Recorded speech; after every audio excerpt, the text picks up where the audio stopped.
We are now on the record. This is the Kentucky Public Service Commission. My name is Michael Schmidt. I'm chairman of the commission. Seated to my right is Vice Chairman Robert Cicero, and to my left, Commissioner Talina Matthews. We are here today for the purpose of taking evidence in case number 2017-00349, application of Atmos Energy Corporation for an adjustment of rates and tariff modification. In addition to Atmos, there is one intervenor in the case, the Office of the Kentucky Attorney General. At this time, would counsel for the parties please identify themselves for the record and the clients they represent. I'm Jack Hughes, representing Atmos. With me is co-counsel Randy Hutchison. Thank you. AG? Justin McNeil, Larry Cook, Kent Chandler, and our Executive Director, Rebecca Goodman. Staff? Angela Goad, Kyle Malone, and Nancy Vinsel for the commission staff. Thank you. I checked the record and notice of publication of the fact that this hearing is being held. Notice to the public has been given and filed in the record. At this time, if any member of the public is here and would like to step forward and make a comment for the record in this case, please do so now. Step forward to the microphone, identify yourself and your address. If, on the other hand, there is someone here who would like to file something into the record, you may do so at this time. No one being present, we will now move forward. I checked the record, and although the record doesn't actually show that there are motions for confidentiality outstanding, I understand from Ms. Goad that is correct. That's right. We have at least. But none of those have been ruled on, as is our custom. So I'll have to leave it up to you, Mr. Hughes, if we get to the point where it looks like we're getting into something that you consider confidential. If you'll let us know, then we'll go into confidential session and protect the record on your behalf. Does anyone have any potential exhibits that you intend to offer into evidence or use that have not been filed into the record or given to the other parties or to the commissioners? We've given everything we had to. We passed out an exhibit yesterday. Staff has one document. We don't intend to pass it out unless there are objections from other counsel. It's the Regulatory Research Associates summary. I believe they're all very aware of it. But I can hand them 2 copies right now, and then I would just need to take it back up at the end of the hearing. Yeah, if you would, prior to starting, pass it out so everybody can have a copy and opportunity to look at it. Okay. And we may not need to, hopefully. I noticed that one of the witnesses for Atmos, Mr. Rabb, apparently weather caused cancellation of his flight. Is that correct? That's correct. And so a determination was made, and the Attorney General's office apparently did not object to taking that proof by telephone, which would give you the opportunity to cross-examine. Is that correct? That's correct, Mr. Chairman. We have no objection to it. Do we know when you're going to use Mr. Rabb? I asked because I don't know if arrangements have been made to have the phone here, and if you need any technical support in doing that. Okay. We can. He's available right now, and he's on standby for the morning. So, at the convenience of the commission, we can have him available. Well, it's up to you. You get to choose when you put him on, Mr. Hughes. So you could. If you want, we can do him now, and that will, if it's all right with the staff and the Attorney General. Staff That'd be has fine. objections. Maybe you could get it over with by calling him as the first witness. At this time, is there anything else that any counsel for any of the parties believes the commission ought to take up before we start hearing some evidence? I have nothing. Okay. All right, then, Mr. Hughes, if you'd like to call your first witness, you may do so. Get him, Mr. Paul Robb, on the phone.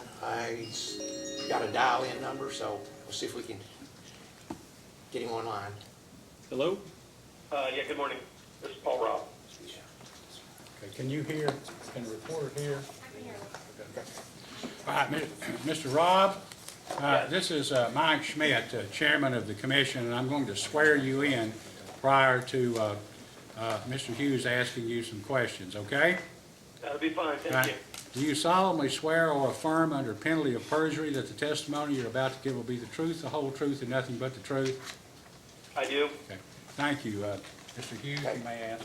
Paul, this is Jack Hughes, Atmos attorney. Good Would you- morning. Would you state your name Yeah, my name is Paul H. Robb. and what is your profession? I'm a consultant. And what is your business address? My business address is 5313 Portsmouth, Portsmouth Road.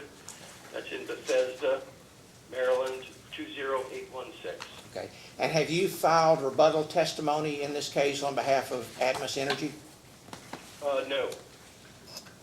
Direct testimony, I'm sorry. Yes, I have. Okay.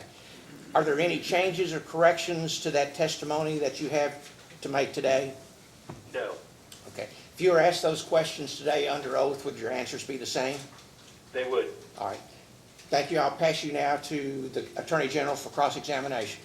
Mr. Cook, Mr. McNeil, questions? Thank you, Mr. Chairman. Mr. Robb, good morning. This is Larry Cook with the Attorney General's office. Can you hear me okay? Yes, I can. Good morning. Good morning, thank you.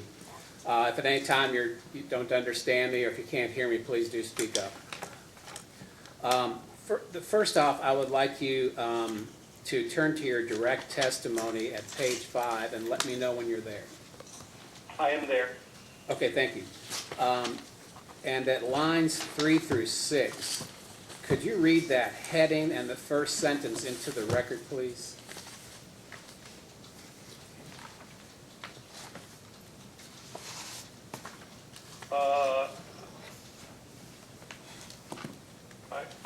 I don't see a heading. I'm on page 5. It's rate design. Do you see where it says rate design? Oh, the paragraph that ends the discussion from gas rate design. Yeah. And And line 4 begins with finally. there we go, yeah. So if you could read that first sentence into the record, please? Oh, sure. Thank you. Finally, I have prepared a third study entitled the Demand Commodity Study, which reflects the Commission's 1987 guidance that cost of service methodologies should give some consideration to volume of use. Okay, thank you. And that quote comes from the Kentucky PSC Administrative Case number 297, isn't that correct? Yes, All right. And Atmos's current residential customer charge is $17.50, is that correct? I believe that is correct, yes. And on March 16th, just a few days ago, Atmos filed a revised revenue requirement exhibit in response to the staff's 5th data request, isn't that correct? I believe that is correct, yes. And according to that document, Atmos has now revised the proposed level of increase for its residential customer charge from the original as filed position of $20.50 per month, now down to $19.45 per month. Isn't that correct? I believe that's correct, yes. Okay. Mr. Chairman, I do have a handout of that document, and I'd like to pass it out just for those who are here in the hearing room. Yes, you may. May I approach? Thank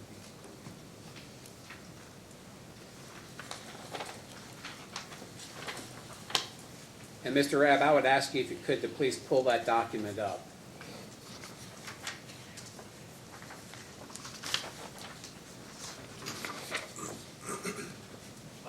I am not, well, I have to log into the commission website to get that. Okay. It's an Excel spreadsheet, I believe. Attachment 1 to PSC 5-1. Okay, bear with me a moment. Certainly.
Cook, I have that now. Okay, thank you very much. And looking at this document, just wondering if you could help me to understand, is the sole basis for the revised proposed increase in the residential customer charge based solely on the PRP rates that Atmos proposes to roll into base rates? Well, I would first respond that this is not my exhibit, but so there might be someone more appropriate from the company to answer that question. But I would say that it would appear that the sum of the current rate and the current PRP rate are $19.06. Okay, And the proposed rate is $19.45. So obviously there is more in there than just the current base rate and the current PRP rate. But again, this is not my exhibit. Mr. Martin is probably the better person to answer that since he's the rate design witness, but I'll try to help you as best I can from what little knowledge I have of this exhibit. okay, well, and then the only other question I had for you, and maybe you won't be able to answer, I don't know, but we want to know what the basis is for increasing the proposed charge from the product of $19.06 to the $19.45. So is that, should I ask that of Mr. Martin?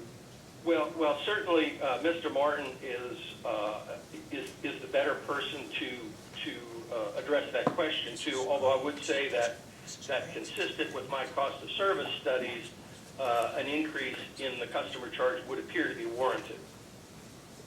And those summaries of my cost of service studies would appear in Exhibit PHR 5 attached to my testimony. Mr. Chairman, that's all the questions we have this time. Ms. Commission Cole, staff questions? does not have any questions at this time. Mr. Cicero? No questions. Mr. Matthews? I have no questions. Any redirect, Mr. Hughes? May this witness be excused? Yes. Thank you. Thank you, Mr. Robb. You may be excused, and you'll no longer have to be on standby. Thanks, Paul. Thank you very much. Mr. Chairman, I'd like to move to admit this as Attorney General Exhibit Number 1. Any objection? No, sir. Okay, let it be so filed as Attorney General Exhibit 1. Mr. Hughes, you may call your next Mark witness. Martin.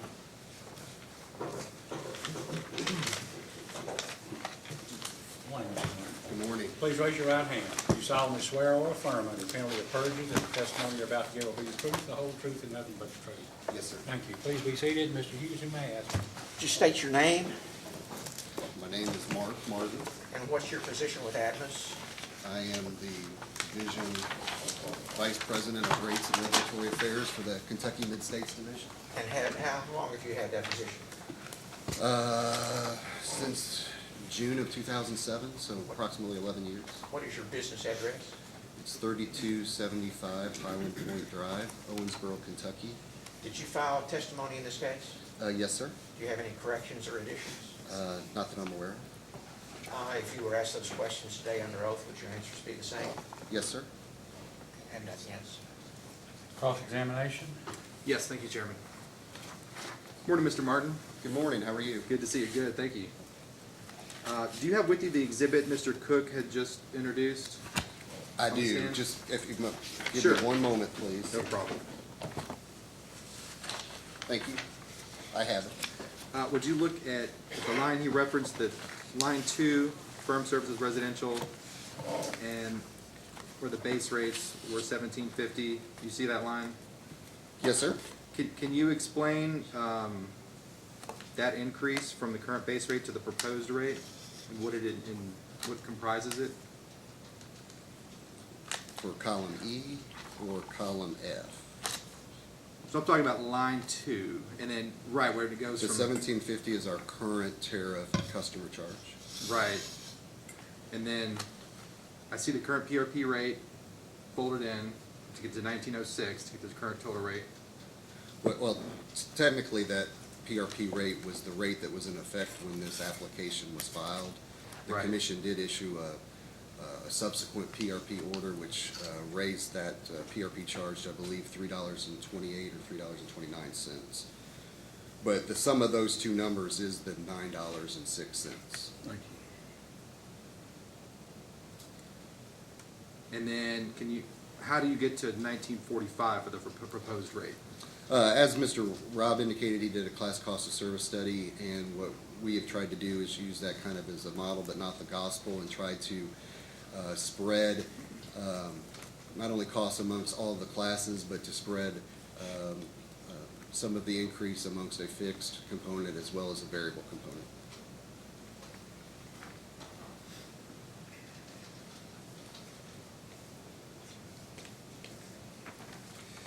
All right, thank you for that. Let me start with then, what is the amount of new revenues the company is requesting in this proceeding? When we initially filed our application, it was approximately $10.4 million. And has that changed? Yes, sir, it has. Do you know what it currently is? According to this exhibit that you sent me, it's approximately $1.7 million due to the, I guess it's the Tax Cut and Jobs Act that was signed in December of 2017. Right. And Atmos's total gross profit for the fully forecasted test year is projected to be $92 million. Is that correct? Subject to check, yes, I believe that's correct. Isn't it true that the primary driver behind the requested increase is to give Atmos an opportunity to earn a higher rate of return on equity in Kentucky? No, I wouldn't say that's the primary driver. We've made a lot of capital investment since our last case. Obviously, cost of doing business grows up, but there's a lot of investment that's been made that is not collected through the PRP rider. Would you say an opportunity to earn a higher ROE is one of the primary drivers? That's for the commission to decide, the ROE, not the company. Has the company had any issue earning its ROE in recent years? Well, with the capital-intensive nature of our business, yes, we have struggled to achieve that allowed rate of return.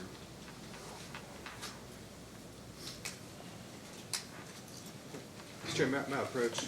Yes, you may. This is already in the record.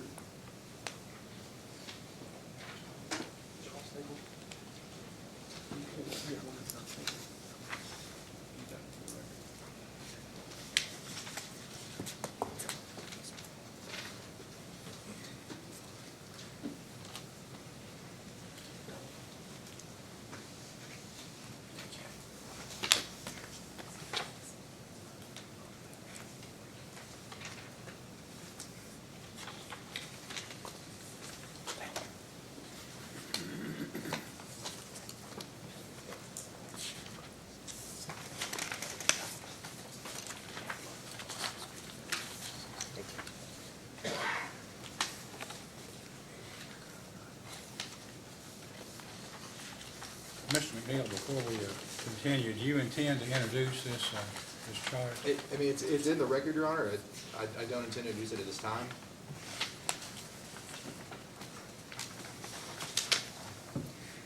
Mr. Martin, do you have the document in front of you? Yes, sir. It's labeled as FR 16-8K and then Schedule K in the top right. Do you see that? Yes, sir. I believe it was attached to multiple witnesses, but also to your testimony. Yes, sir. Okay. Could you turn to page 3, please?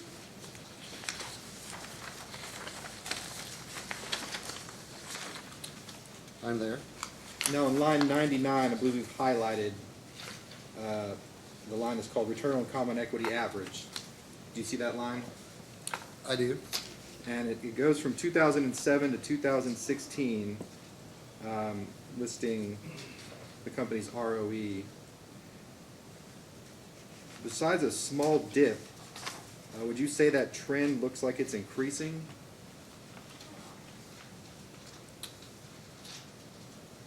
According to the line reference that you referenced, yes, you are correct. Can you read the last 3 years that are available on this chart into the record? 2014 is 10.2%. 2015 is 10.0%. And 2016 is 10.5%. Sorry about that. Sure. Do you recall what your ROE expert witness, Dr. Vanderweide, recommended for the company's ROE in this case?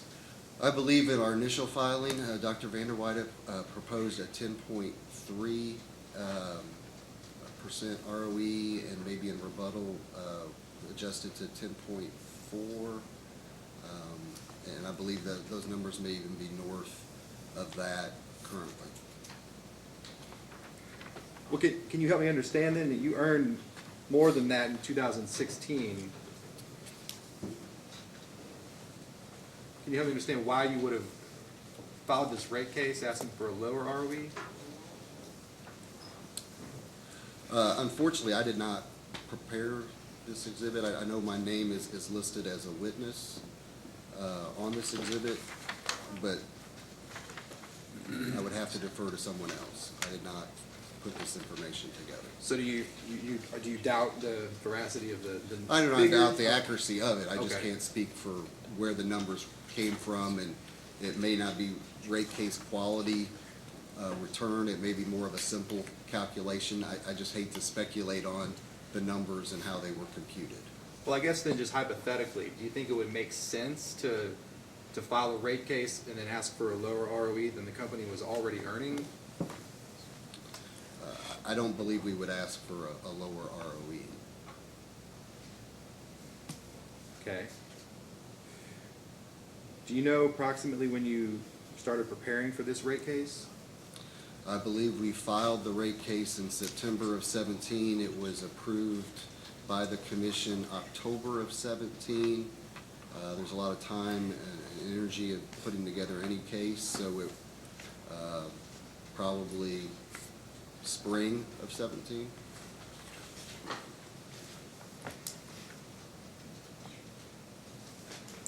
I mean, I know you said you can't maybe speak to this, but that would have been probably when you were earning this ROE at 10.5. Is that correct?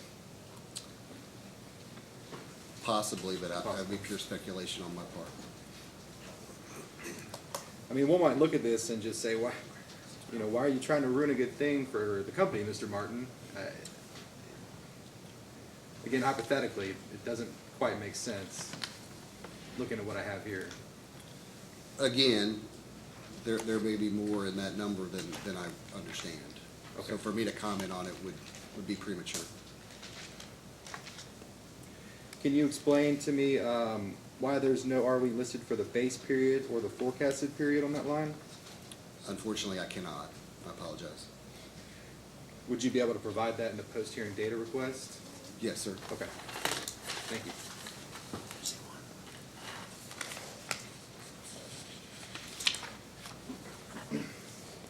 On the same document, down 2 lines on line 101, return on net plant and service average. Do you see that line? Yes, sir. Now that also goes from 2007, 2016, and the highest numbers in that range was 4.5%. Can you look and tell me what the forecasted period and base period are? Line 101, Yes. return on net plant and service average. Yes. For the base period, 6.3%. For the forecasted period, 5.4%. Are you able to speak to why that increase is so significant? Unfortunately, I cannot. Is there someone else that would better be able to answer that specifically? I would assume Ms. Gillum or Mr. Waller, since their names are also on this exhibit. Do you think that would also apply to the line 99 questions? Yes, sir. They would be able to.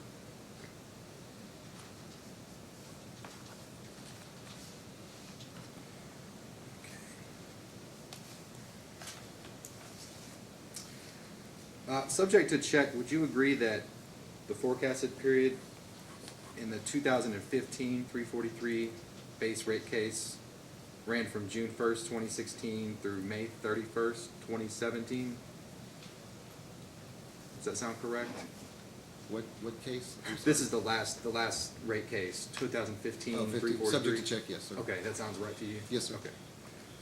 Now, would you also agree, subject to check, that the forecasted test year rate base in that rate filing was about 335 million? Subject to check, yes. Can you explain the nearly 100 million increase to the test period rate base in this matter from then? Yeah, I mean, I think we're not ashamed or bashful about admitting we've made a lot of capital investment and we continue to do so. Can you sort of expound on what, I mean, that's a lot of investment. Yes? Can you sort of expound on exactly what that is, what that's? Well, as mentioned in my testimony, you have the PRP, and then you have system improvement, system integrity, tad bit for growth, IT, equipment, public improvements, all those aggregate together.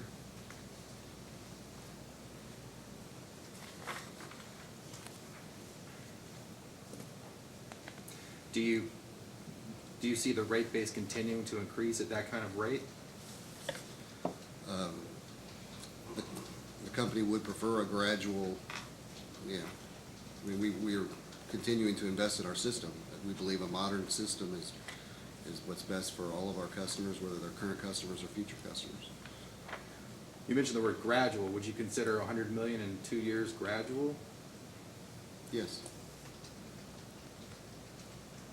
So it wouldn't be out of the realm to see another 100 million increase in 2 more years? It's not out of the realm. Okay. On your rebuttal testimony on page 5, you mentioned the annual rate mechanism, the ARM.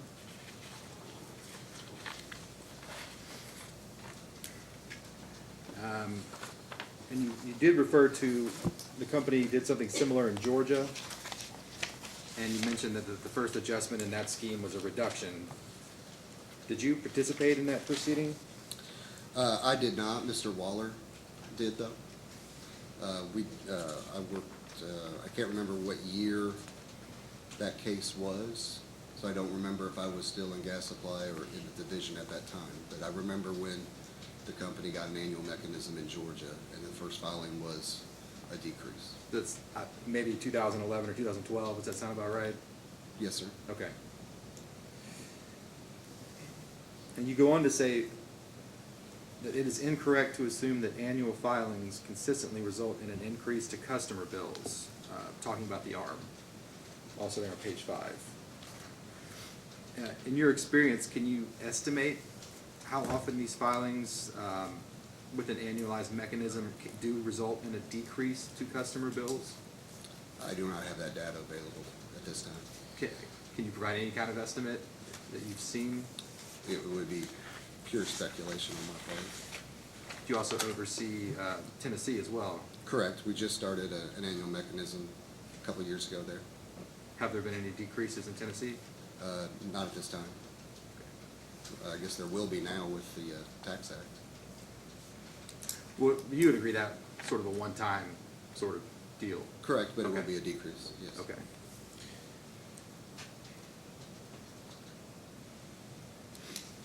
In that same page, you say annual mechanisms reduce or prevent the rate shock that can often result from traditional rate cases. Very generally, would you agree that rate shock seems more likely to occur the longer a utility has gone without filing for a rate increase? What, could you reference Sure. which part of my testimony? I apologize. I'm not seeing the, So this is your rebuttal, page 5. And I'm at, the sentence starts around line 7 and goes to line 12. I'll give you a second to review that.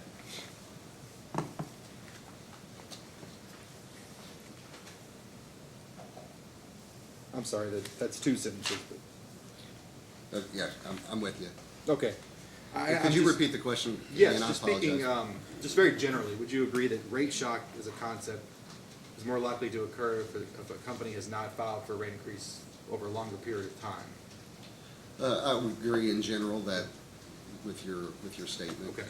Our proposal is to limit the impact to customers, more of a gradualization if one was required. Okay. Now, Atmos filed for rate increases in Kentucky in 2006, 2009, 2013, 2015, and now 2017. Does that sound correct? Yes, sir. Okay. So would the risk of rate shock to ratepayers in your territory be lower, since you filed so often? I believe it has, and, I think I guess our rates, our customers are, not necessarily, I would say, happy, but I think the proof was at our public hearing, where the public had an opportunity to come and comment or ask questions related to our current application. And that public hearing was in our most densely populated service territory, and no one came. Do you think I'm sorry. So I think our customers, probably not every one of our customers, but I think they feel like they get a good value for the service we provide. So do you feel like you've been able to gradually increase rates for your customers and keep them at a reasonable rate using the traditional rate case? Well, I think the PRP has helped. Really, our ARM proposal is really to kind of simplify the streamline and simplify the rate case process.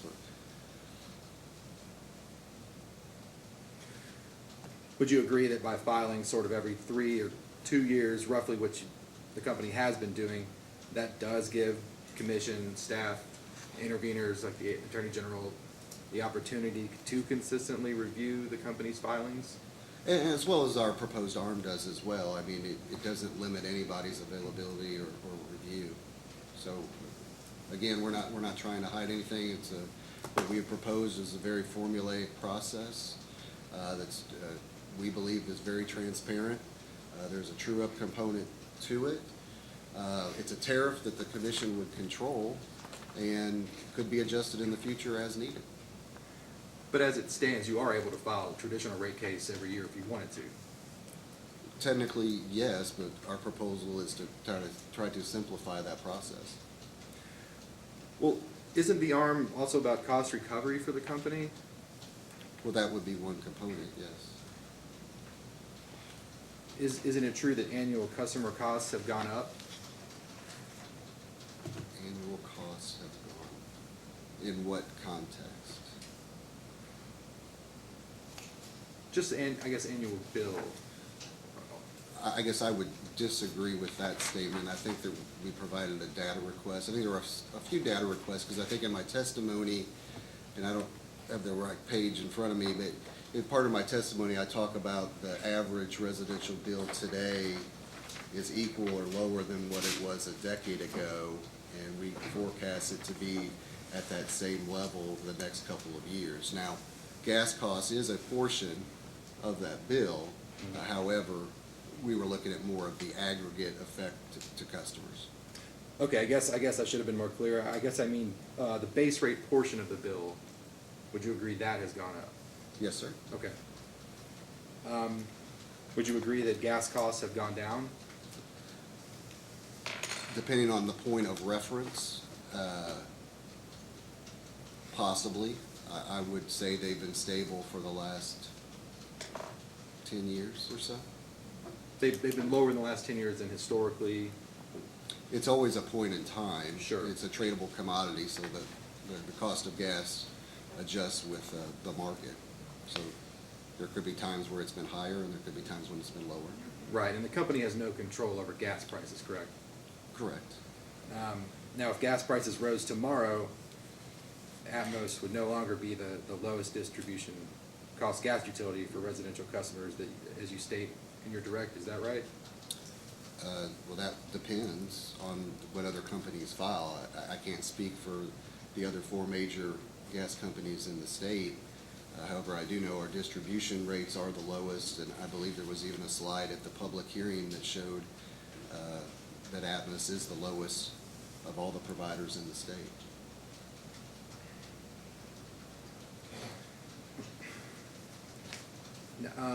In one way, wouldn't the ARM require more scrutiny in that you're making annual filings and there's limited discovery, but if an intervener or the commission didn't agree with what was provided, or they wanted to question the methodology, they would then need to file a traditional rate case. Is that correct? Mr. Waller can discuss more of the nuts and bolts. However, from a policies perspective, we believe that the ARM does not limit any intervening party whatsoever, that there will be a thorough review, it will be transparent to all parties. It kind of reminds me of the PRP, and if I can for a moment, when that was approved in 2009, the company came and met with the staff, because there was already 2 existing pipe replacement programs in the state, so ours was the 3rd that was approved. Of course, it was the first that was a forward look at that time. And we sat down with the staff and we asked them, what do you want to see and in what format would you like to see it? Because we knew that this was going to be a short turnaround, but our goal was to be as transparent with the commission and any intervening party as possible. So we were able to work with the staff and develop a set of schedules that they wanted to see, and that's what we envisioned with the ARM. I mean, it's going to be a formulaic process, and try to be as transparent as possible. And I think that benefit would be well received by all parties. But as to the scope and just comprehensive nature, you would agree that the traditional rate case is more comprehensive than what you propose with the ARM? Well, I believe that our proposed ARM simplifies and streamlines the process. I think it saves all parties a lot of time, energy, and money. I think there's certain things that continue to be litigated that the ARM could simplify and help all parties going forward. Would you agree in theory that it's easier to gain approval for costs which have already been expended than it is to gain approval for future costs? I do not. I believe the Kentucky statute allows for us to use a forward-looking test year, which we've done since, I believe, 99, so close to 20 years. So doesn't the forward-looking test year then sort of emulate what the ARM is trying to do? Eliminate regulatory lag and those sort of things? I view it, I don't mean to be oversimplistic, so I apologize, but again, we viewed our ARM proposal similar to our current PRP program, where we file all the information on the front end and give everybody time to review that. There would still be a thorough review. Okay, so about the PRP, on page 5 of your rebuttal, you said a lot on page 5. You said the PRP has worked well. Could you just explain what you mean by that? I think it has worked well. The company was, this commission approved a PRP in 2009. It started in 2011. Kentucky is one of 41 states that have PRP mechanisms, or accelerated pipe replacement mechanisms. The PRP is, it's done well of helping us to modernize our system, to get old aging infrastructure out of the ground, not only from a safety standpoint, but from a reliability standpoint. It's also worked well as a way for the company to recover the costs that it's spent on the PRP program, is that right? That is one component, yes. Do you consider the PRP as a cost recovery mechanism or as an investment? I consider it a safety program.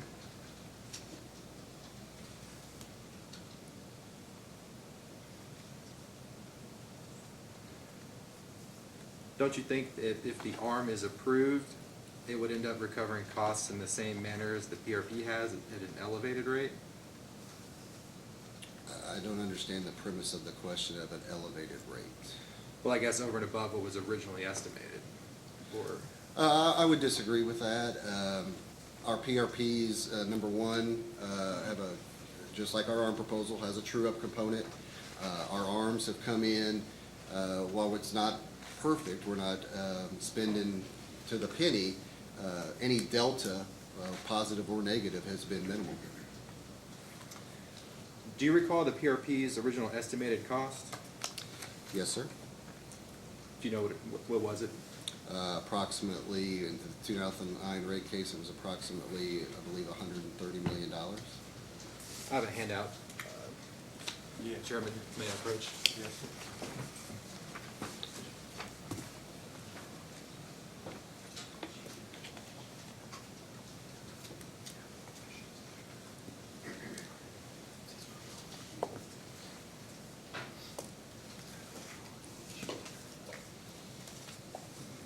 Can't really introduce this as an exhibit. Yes. Yes. You want?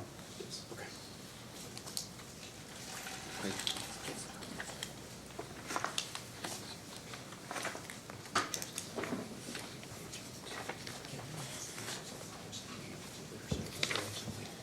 Sure, sure.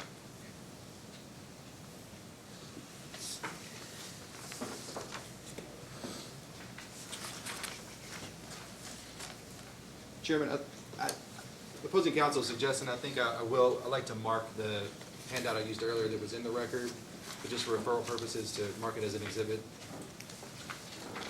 You want to mark the purposes of identification as Yes. opposed to introducing it into record. Let it be. Well, I would like it introduced into the record. I'm sorry. All right, well, We, I have no objection, I just would like to have some indication, so when we refer to it, everybody knows Well, what the we're court talking. reporter would too, because she always would Sure. like to know in advance Yeah. if a document is, if the intent is to introduce the document into record. So, Pam, you have the second, May I approach your? Yes, you may. I was waiting to ask. Thank you. It's AG two, this is B three. This is two.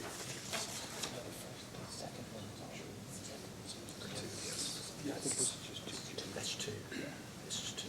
even though these exhibits, some may already be in the record, if we mark them and introduce them as evidence here, it won't harm anything, and it might be more convenient for later for briefing purposes, and maybe it won't, but it might be best just to go ahead as a matter of course and mark these, unless you just want to show them and that's all. No, very, very good, Your Honor. I will.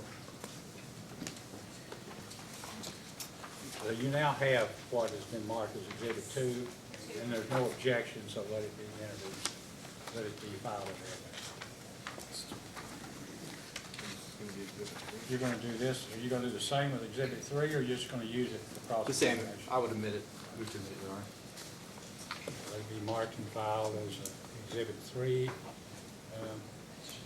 Atmos Energy Corporation data request, DR item 1B. Mr. Martin, do you see the handout, Yes, sir. Exhibit 3 we just marked? Yes, sir. Okay. On B and then 3I there, excuse me. Do you see where it says 124 million was the original estimate? Yes, sir. Okay. So is that the original estimate for the PRP program? Yes, sir. I apologize. I shot a little high when I said approximately. I don't blame you. I figured I'd help you out. Thank you. I That's- appreciate that. And then in the response, I there, do you see the total cost of the PRP is approximately 158, 100,000 million? Yeah, as Mr. Smith can talk more in detail and specifics of why the estimates from 2009 are no longer valid. However, I can confirm that we have spent to date the 158.1 million. Okay, that's through July 31st, 2017. Yes, sir. Right. And just generally then, would you call that overspending? Oh, absolutely not. The program was probably underestimated, to be, just was underestimated. Can you explain why? There's a lot of factors. Number one, we found an additional 100 miles of pipe that was added to the program, which would definitely be a cost driver of changing the estimate. Also, just the estimate of replacing pipe itself was probably underestimated, as well as just managing a program this size and the scale of scope. Back in 2009, we just didn't envision how much it would take to run it successfully. Do you recall how much extra money that extra 100 miles you found ended up costing the company? I do not. I mean, it's still a work in progress. I mean, when we initially had proposed the PRP program, it was 250 miles. Right. And then in 2011, we visited with the commission and let them know that we had found additional records for another 100 miles at that time. And then there's been 2 other projects that didn't quite meet the definition as outlined in the 2009 rate case. However, this commission had deemed them appropriate to be included in the PRP program.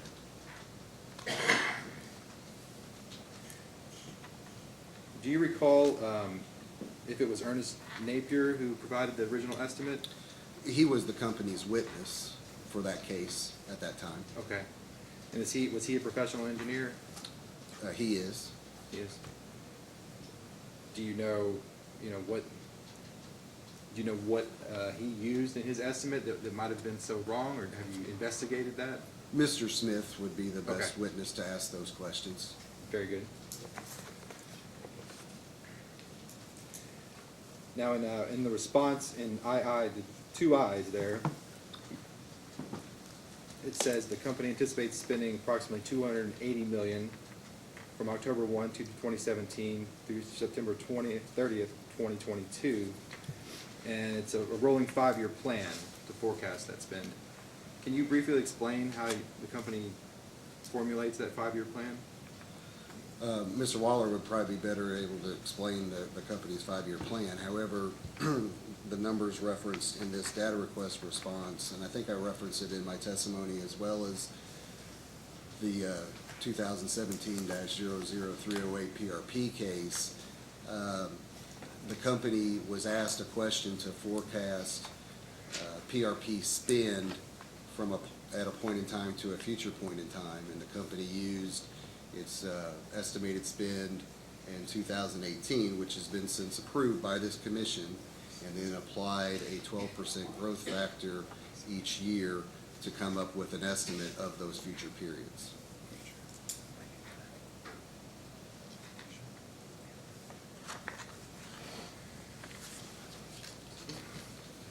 Mr. Martin, do you recall the total projected cost of the PRP program? It's either in this record or it's in the PRP record. Our estimated, I think it was, I'd be speculating. Could you? Okay, I can could you provide you cite something. for me? May I approach you? You may.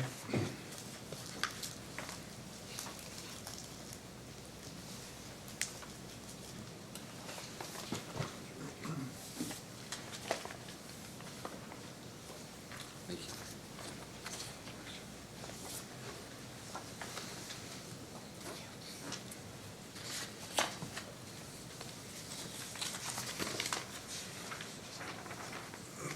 Chair would like to move to introduce this as Attorney General's Exhibit 4. Any objection? No, sir.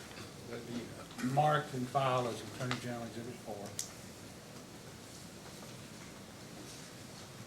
That's staff DR set number 2, question number 2-01, page 1 of 2. And it's attachment, page 2 of 2.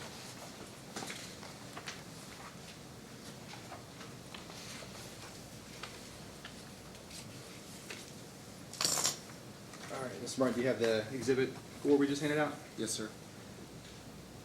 In paragraph A of the request, staff added up and came up with $438 million in total capital investments for the year 2011 through 2022 based on other data request responses that have been provided. Do you agree with that number? Yes, sir. And in the response in B, the company provided additional estimates for the years 2023 through 2025, and you say they're purely estimates at this point in time. Do you see those amounts? Yes, sir. And we followed the same methodology that I referenced earlier of just taking a 12% growth factor to the prior year's estimate. Do you know what percentage that was? 12%. 12%? Okay, just to make sure. Now, subject to check, would you agree that adding the 438 million to these projected amounts would be about $676,700,000? Subject to check, sure. Do you have knowledge as to whether those estimates still hold? Again, the only thing that's been approved by this commission was the 2018 spend, which was the 45 million, and everything was based off of that at that point in time. I'm not aware of the company updating those numbers. Do you agree that those numbers could still rise? And they could also decrease. Okay. Do you have any indication as to whether they will go up or down? I do not. Okay.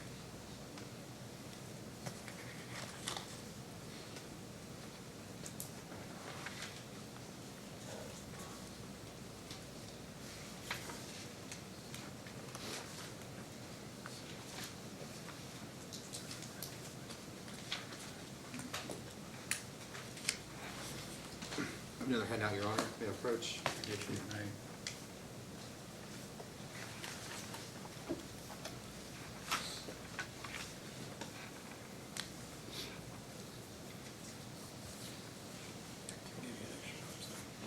If there are no objections, I'd like to move to introduce that as Attorney General Exhibit 5. I'll give a chance. Any objection?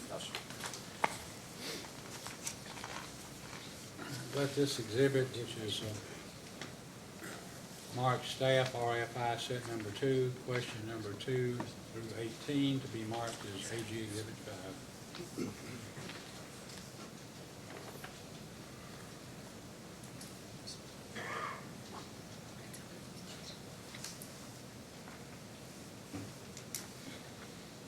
Mr. Martin, do you have Exhibit 5 as it was handed out? Yes, sir. Okay. On the third page, there's a chart with years and the annual PRP investment listed. Do you see that? I do. Subject to check, would you agree that the 2018 through 2025 amounts, if those were added together, that total would be $518 million? Subject to check, I would agree with that. Okay. I'd also mention that the number listed 2018 estimate has since been approved by the commission. So, okay. Now, if these numbers hold, the company will have more than doubled its rate base from the forecasted figure in this case right now. Is that correct? Approximately.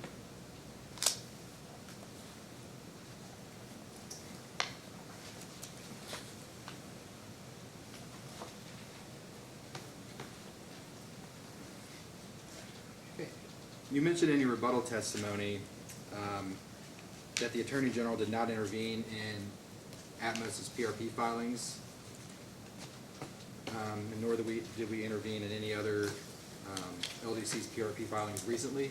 Do you recall that? That I'm aware of. Okay, sure.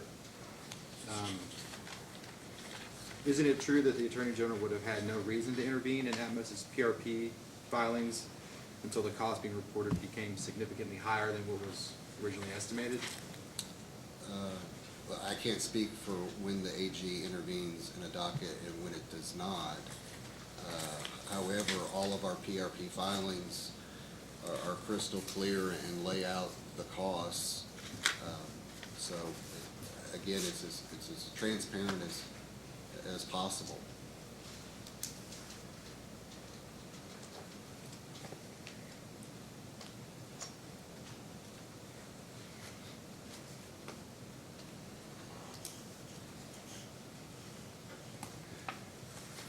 No handout, Your Honor. May I approach? Yes, you may.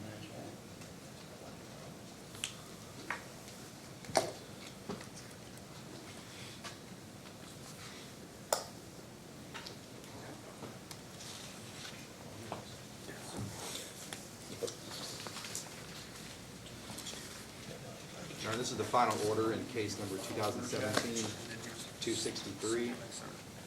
Okay.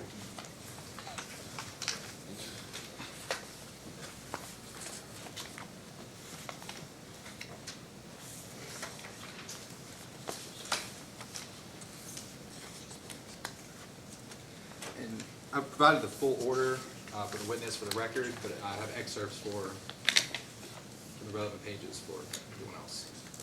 Any objection, Mr. Hughes? No, sir, are these gonna be two exhibits, or is it just one with, Just one exhibit. okay. Yes.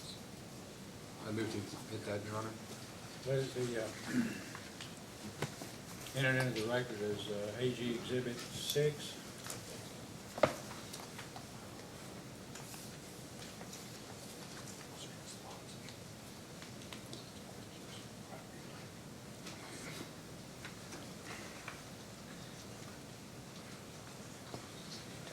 Mr. Martin, do you have that exhibit in front of you? I do. Okay.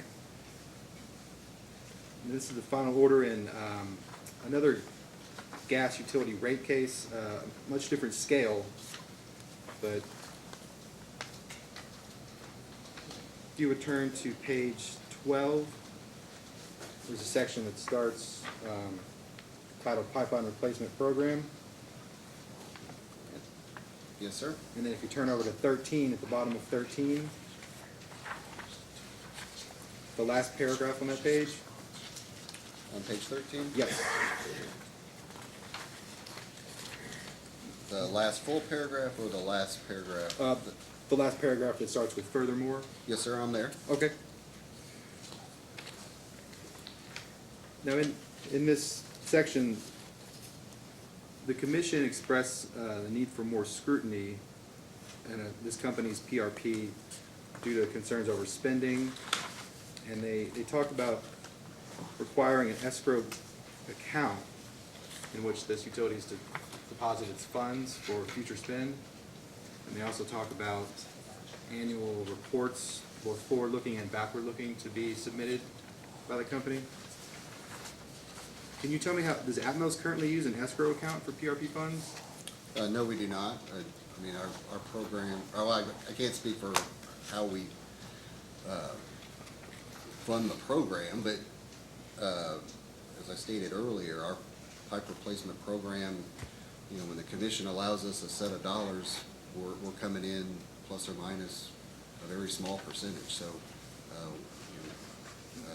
I can't speak for this company and why they were ordered to have their funds put into an escrow account.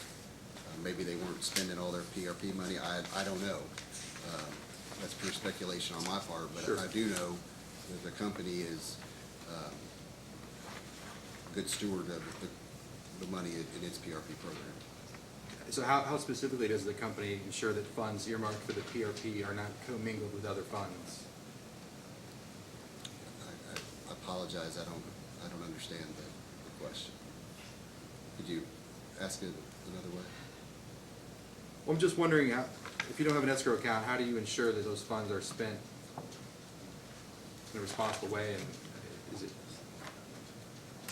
I guess, I apologize if it's an oversimplistic answer, but the company plans, does a good job of planning for those programs, and as those programs and projects are invoiced, the company pays those invoices. I don't really see the need for a company the size of Atmos Energy to have a special account for the Kentucky Pipe Replacement Program.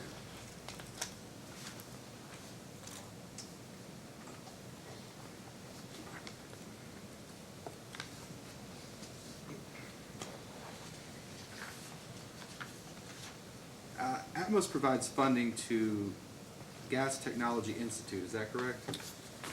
We do, yes, sir. Can you explain what that funding goes toward?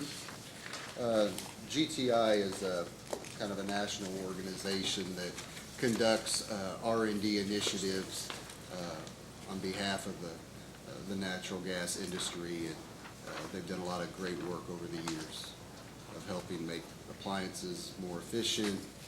I think I list those in my rebuttal testimony. There's quite an expansive list of what has been accomplished through the company's investment with GTI.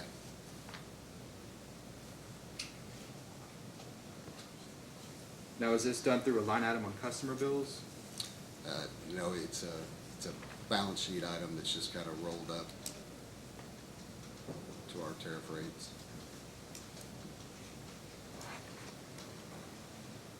So the company's collection of funds on behalf of GTI is discretionary, is that correct? Yeah, that's correct. It even states in our tariff that, you know, it can go to another similar type of organization. Unfortunately, the company's not aware of another organization that does the work that GTI does. Our tariff does have the flexibility to allow us to appropriate funds to other organizations as it deemed appropriate. However, all of the company's funds, at least from Kentucky, really of all of our footprints, have gone to GTI.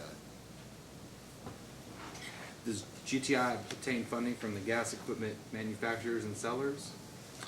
That I do not. I think in my testimony I do reference they get some funding from DOE.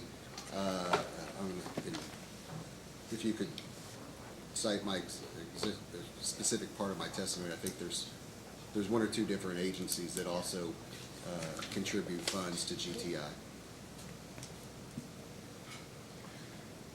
Would you agree that that funding that the ratepayers at Atmos are contributing to constitutes a subsidy to those manufacturers and sellers?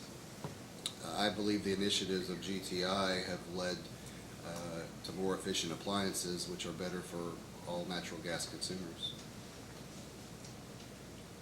Have you been able to quantify any other benefits of that funding? I think it's on page 11 of my rebuttal testimony. I believe, I think I mentioned this earlier, but I believe I list all of the benefits that customers have gleaned from R&D initiatives from GTI. And not only current customers, but future customers will as well. Does the company track the savings from GTI projects? We do not. Can you explain why? Well, GTI is an independent company. I just don't know how we would track savings for all of their different type of programs and initiatives.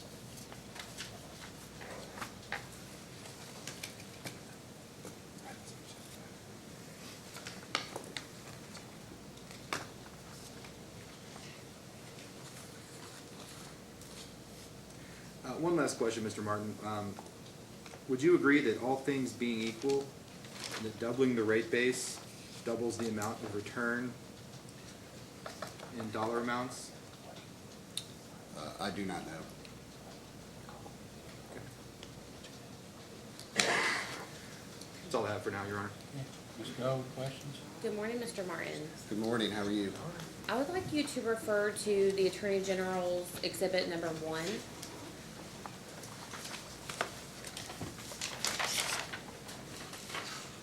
Yes, ma'am. And I believe you've already stated this, but just to clarify the record, the commission did grant an increase to Atmos's pipeline replacement program rate in a recent case. Is that correct? Yes, ma'am. So if you look at column F on Attorney General's Exhibit 1, do you know if the higher PRP rate that was approved in a recent case is reflected in this proposed customer charge? The Yes. $19.45? Yes, at the conclusion of a rate case, the PRP rates are reset to zero, and those revenues are then captured in what I would call the tariff rates. So yes, it would be, part of it would be in the 1945 and part of it would be in the volumetric component. All right. So if the commission were to grant a revenue increase that is different from what Atmos has requested, how would you propose that it be allocated to the customer classes?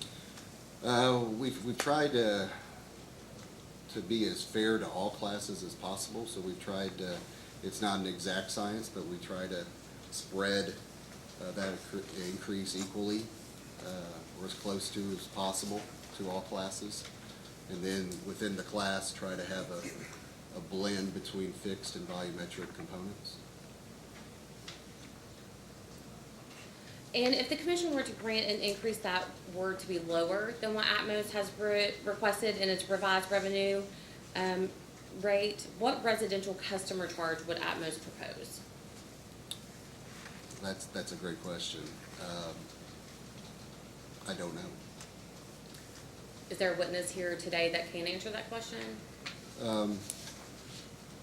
Well, assuming, I'll take, I'll go ahead and, didn't contemplate that, but, currently we're at 1750, our PRP is 328, so those two add together to be 2078. We've currently proposed 1945 based on approximately $1.7 million.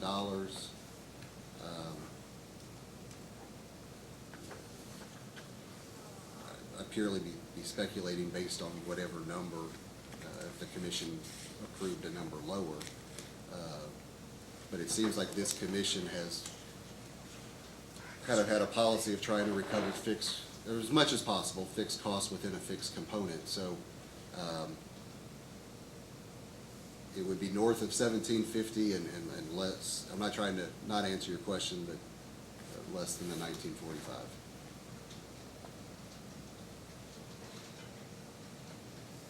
Okay, and what about the customer charges for the other customer classes? The same.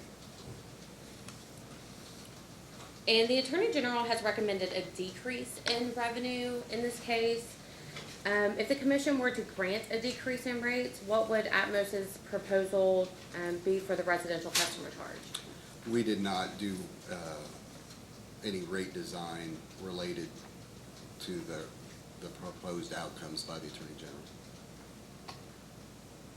But in your experience as the Vice President of Rates and Regulatory Affairs, can you not speculate at all what Atmos would propose? I apologize, speaking before you finish, but it would all depend on the amount. So I can't give you a good answer today. At this time, I would ask you to refer to Commission staff's 5th request for information, item number 1.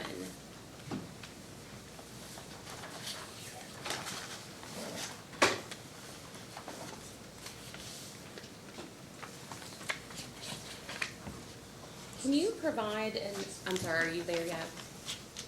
Is it the same document Yes, as that? it's the Attorney General's Exhibit Okay. 1 as well. I'm there. Can you provide an updated billing analysis that includes the billing determinants and the rates that Atmos would propose to produce based on its revised revenue increase? Can we? Yes. Yes. Okay. We will ask that to be submitted as a post-hearing data request.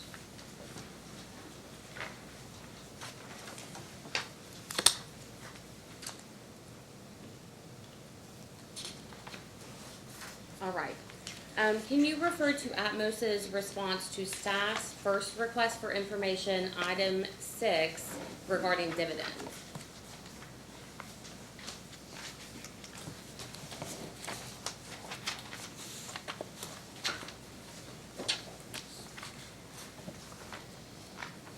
So staff data request 6,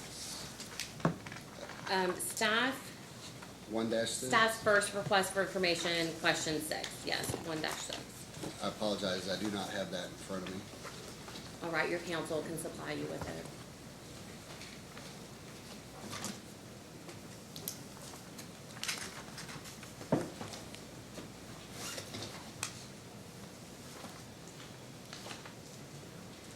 One six. Yes.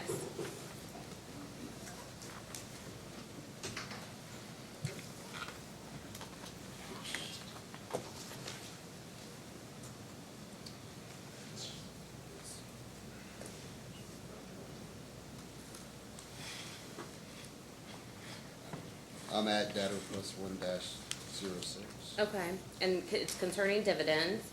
Can you provide the amount of dividends paid for the fiscal year 2017? I assume we can. Joe Christian, or Mr. Christian, was the sponsor of this particular data request. He would probably be the best person to answer.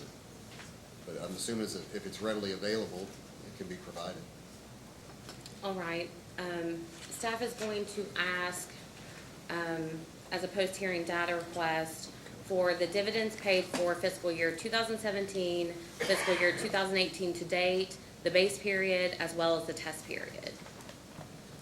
And I realize you said that Mr. Christian would be better to ask this, but do you know whether or not Atmos has been paying dividends? I believe Mr. Christian would be the best person to answer, but I believe the company does pay a dividend. All right, I want to discuss your pipeline replacement program.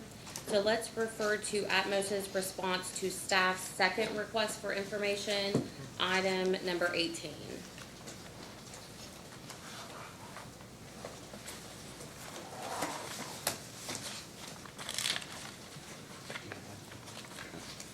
Try it. Yes, I do.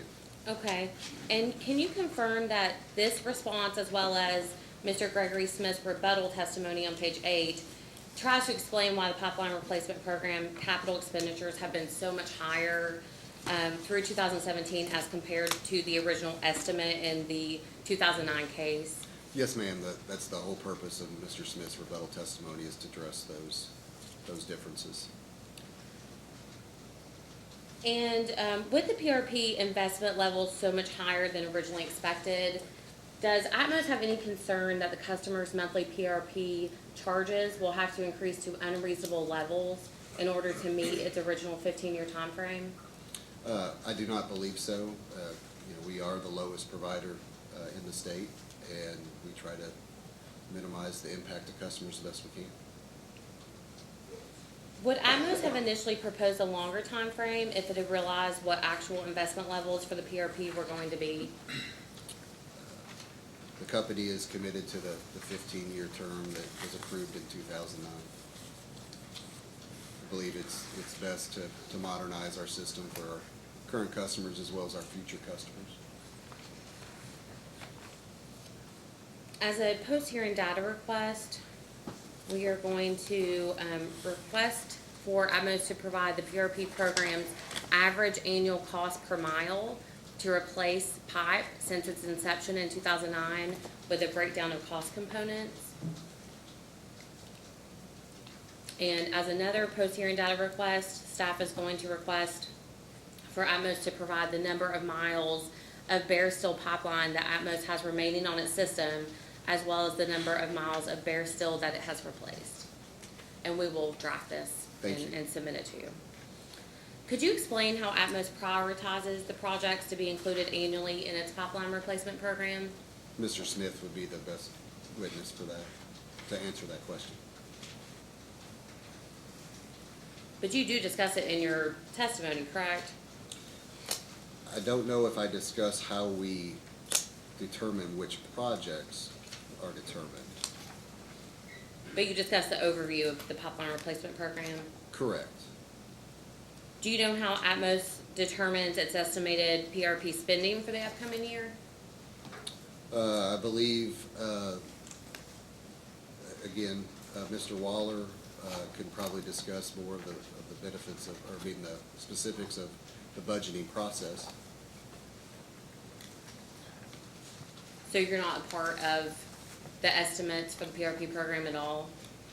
Not for the budgeting process, no.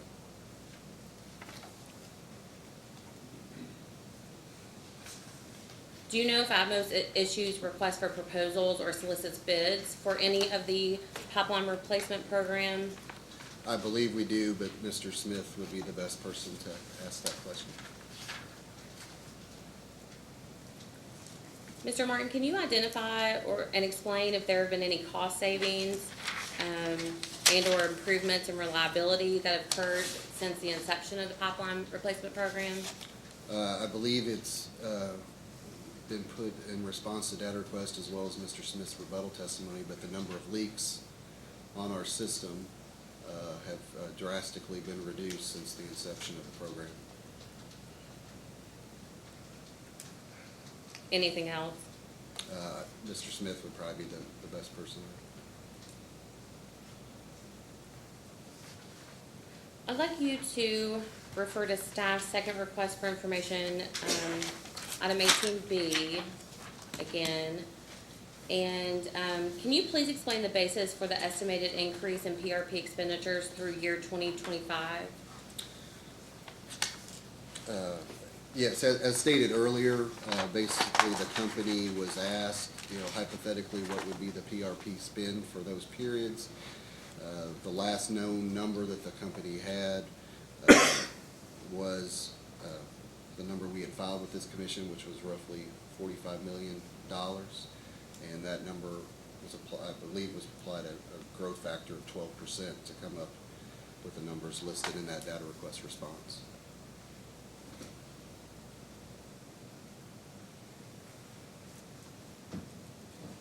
Let me interrupt for 1 second.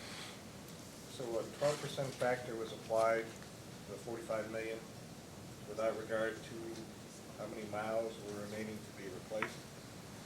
We're trying to,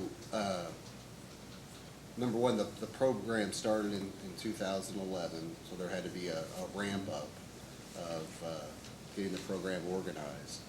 So we have been committed to replacing all of the known bare steel in our footprint in the 15-year program. So we have tried to accelerate the replacement of all known bare steel. But at some point, if you continue, excuse me, to accelerate at 12%, you have to run out of pipe to replace at some point. It doesn't sound like you're accounting for that.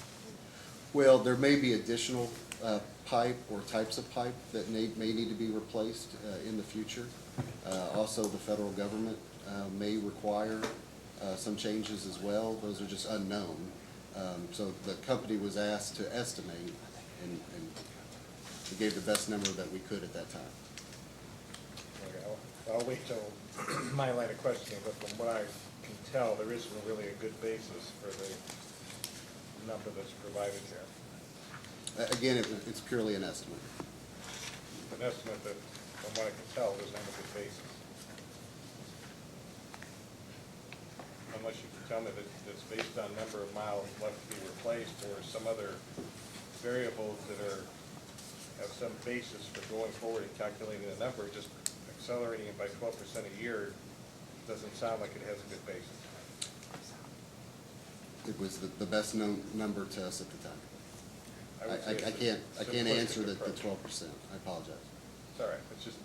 I'm trying to determine how valid your projection is, and from what I can tell, unless someone else within Atmos could provide additional detail, it appears to be a very rough estimate. Go ahead. I'm sorry. Mr. Martin, can you explain if Atmos compares its cost of replacing pipeline to any other utilities? I'm unaware of any comparison. Would there be another witness here that may have more details? Maybe Mr. Smith.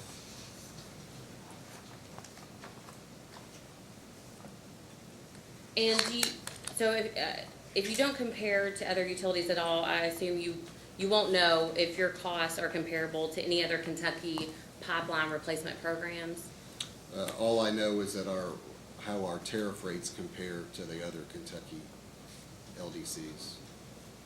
But as far as the comparable costs, the cost component breakdowns, I you've do never not know compared that, it? but that would ultimately be rolled into their rates, which are higher than ours. Have you ever compared Atmos's cost to replace pipeline in Kentucky as compared to any other Atmos jurisdictions? I have not. At this time, please refer to staff's fourth request for information, item number 9.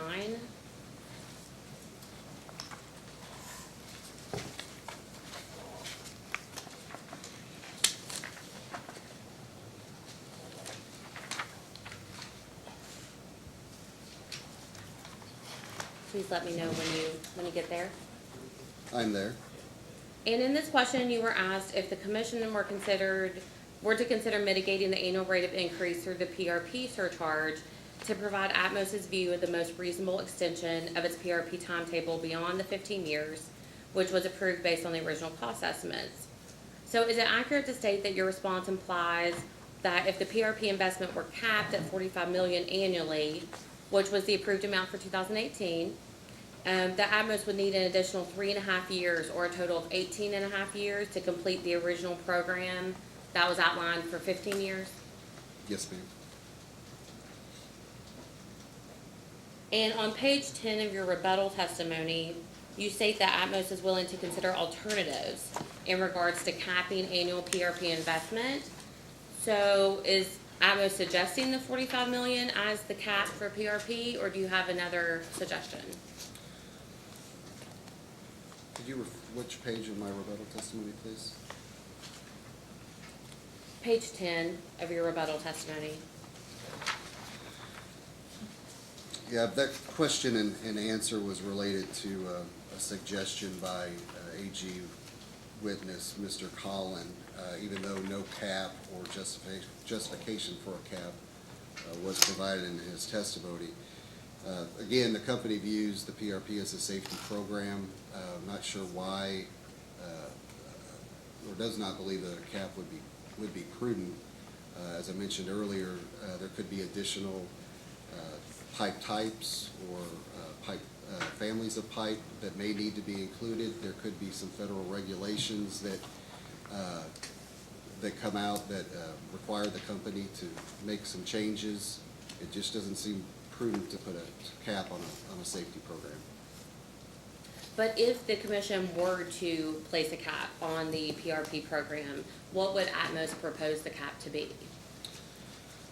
The last number that the commission has approved is the $45 million, and we still stand by the projections that we've made in data request responses. Okay, I would like you to refer back to your response to staff's second request for information, item 18B, which shows the actual PRP expenditures through 2017. And let me know when you get there.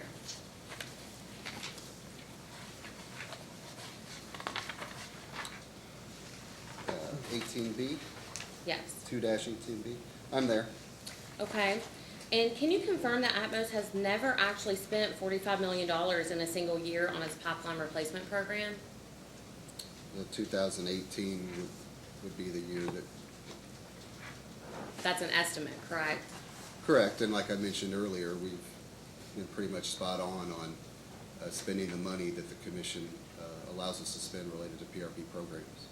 But as far as the years 2011 through 2017, Atmos hasn't even come close to the 45 million, correct? We did not ask to spend 45 million. We asked to spend the levels that were itemized on that response. And I would like you to refer again to staff's fourth request, item number 9, attachment 1.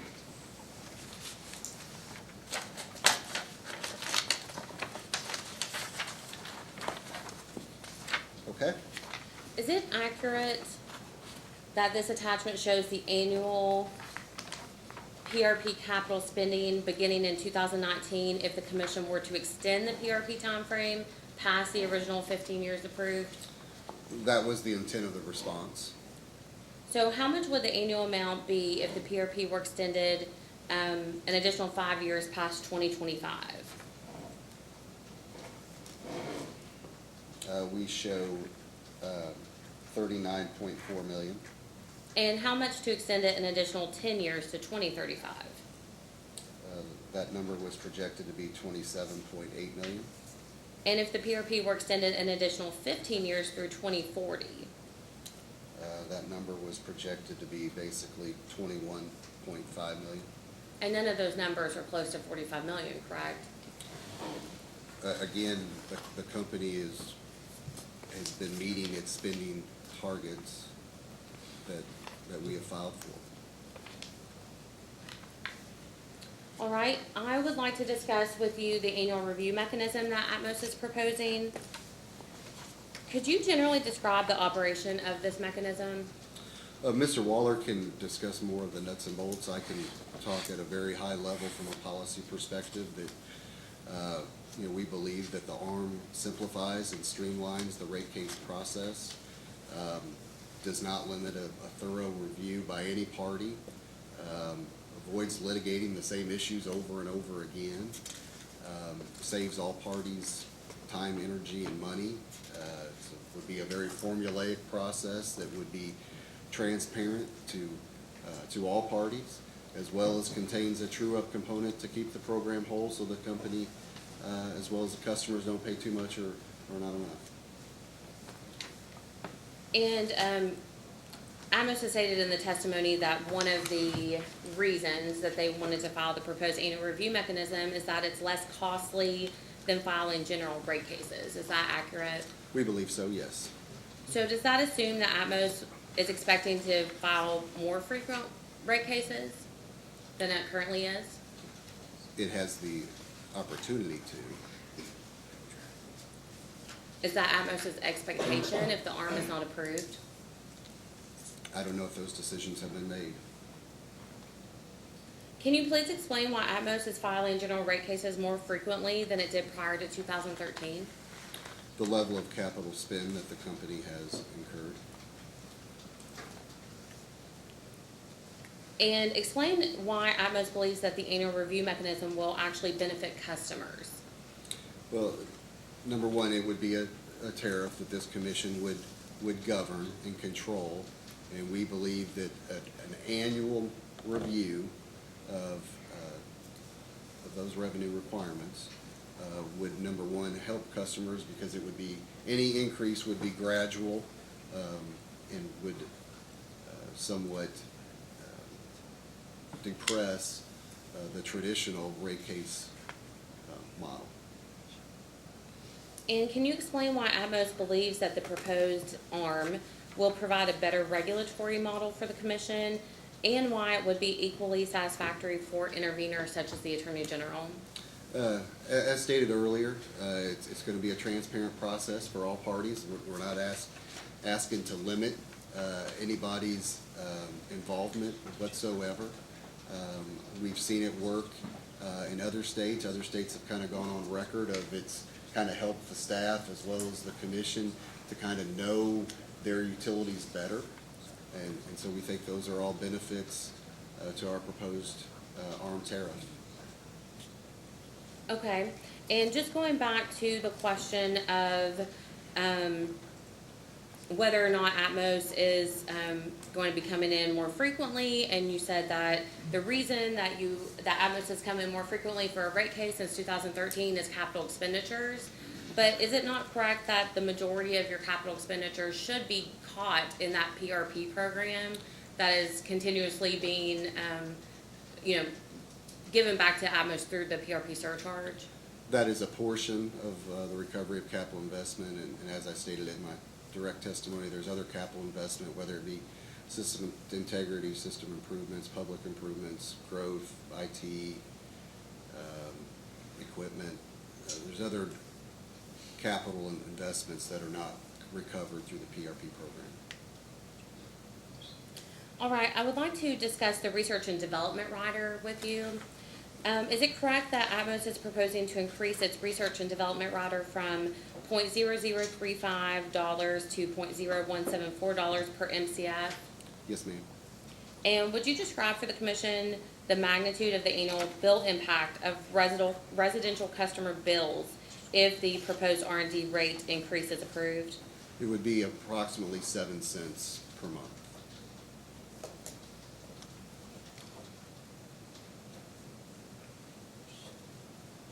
Can you advise why local distribution companies have provisions for R&D riders in their tariffs? Well, initially back in, I think this all started in around 99, but the R&D was funded through the interstate pipelines. They would invoice the local distribution companies those R&D components of their tariff, which would then flow through the GCA mechanism that the company charged its customers. And I think it was around 2009, the pipeline said that they were going to phase out the R&D rider. At that point in time, the natural gas industry of the LDCs realized that there were a lot of benefits to consumers of R&D initiatives.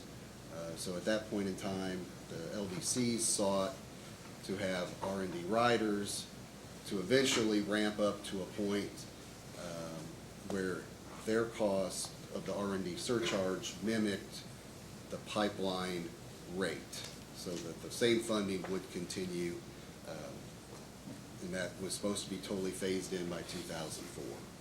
I don't know if that's enough history, or if it answered your question. If I didn't, I apologize. And No, that's let me know. fine.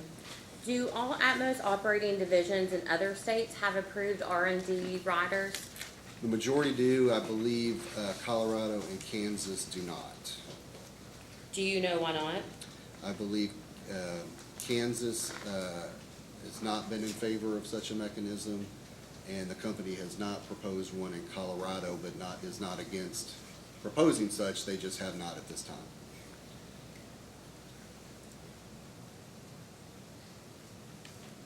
All right, as a post-hearing data request, commission staff is going to ask Atmos to provide the other operating divisions in the other states and designate whether an R&D rider is approved, and if so, what the rate is. The rate or okay, if there is a rider, and then the rate if Yes, there's a and we will draft all of this and submit it to your council. Thank you. So if there are other entities within the Atmos umbrella, then that does not pay the R&D rider, why does Atmos Kentucky believe it's appropriate to A, make their Kentucky customers pay the rider, and B, increase the R&D charge, I think roughly 400%? We believe that there's a lot of benefits that customers have gleaned from R&D initiatives. And secondly, to answer your second point, our proposed increase is still less than another LDC in this state's approved funding level. So we don't believe that our request is exorbitant or unrealistic. It's frankly, our rate is stale and hasn't been adjusted for a number of years. So mathematically, you can get to 400% increase, but in reality, it's 7 cents a month to the customer, to the average residential customer.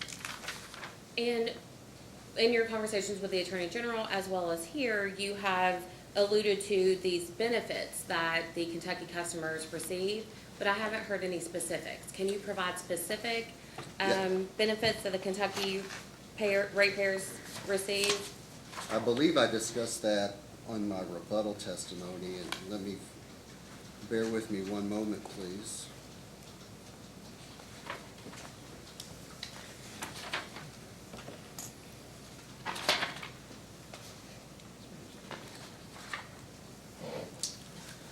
On page 11 of my rebuttal testimony, starting on line 5, the question asks, do you believe that benefits exist? The company states yes. While the company does not specifically track the benefits/savings, Atmos Energy's initiatives through GTI have been successful, which can only benefit our customers. The next line, line 9, says please explain. The answer, starting on line 10 through line 20, reads, the R&D initiatives supported by the company develop technologies that result in benefits that accrue almost entirely to gas customers. These benefits include increased safety, enhanced deliverability, contained costs for distribution O&M, enhanced environmental quality, and greater system integrity through development of distribution operations technology, as well as lower energy use and energy bills, and enhanced venting safety through the development of improved appliances and equipment that are lower cost and or operate more efficiently. Maintaining R&D programs is absolutely critical for the continued safe transportation and efficient, affordable use of natural gas as a current and future environmentally benign, domestically produced energy source for the Commonwealth of Kentucky and for the United States. So do Atmos's customers in Colorado and Kansas that do not pay into the R&D rider, and they don't contribute funds to GTI research, do they still accrue those same benefits? Yes, they have received benefits because one example would be appliance efficiencies those have come about because of R&D initiatives. And do any Atmos shareholders contribute to GTI research, or are the only contributions made through the ratepayer collection of the R&D rider fee? It's 100% ratepayer funded. Is there a reason that shareholders don't contribute to this fund if it's, very important to Atmos? Again, the genesis of the R&D rider was to mimic the cost or the rate that was that flowed through the interstate pipeline invoice, which ultimately flowed through the PGA mechanism back at that time. Our proposed R&D rider, which was, I guess, approved in 2009, looked to purely mimic, like I said earlier, mimic the pipeline invoices. And going back to the 400% increase in the R&D funding that Atmos is proposing, would Atmos Kentucky customers receive any additional benefits if the commission were to grant this increase? It's undetermined, I don't know at this time. And are you aware of any negative impacts that could occur if the commission were to discontinue GTI funding through the Atmos Kentucky R&D rider? I'm not aware of any, but, as I stated earlier, the rate we're seeking is less than a funding amount that's already been approved by this commission. All right. Thank you, Mr. Martin. I have no further questions at this time. Let's take a 10-minute break and be back at 15 until 11. We'll be in recess until then. We are now back on the record. Commissioner Cicero, do you have questions? I do. Going to the net plant increase between the 2016 and the forecast year, is Ms. Gillen the person that would be the best suited to answer questions regarding the change of approximately 28% between years? Either her or Mr. Waller. Okay. As far as the PRP program, you have indicated that you're not certain what pipe remains to be replaced, and you put together an aggressive program based on just a 12% increase per year, which I've already indicated I don't think is a very good basis for an estimate, but it is what it is. At what point does pipeline replacement for ordinary types of pipe become standard O&M and not put in a pipeline replacement program? Well, go back to the first part of your question, the 12%, I think Mr. Waller can be able to explain the reasoning behind the 12%. But all along, our pipe replacement program, as well as this commission has stated in the 2014 PRP order, it's not just a bare steel program. So there are other types of pipe and other families of pipe that the company is aware of that may need to be replaced in the future. And there also could be some, as I mentioned earlier, some federal directives on us, on all LDCs, for the replacement of certain types of pipe. So all we're trying to do is modernize our system for our existing customers as well as our, any future customers. That's a speculative answer, though, isn't it? We don't know what the federal government is going to do. Nobody does. You're correct, absolutely. But there have been rumblings from PHMSA and the other federal agencies. I think even in my testimony, there are some quotations from a member of the PHMSA staff. Kentucky is no different of any other state in the union of companies having accelerated pipe replacement programs. You made a comment that you were committed to the 15-year time frame, but the budget doesn't seem to be a commitment that was, in terms of what was projected and what is now seen as the projected into the future, seems to be way far apart in terms of... You're absolutely correct, and Mr. Smith can address his whole rebuttal testimony is dedicated to why the numbers from 2009 rate case are no longer valid, and explains what the company has done and has planned to do on a going forward basis, and explains those deltas in cost estimates. Well, I know that commission staff has already got a post-hearing data request in on cost per mile, total miles, total projected miles to replace.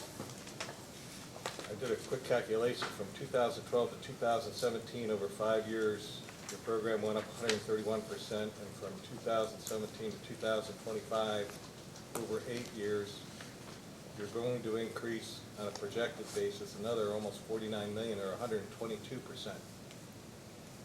It appears that almost all capital spending, or at least most of the capital spending, is being devoted to this and this pipeline replacement program. Would you say that's accurate, not accurate? I don't want to say your statement's inaccurate. I would just state that the company has been committed to replacing all known bare steel within the 15-year window that was approved in 2009.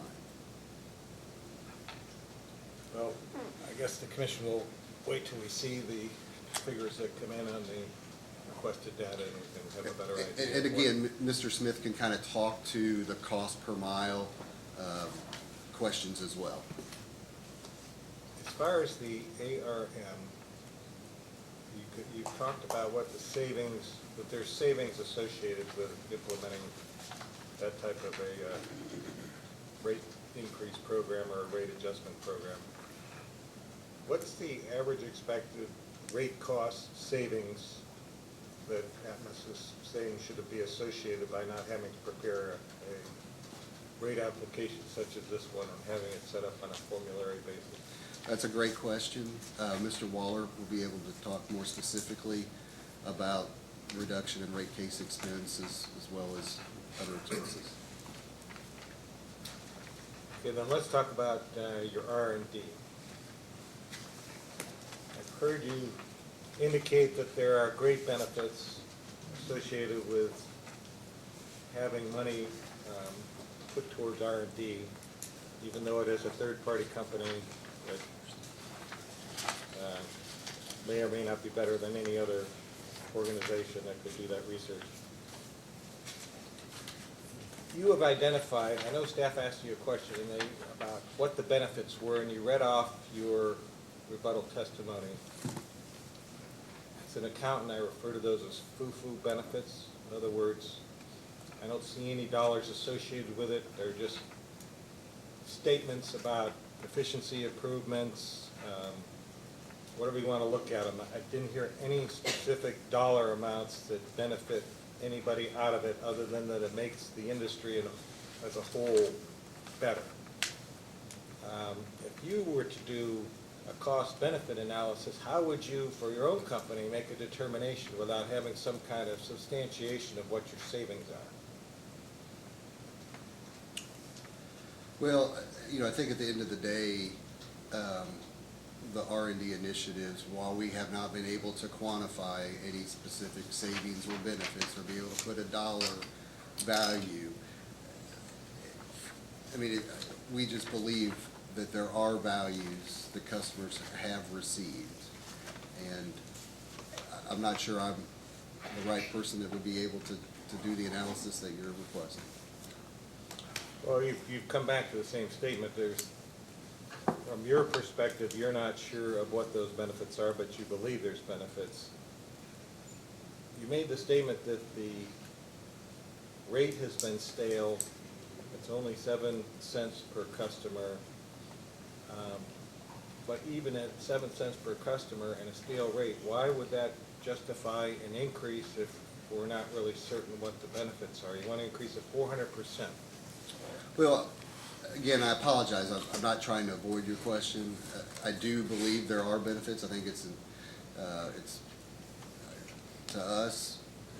I don't think we would have the efficiency levels that are available today in appliances if it wasn't for R&D initiatives.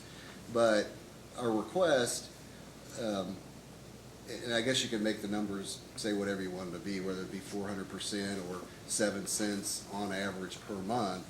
But our request, at least in our opinion, is in line with what this commission has approved for another LDC in the state. So we don't believe the request is exorbitant or anything like that.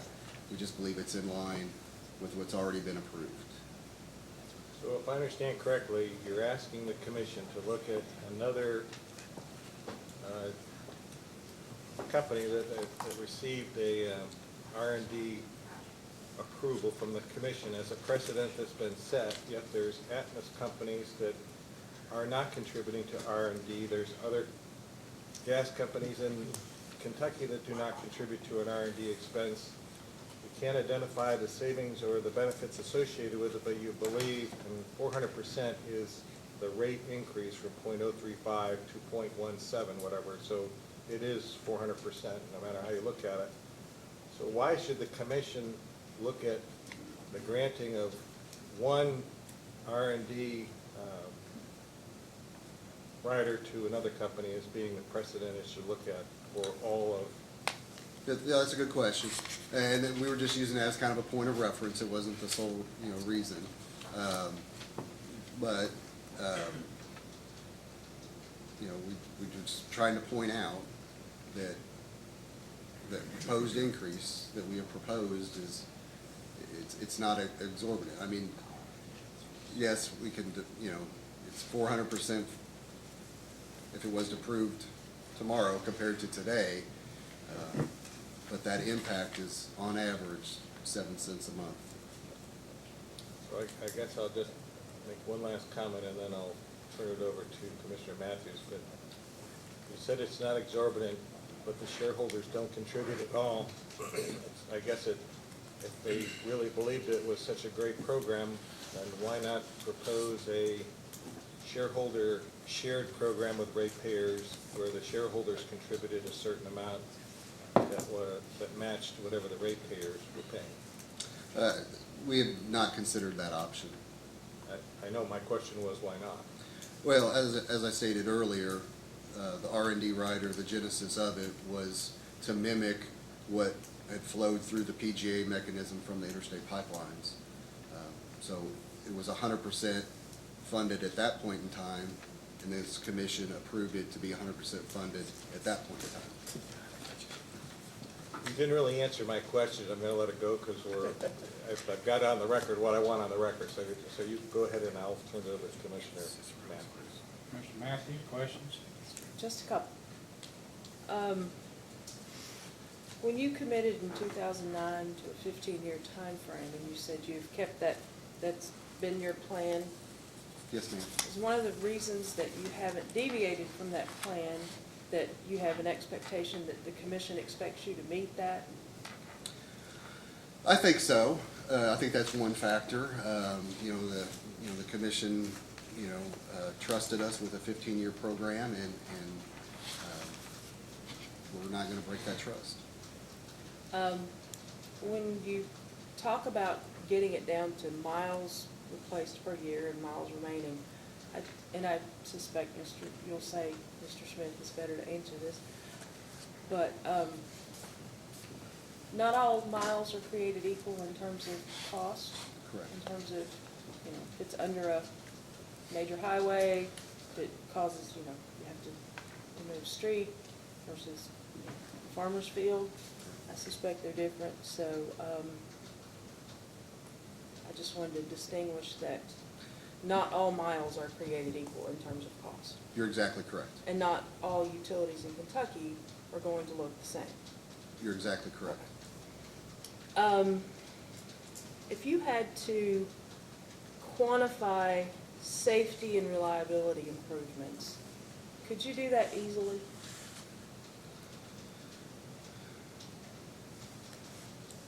In terms of dollars? Well, from a safety standpoint, I think the number of leaks is kind of indicative of how the program has been successful. The number of leaks indicate a failing system that will just continue to deteriorate if not properly maintained. So And I I was think also those looking at the GTI Okay. expenses. Do you think that one of those, and I think you said in your testimony, one of the benefits was safety and reliability improvements because of the research that GTI does on materials, for example? Yes, ma'am. Would you be able to quantify those safety and reliability improvements? Unfortunately, I cannot. But you believe they exist? Yes, ma'am.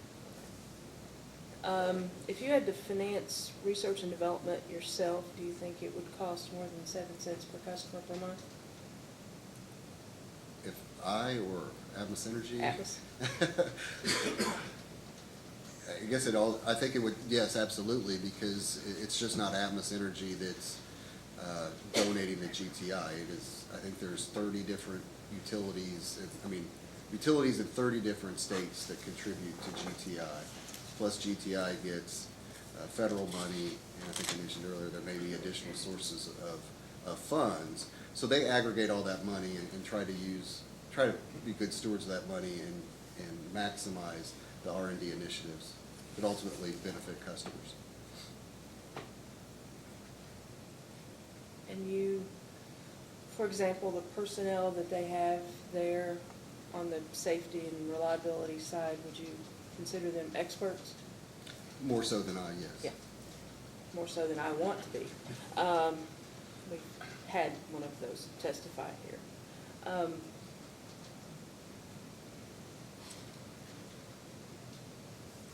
What other, and again, if this is better answered by a different person, let me know. You said it was not just a bare steel program? Yes, we initially proposed our program in 2009 to replace all known bare steel. Which at the time was 250 miles? Yes, ma'am, and then in 2011, we met with the commission and let them know that we discovered another 100 miles. And then in 2014, we actually had applied for a staff opinion, and it was related to a line that didn't quite meet, it was called the Shelbyville line, didn't quite meet the definitions as outlined in the 2009 rate case. That order from the 2014 PRP, the commission cited the statute that allows pipe replacement programs and specifically stated that pipe replacement programs are not limited to just bare steel pipe. So moving the goalpost, so to speak, from the 2009, when you found 100 miles that you didn't know existed in 2009, and then the expansion to other types of pipe, moving that deadline from the 15 years originally put in place might be reasonable. Yeah, it was just not envisioned or asked. Not saying it doesn't have merit, but that's a good question. And one of the questions, and back to you likely expected that the commission was holding you to the 15 years. Correct. I have no questions. Mr. Martin, have you ever been to GTI's place in Chicago or north of Chicago? I have not. I was up there for a NARUC a number of years ago, and my schedule just wouldn't permit me to visit the facility. Do you know of another laboratory or group of scientists in the United States that offers as comprehensive research services as GTI? I do not. Insofar as your pipe replacement program is concerned, how does Atmos determine priorities in terms of pipes that need to be replaced? That's a great question. I'm going to defer it to Mr. Smith. He'll be able to talk more eloquently about how those projects are determined. I note I guess this is Attorney General, AG Exhibit 5 on page 4. There's, I guess, a chart that goes from January 2011 to August of 2017 and shows the cumulative results, I guess, of leak surveys taken every year between 2011 and 2017. Do you have that in front of you? I'm sorry, could you repeat the citation, please? Well, it's Attorney General Exhibit 5. Oh, It's okay, the I'm last sorry. page 4. Yes, sir, I have it. And the pipeline replacement program actually began when? I believe it started in June of 2011. And according to the chart, in January of 2011, leak surveys indicated that your, I guess, pipes or pipelines in Kentucky where leaks were found demonstrated 1,127 leaks. Is that correct? Yes, sir. And January 2012, 1,308. Correct? Yes, sir. And January 2013, 1,354. Yes, sir. And from that point, the leak surveys taken annually have continually shown a decline in natural gas leaks in Atmos' system. Is that correct? Yes, sir. To the point where a leak survey taken January 2017 demonstrated only 600 leaks. Is that correct? Yes, sir. And August of 2017, 528 leaks. Correct? Yes, sir. How many miles of natural gas pipelines does Atmos have in the state of Kentucky? Approximately. I want to say around, subject to check, 4,200. 4,200 miles. Yes. How long have you been, between 2011 and now, March 2018, has any of Atmos's lines, gas pipelines, been the subject of a gas line explosion? In Kentucky, Yes. I'm not aware of any. No.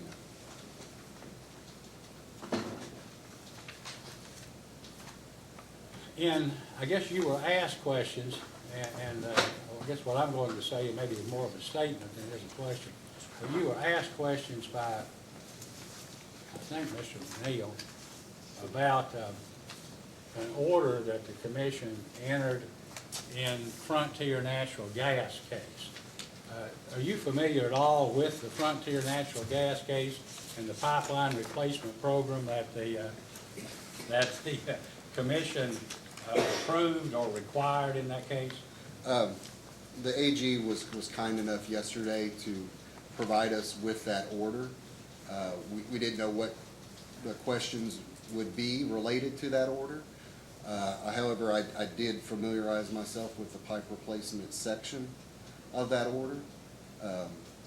But I don't really know the company per se or any of the background related to that docket. Well, in the order, Frontier, over a period of a number of years, had committed to replace a certain number of miles of pipe on an annual basis. And during that time period was allowed to recover through rates amounts in excess of 10% line loss. And over a period of 5, 6, 7 years, had never come close to meeting its obligations to the commission. And then, in a rate case, asked for a 75% increase in the PRP program. The commission established or gave them not $2 as they requested, but $5, required them to open an escrow account and to be accountable for the money, and we intended and intend to require them to spend it on replacing pipelines. So I don't know what the questioning was about involving you, but for you or any other witnesses in the future, the fact that you don't have a restricted account out of which you pay your money, as far as I know, has no relevance to this case. Thank you, sir.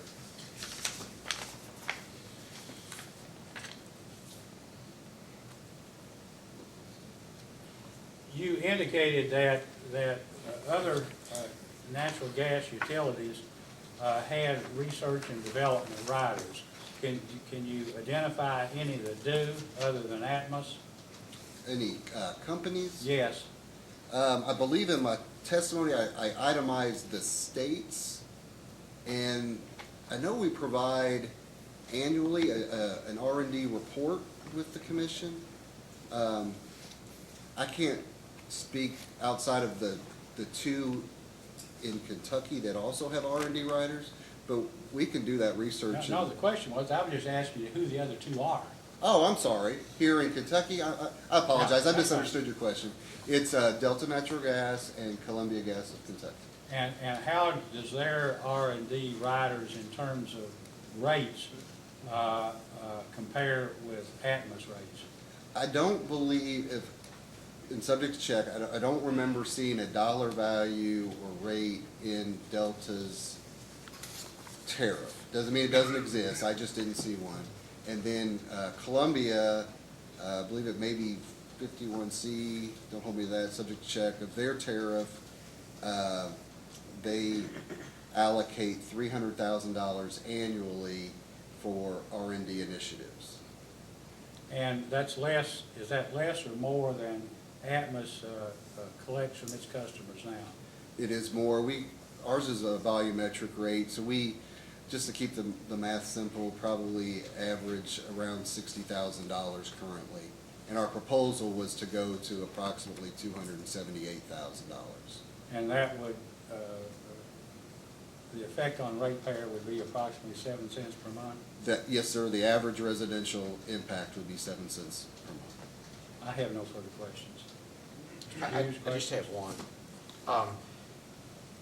As far as the overall expense related to PRP, aren't all of those amounts presented to and approved by the commission on the regular PRP filings? Oh, yeah, absolutely. I mean, we don't, we file all those projects on the front end, and the staff or any intervening party has an opportunity to review all of our schedules and documentation.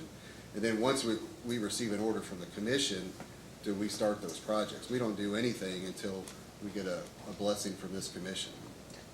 That's all I have. Mr. McNeil? I have just a few questions, Your Honor. Ms. Gold? No further I said I have a few questions, I'm Oh, sorry. you do? I'm I sorry. do have just a few, yes. Thank you. Mr. Martin, you've talked about Atmos's lowest distribution cost as it stands now. But if the company doubled its rate base, that would no longer be the case, correct? That depends. I don't know what other companies are doing. I mean, I guess leave out other companies, but if Atmos, under your example, if no other companies invested $1 in Kentucky and we invested $1, eventually, at some point in time, our rates would be the highest. okay, your return would go up in that scenario. Maybe, maybe not. But let me say, so if you have $1 million rate base and the rate's recovering at 10%, you double the rate base to $2 million, the rate's still at 10%. In that scenario, the return would go up. Is that right? Under that scenario. Okay. Can you explain why Atmos is wedded to the idea of recovering the PRP costs after it's been rolled into rate base with a fixed charge? I'm sorry, could you repeat the question? So, can you explain why the company is wedded to the idea of recovering the PRP cost after it's been rolled into rate base with a fixed charge? I apologize, I may not be following your question. Are you asking why we continue to why the PRP resets to 0 at the conclusion of a rate case? I guess what I'm asking is what. Because that capital investment then rolls into rates. It doesn't cease to exist. So I apologize if I'm not understanding your question. Couldn't you recover through a fixed charge before rolled into rate base? We do recover the PRP investment, and then at the conclusion of a rate case, the PRP rates reset to 0, and that investment is then reallocated to our tariff rates.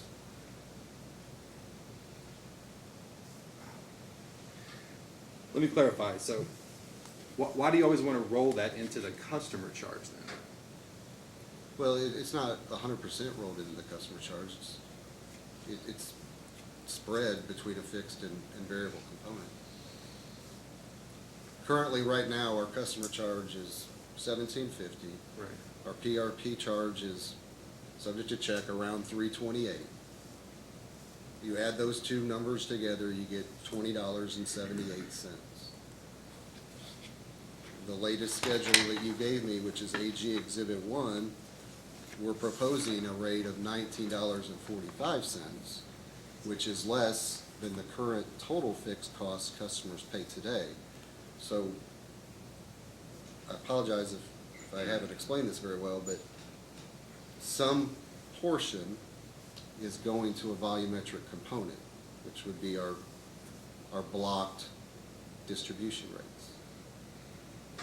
Did I answer your question? I feel like and I apologize. I think you've done a pretty good job, but yeah, maybe we're not. Again, I apologize. That's all right. You've said multiple times as to the ARM, it will be streamlined and simplified. Does that mean less discovery? Does that mean less records? Can you explain what you mean by that? Oh, absolutely. Well, just one example. There's a minimum filing requirement that would be up to the commission to adjust. But we filed this. This was an electronic case. We still have to file an original and 6 copies. You can see all the boxes behind my counsel here as well. One MFR was 1,200 pages. I think in today's world and technology, there is a better way to give all the information that everybody needs and saves everybody time, energy, and money at the end of the day. And that's what we've tried to do. We're not limiting any discovery. I think we're crystal clear on that point, that we're just trying to make the process simpler for all parties. Would you agree at the outset, though, that there's less information for the commission to consider in the ARM filing, the way it's proposed? I believe they will have all the necessary information to make a decision.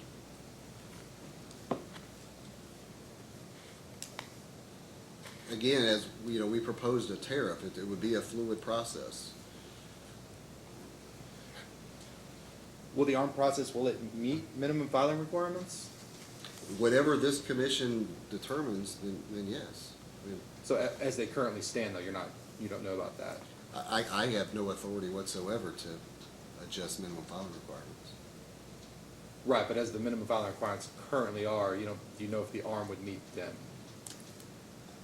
We have not, no, I mean, Yeah. yeah, we would supply every piece of information that this commission and any intervening party requests. Okay. My last question, I hope, can you explain why the company felt so committed to the original 15-year timeline in the PRP, but not to the original $124 million estimate? It's a good question. I mean, the estimate, we all know, is no longer valid. I mean, there's no reason to sugarcoat that, and Mr. Smith can do a great job of explaining why those numbers are different. But we had an order, and we were going to be obligated to abide by that order, which granted us a 15-year window, and that's what we've been committed to.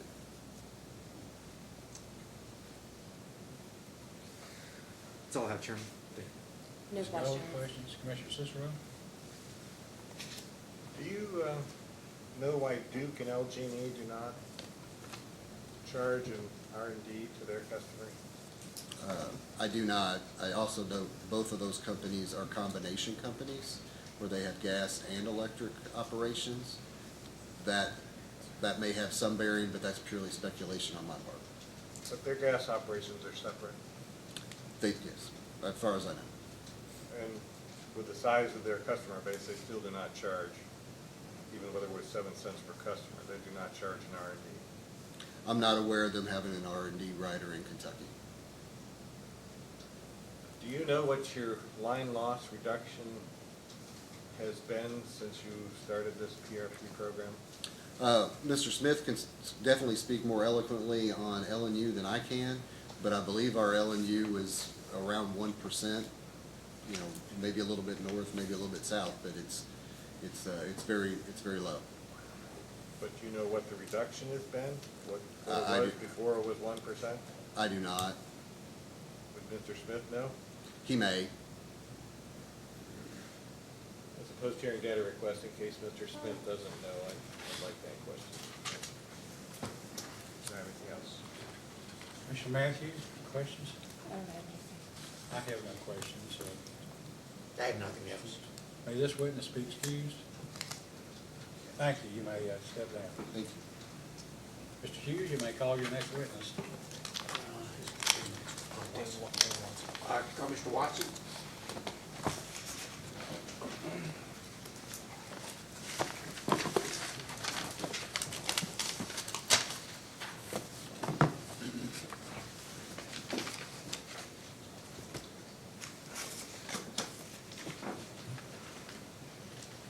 Please raise your right hand. You solemnly swear or affirm under the penalty of perjury that the testimony you're about to give will be the truth, the whole truth, and nothing but the truth. I do. And please be seated. You may ask. Would you state your name and your business address? My name is Dane Watson. My business address is 101 East Park Boulevard, Suite 220, Plano, Texas 75074. And have you filed testimony in this case? Yes, I have filed rebuttal testimony. Do you have any changes or corrections to that testimony? I do not. If asked those questions today under oath, would your answers be the same? They would. And nothing further. Mr. Cook, Mr. McNeil, questions? Yes, good morning, Mr. Watson. Good morning. Are you aware of the settlement that this commission approved in the Kentucky Power rate case number 2017-179? The Kentucky Power? Yes. No. Okay. We'd like to pass you out the final order in that case. Yes, you may. Thank you.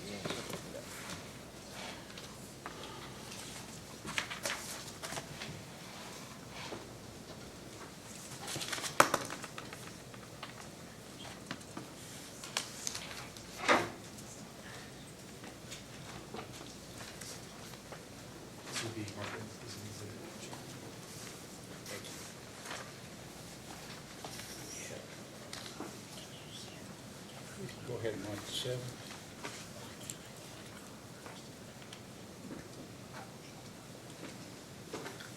Mr. Hughes, do you have any objection? I don't to this have any being marked objections, and sir. filed?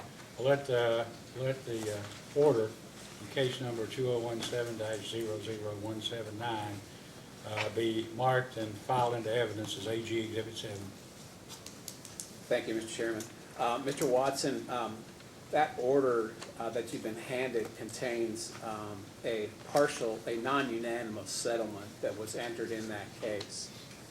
And it's at an appendix, it's towards the very back of that order. And on page 10 of that particular non-unanimous settlement, were you aware that Kentucky Power agreed in that settlement to remove terminal net salvage cost from its depreciation rates? I have not seen this before, so no, Okay. I was not aware. I understand, thank you. And then, Mr. Watson, do you know whether Atmos had any net salvage in its depreciation rates prior to the 2015 rate case? Yes, they did. They did? None of them were terminal net salvage, though. I'm sorry, None of those were terminal net salvage. okay, I understand. And I'd like to request in a post-hearing data request, if you could provide the amount of the net salvage in the rates prior to the 2015 case. Okay. Thank you. This time, Mr. Chairman, that's all the questions we have. Ms. Gold, questions? We have no questions at this time. Commissioner Cicero? I have no questions. Commissioner Matthews? No. I have no questions. Mr. Hughes, anything else? May this witness be excused? Thank you. You may stand down. Thank you.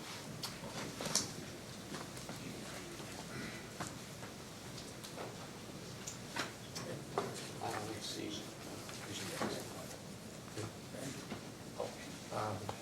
Dr. Vanderwide?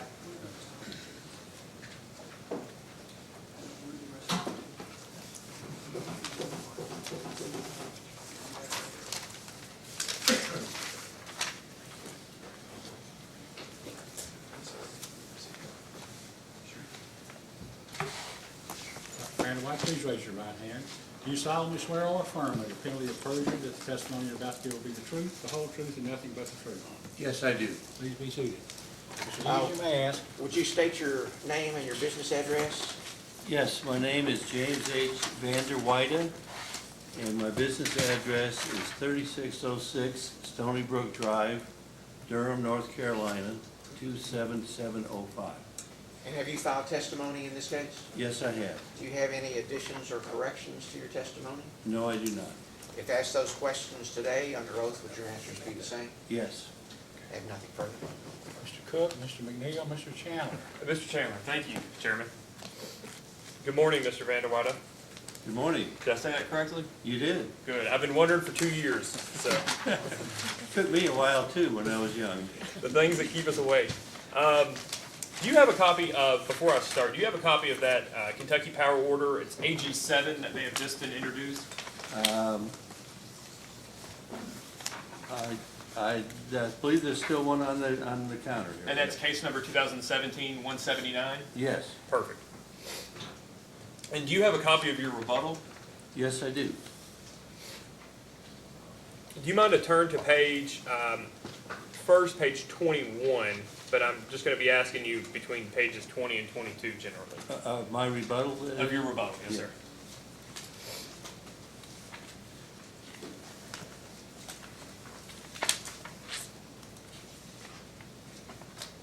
Yes, I'm there.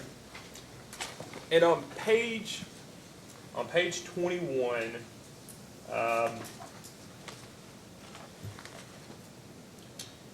do you mind to read lines 20 through 22? Page 21, lines 20 to 22. Yes, sir. Yes, I'll read that.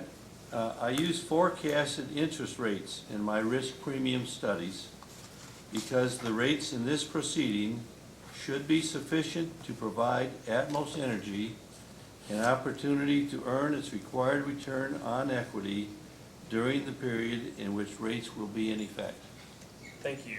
Did you also use forecasted interest rates in either of your other two studies? Yes. Okay. And do you mind, in the Kentucky Power Order that's before you, do you mind to turn to page 29 of that order?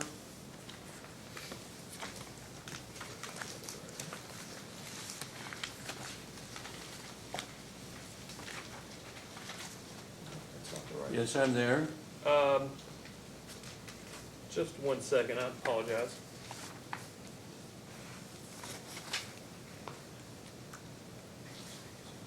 Actually, on page 28.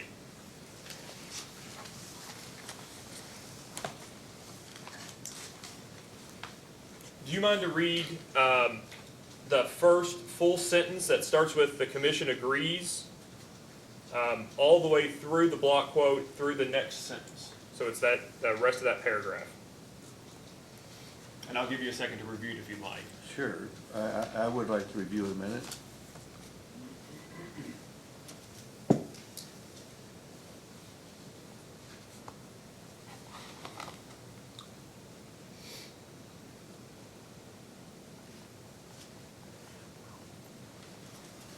Yes, I'll read it. The Commission also agrees with the Attorney General that flotation costs should be excluded from the analysis. The Commission believes that... Oh, I'm sorry. Just before that, I apologize. Okay. Do you see the, it's the very first sentence on the entire page. It starts the exact same way, I believe. The Commission agrees. It's line 2 is where it And begins. it has to do with the interest rates, is that Yes, right? sir. Okay. The Commission agrees with the Attorney General that although interest rates are increasing, they are doing so slowly and are still historically low. And do you want me to continue? Yes, sir. In fact, the Federal Reserve noted the following.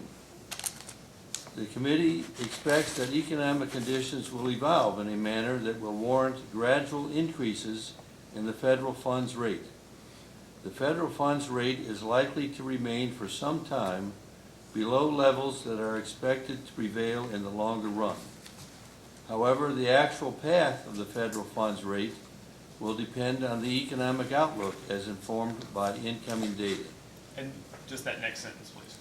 The Commission further agrees that models supporting the low interest rate environment should be given more weight than those supporting high interest rate expectations. Thank you. And do you also mind to go back to your rebuttal testimony? And I believe this time it's on page 20. 20? Yes, sir. Yes? And on page 20, do you mind to read lines 14 and 15?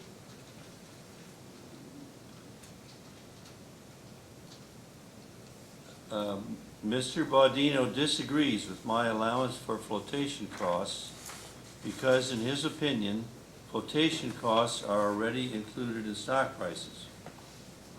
And if you don't mind that Kentucky Power Order, do you mind to read the two sentences that you had started earlier that start with, the Commission also agrees? The Commission also agrees with the Attorney General that flotation costs should be excluded from the analysis. The Commission believes that flotation costs are accounted for in the current stock prices as the price includes the underwriting spread, and adding the adjustment amounts to double counting. And I note that I explained why I disagree with that statement at the beginning of bottom of 20 and further in my testimony. Yes, sir. And but you would agree that Mr. Baudino's opinion does line up with the Commission's determination in this rate case, correct? That you just read from? I agree that it does line up with the Commission's opinion in that case, but I cite the reasons why it's not consistent with economic principles in my rebuttal So testimony. you disagree, but you would agree though that you disagree that flotation costs are included, but you would agree that Mr. Baudino's opinion lines up with the Commission's most recent rate case order. Yes. Do you know, let me ask you as a general proposition, how long have you been doing this consulting work on ROE? For many years, it's in my resume, but it's probably 30 years or 30 so. years. And as a general proposition, do you think it's ultimately a healthy thing for all parties involved, including the regulator, that in a situation such as this, where the Commission has, explicitly rejected the idea of flotation costs, that the company gets an opportunity, that you on behalf of the company gets an opportunity to argue again that flotation costs should be included? And what was the beginning of your question? Well, so I'll cut it up. How about that? So you would agree that the Commission has previously rejected the inclusion of flotation costs in ROE analysis, correct? Yes. And do you believe that it's a healthy thing for all customers or for all parties involved that even though they've explicitly rejected that the company now still gets an opportunity to try to present that argument again? Yes, absolutely. I think it's very healthy for the Commission to consider the latest information and the latest arguments, as I would as an economist on any issue. Right. that So comes before me. continue, please. I'm sorry. I think it's healthy for me, and it's healthy for the Commission to be open to new arguments and new ideas continuously. And so you see that constant friction as a good thing, right? That everybody gets to put all the arguments out there. We get to have full discovery on it. It's fully transparent. And although maybe the Commission has explicitly denied something in the past, Atmos, for instance, in this case, gets to, you as an expert get to present your argument on something, for instance, like forecasted interest rates and flotation costs. I think that's very healthy. Very healthy. And would you? Thank you.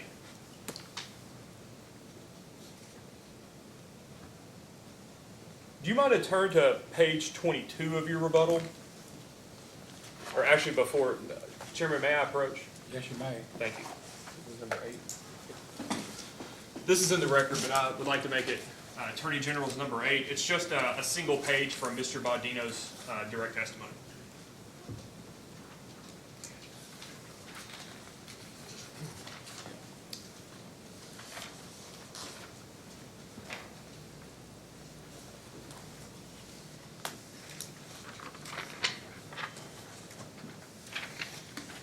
Mr. Hughes, do you have any objection to this? No. Let it be marked in as AG Exhibit 8 and filed. And I am correct, and it is Attorney General's number 8.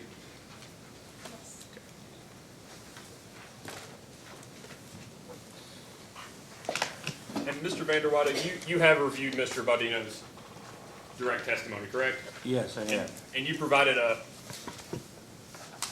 critique of that testimony. Would you agree?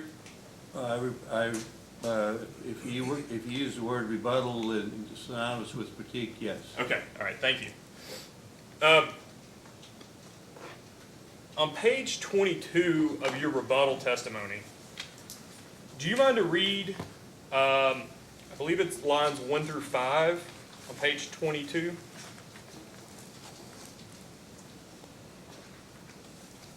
The question is, what is Mr. Baudino's disagreement with your use of forecasted interest rates?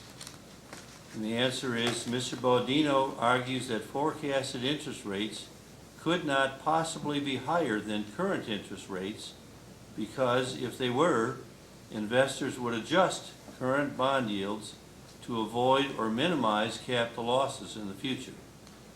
Now, you cite a specific page of Mr. Baudino's direct testimony, didn't you? Yes, And do you know what page that was? 35. And that's the page that I've provided you, correct? Yes.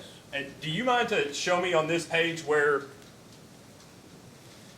Mr. Baudino stated that the interest rates could not possibly go higher?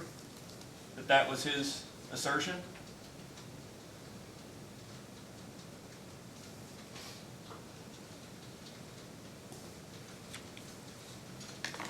Yes. Starting on line 15 and through line 19, which read, current observable bond yields should be used for any risk premium analysis, period. Current bond yields reflect all relevant current market information, including expectations about future interest rates. If investors really expected A-rated utility bonds to be significantly higher than they are now, they likely would have already adjusted the current bond yield to avoid or minimize capital losses. And I believe I've interpreted that. That's not the same thing though, right? He's not saying that interest rates can't go up. He's saying that if it's expected that interest rates are going to go up, investors have already anticipated that. Those aren't the exact same thing, are they? I believe they are. They likely would have already adjusted the current bond yield to avoid or minimize capital losses. And I would read that, I would interpret that to mean that they would already have adjusted the current bond yields to equal their expectations of future bond yields. You read that as him saying that it's his expectation that you read the 40-something or 50-something pages of his testimony, and what you take away from the whole thing is that future interest rates could not possibly be higher than they currently are. No, I think that's a misinterpretation. To say that's the only point I took away from his entire testimony would be a mischaracterization. But it's your position that you believe that that's what Mr. Baudino said here, that it's his... At that page, on page 35, when he says they likely would have already adjusted the current bond yield, yes, that's exactly what I would take away from that statement. Excuse me, I'm sorry. That's how you take it. Yes.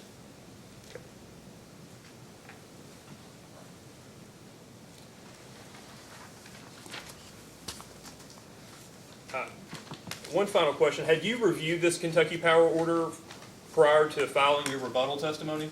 No, I have not. You had not. And have you previously testified before this commission about the use of flotation costs? I would guess that I have, but I don't recall specifically. That's all I have, Chairman. Ms. Gold, questions? We have a few questions. Mr. Vanderwaden, are you familiar with the Regulatory Research Associates report on major rate case decisions of 2017? Yes, I am. And subject to check, does it sound accurate that the average return on equity authorized for gas utilities was 9.72% in 2017? Yes, it does. And then, does it also sound accurate, subject to check, that if you remove an outlier that had an 11.88% ROE, then the 2017 average authorized gas ROE was 9.63%? I would take as a numerical statement that if you removed an 11, whatever that number you mentioned, that you would get a lower result. I would not take that was the only outlier, and that that would be the appropriate number to consider in terms of allowed rates of return. I think it would be better to use the average of 972 than to use whatever other number you mentioned, 963, I guess it was. Well, this is coming directly from the Regulatory Research Associates. They removed that outlier to come up with the average. I'm just saying, subject to check, does that sound accurate? I'm not sure I'm interpreting your question. Are you saying that if you removed a number that was like 11, you would get a 963 Yes. as a numerical matter? Yes. Yes, I would say that, I would agree with that. I'm not saying that I would agree that that's the best representation of the average allowed return for natural gas utilities. Okay. And does it sound reasonable, subject to check, that based on the Regulatory Research Associates major rate case decisions of 2016, that the 2016 average authorized ROE for gas utilities was 9.54% in 2016? Does that sound reasonable? I happen to have a copy of that with me, so I will verify that. Chairman, can I ask, if staff has a copy of this, given that this is a cross-examination ROE and the AG has an expert on it, that we get a chance to look at these numbers that are being used on cross-examination? Well, I think we can provide you with a copy of that. Okay. We can hand it out. The issue is that this is based on a commission subscription, so it's confidential, and staff doesn't have a non-disclosure agreement with parties. So I can hand it out for reference, and then I'll just have to take it back up at the end. As long as it's available for cross-examination and redirect for the two ROE witnesses, that's all we would. I think this is the same document that was used in the Duke rate case we had earlier in the month. Isn't that And I correct? don't disagree with that, but there are, I think, a couple other things I would like to ask about it if we're gonna delve into these specific numbers. You have copies available? I do. Ms. Gold? Well, we can hand them out, and then before there's any, I guess somebody's going to have to assume responsibility for making a determination as to what in this is supposed to be confidential and what isn't. But somebody will raise it and we'll rule on it. I don't know, I think, Mr. Chairman, that some jurisdictions that they allow these in to the record, and I'm sure that the RRA people are aware of that, and that's. I think there's probably, and you're probably correct, there's probably a difference in taking someone's proprietary product and giving it to others or using it, and then, but in a case, a judicial or quasi-judicial state proceeding, it may not have be entitled to the same professional, I guess, protection that otherwise might apply. But we're going to do it anyway, just in case. But Ms. Gold, we'll have to leave it to you when and if Mr. Chandler conducts a cross-examination or any other attorney does to make a determination or raise an objection or make a motion that we go into confidential session. Is that okay? Yes. All right, Mr. Vander Wyden, if you look at the, let's see, the third paragraph on the first page, that is where, I was saying, subject to check, the average ROE authorized gas utility, was 9.72% in 2017. Do you see that? Yes, And then 9.54% in 2016. yes, And then, not the next sentence, but the next one, it says, our notes that the 2017 data includes an 11.88%, ROE determination for an Alaska utility. Absent this outlier, the 2017 gas ROE average is 9.63%. Do you see that? yes, All right. And then in the next paragraph, do you see where it says for gas utilities, the median authorized ROE was 9.5% in 2016? yes, and 9.6 in 2017. Okay. Can you explain the increase in that ROE from 2016 to 2017? Just for the record. I haven't studied that. Okay. Do you agree that in terms of investor risk, a utility needs to offer a return similar to the returns available from other opportunities of comparable risk? Yes, And given an average ROE of, depending on if you remove the outlier from Alaska, 9.63%, to 9.72%. Those were the average ROEs for gas utilities in 2017. And then couple that with the recent award to LG&E, Louisville Gas and Electric in Kentucky, of 9.7%. Do you not agree that your proposed ROE of, I believe, did you change it from 10.3 to 10.4? I updated that in my rebuttal to 10.4, yes. Okay. Do you not agree, based on this information, that your proposed ROE of 10.4% is inflated? No, I don't agree with that. Can you explain why? Yes, the cost of equity, I think, almost all witnesses that I know of over the last 30 years agree is determined in the capital markets. And the best way to estimate the required return on equity of investors today is by looking at evidence in the capital markets. And so I have, that's generally done by looking at discounted cash flow analyses, capital asset pricing model analyses, and risk premium analyses. As an economist, I believe that my application of those methods is based on sound economic reasoning, and they produce a required return on equity in the capital markets of 10.4, using the data in my rebuttal testimony. And I believe that if one would update that to even a further month, it would be slightly higher than that. There are many factors that might go into regulatory decisions, and I'm not fully cognizant of what all those factors are. But as an economist, I believe that the best way to determine the cost of equity is by looking at capital market data, and that's what I've done in my testimony.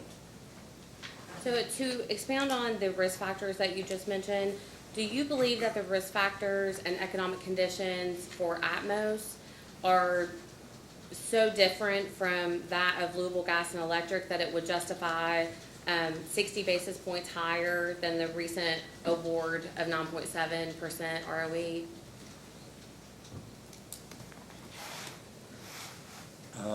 I haven't studied mobile gas and electric. I haven't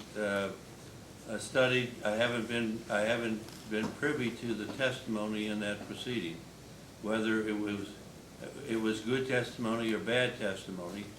The commission has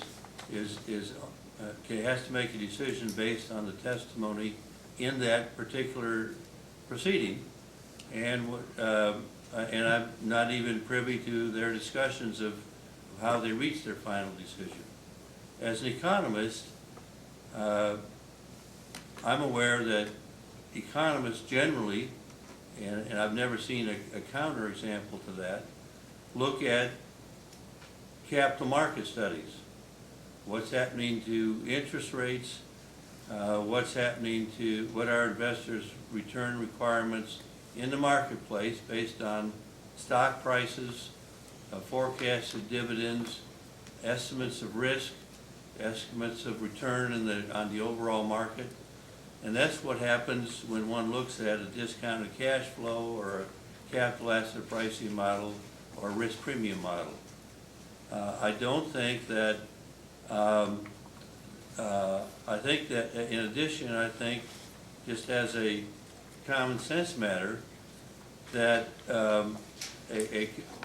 I believe that in a rate proceeding, all parties should have the right to present their best estimates of the cost of equity, and not be precluded from providing that best estimate. Did you provide an update to your ROE models in your rebuttal testimony? Yes, I did. Can you report any market changes that may further affect your ROE analysis? Yes, they were all included in my updated analyses. Thank you. I have no further questions at this time. Commissioner Cicero? You indicated that your methodology produced a rate of return, or return on equity of 10.3 updated to 10.4. Would you agree that there's many different methodologies that are used in order to determine an ROE? I would agree that that witnesses have presented different rate of return methodologies. I present the reasons and the evidence for my methods in my testimony, and in my opinion, those reasons justify the methods that I use. And we appreciate that. But I think in your comments you said that the way the market values most investment is based on risk. Would you not agree? Yes. Well, I spoke too soon. I certainly would agree that risk is a primary factor, but also would be their expectations of future changes in interest rates and the economic conditions, and the forecasted cash flows from their investment in not only this company but other investments of comparable risk. And I think the key is your last statement of comparable risk. And from the perspective of the exhibit that staff presented with what's been awarded by the various rates that have been filed in 2016 and 17, those cases which show that the investor, historically, these are the rates that our investors are receiving for comparable risk. Would you not agree? These are the results of regulatory proceedings and the rates that they are receiving in regulatory proceedings. I wouldn't necessarily agree with the statement that these are the required returns as observed in the marketplace. And I was asked to provide my independent opinion on what returns are required in the marketplace, and that's what I provided. But you would agree that from a commission perspective that all variables have to be considered, and looking at the historical returns that have been granted, that's a valid variable to consider. As I understood it, you're asking whether commissioners should look at allowed rates return, and I would say yes, that's reasonable to look at that as one additional piece of information. That one also look at the evidence that is presented in this particular case. I wouldn't disagree with that at all. Thank you. Commissioner Matthews? Just one. You said that you had updated from 10.3 to 10.4, Yes, and I believe I heard you say, and there are recent events that would likely make you increase that higher if you did the analysis today. What would that be? it would be 10.6. That'd be the number using data through February. In my rebuttal, it was data through January. And what happened in February that would make you increase that by 0.2%?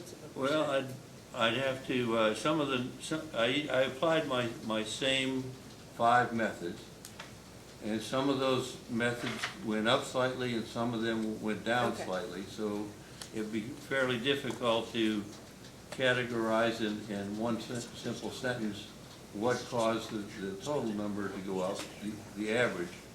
But it was based on the information used in exactly the same methods that I had provided in my direct and my rebuttal. Would you be willing to share that with us as part of a post-hearing data request? Yes, I certainly would. And I love that your answer was essentially on one hand this and on one hand that. Good economist.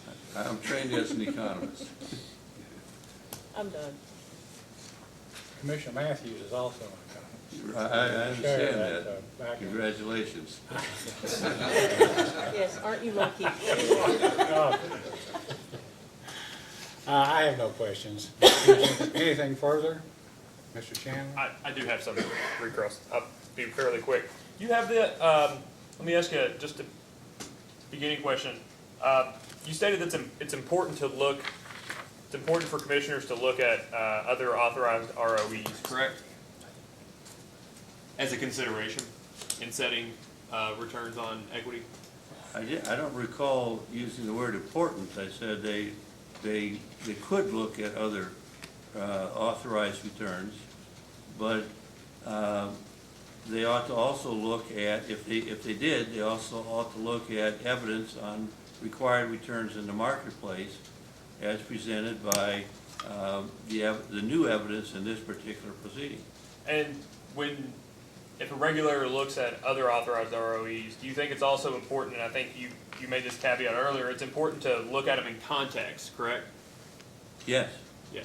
Do you have a copy of that RRA report? Yes, I do. You might have turned to the to page 11 of it.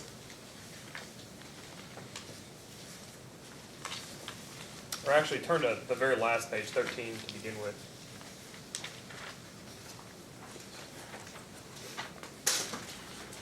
You want me to look at page 13, which has the footnote? Yes, sir. Just quickly, would you agree that footnote, where any footnote that includes B is an order followed stipulation or settlement by the parties? Yes.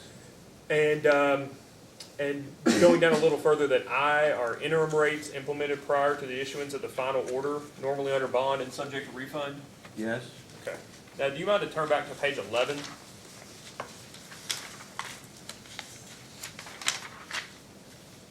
And may we go on the confidential record, Chairman? Any objection? We will now go into a confidential session. We're now back on the public record. May this witness be excused at this time? You may step down. Thank you. At this time, it's 4 or 5 minutes after 12. Well, let's break for lunch until 1 o'clock, at which time we'll reconvene. Now back on the record. Before we start with testimony this afternoon, I'd like to ask Attorney General's office, how many Atmos witnesses do you have cross-examination for? So we get some idea about how long we'll be going. We were just going to say that we do not have questions at this time for Ms. Gilham. Am I pronouncing it correctly? Gillum. Gilham, thank you. We do have some for Mr. Smith, quite a bit for Mr. Waller, some for Ms. Story, and some for Mr. Christian. Ms. Goh, do you have questions for Ms. Gillum? Commission staff does not have questions. Commissioners, anything for Ms. Gillum? I have one question for her. All right, we better swear her in then. Okay. Ms. Gillum, will you please raise your right hand? You solemnly swear or affirm under penalty of perjury that the testimony you're about to give will be the truth, the whole truth, and nothing but the truth. I do. Please be seated. Commissioner Cicero. Do you want me to? Oh, I'm sorry, you go. I mean, I don't mind.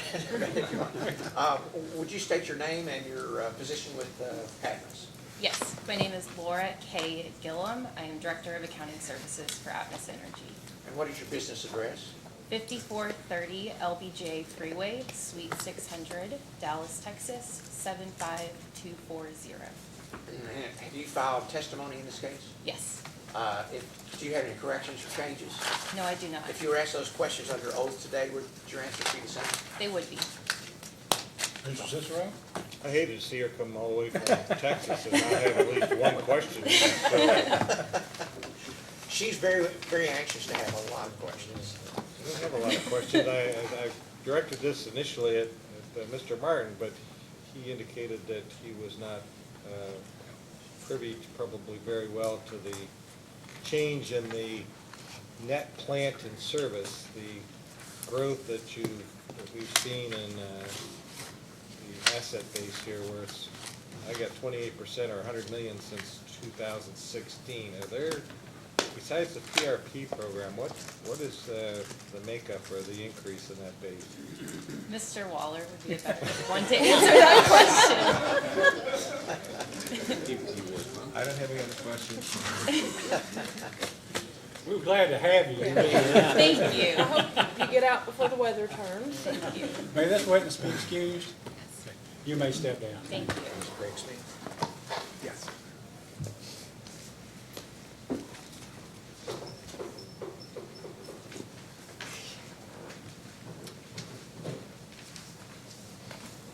Okay, please raise your right hand.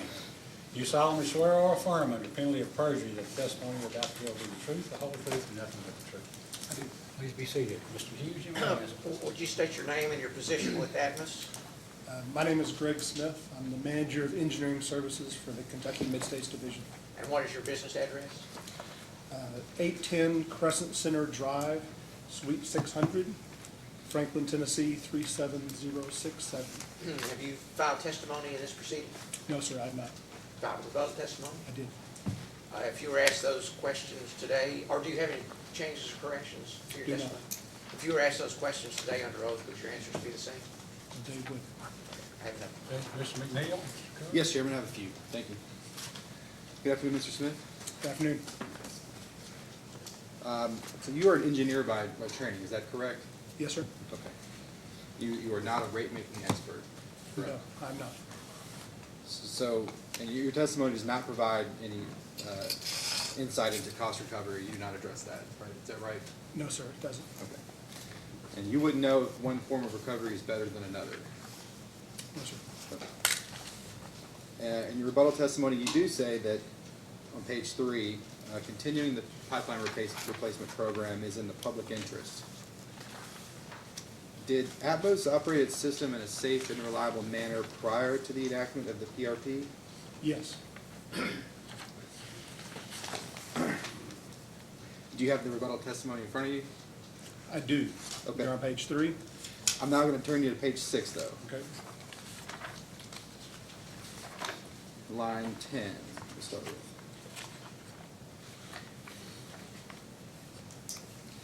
And at line 10 there, you see that where it says, from an operational perspective? Yes. Could you just please read into the record those two sentences? From an operational perspective, the company would continue to operate its system in a safe manner, abiding by federal regulations regardless of whether or not PRP existed or not. So Atmos is required to provide that safe and reliable service whether you had a PRP in the past or whether you do or do not have one in the future. Is that right? Absolutely. Okay. I do want to clarify something on page 5. You mentioned accelerator replacement of infrastructure. And you state specifically the company has accelerated its work with pipe replacement in the state of Kentucky.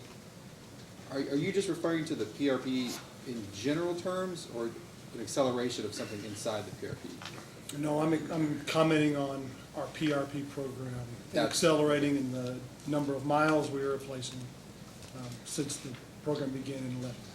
Okay, thank you. And then around page 8 in your rebuttal, you talk about the PRP expenses greatly exceeding the initial projections. You mentioned the expanded scope of the project, the 100 extra miles that were found. You talk about some possibly outdated assumptions and ordinances, I think, that might not apply anymore.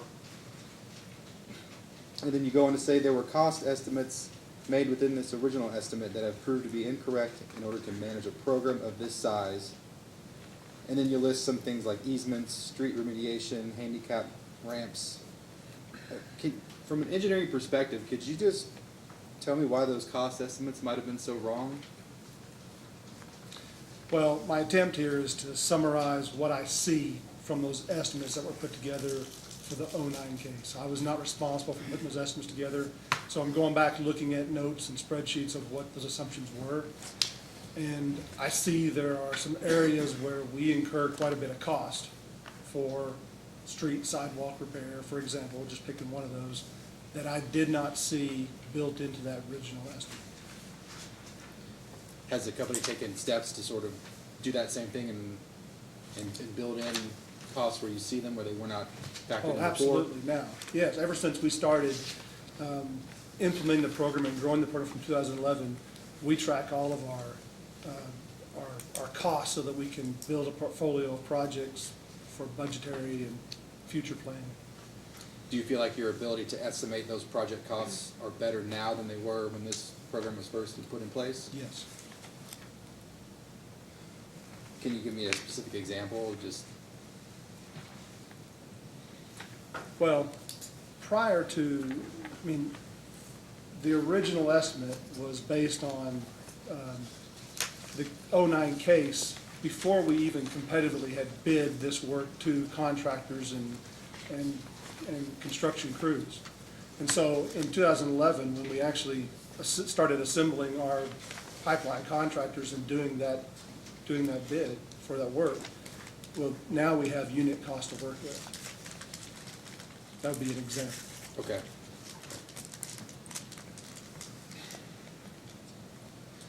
That's all I have for right now, Chairman. Ms. Gold, questions? Yes, we do have questions. Mr. Smith, I'm going to start out with some questions that Mr. Martin deferred to you concerning the pipeline replacement program. Yes, ma'am. So I would like you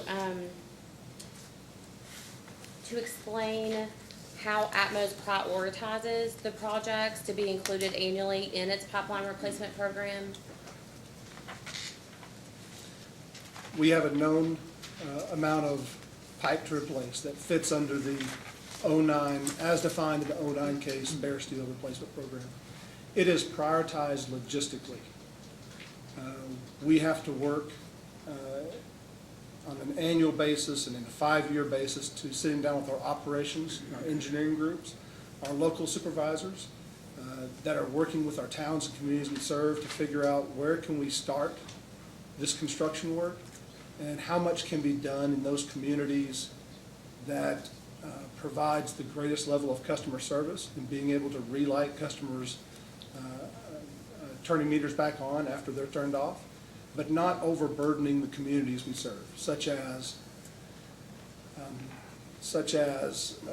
how can other utilities respond to locate requests?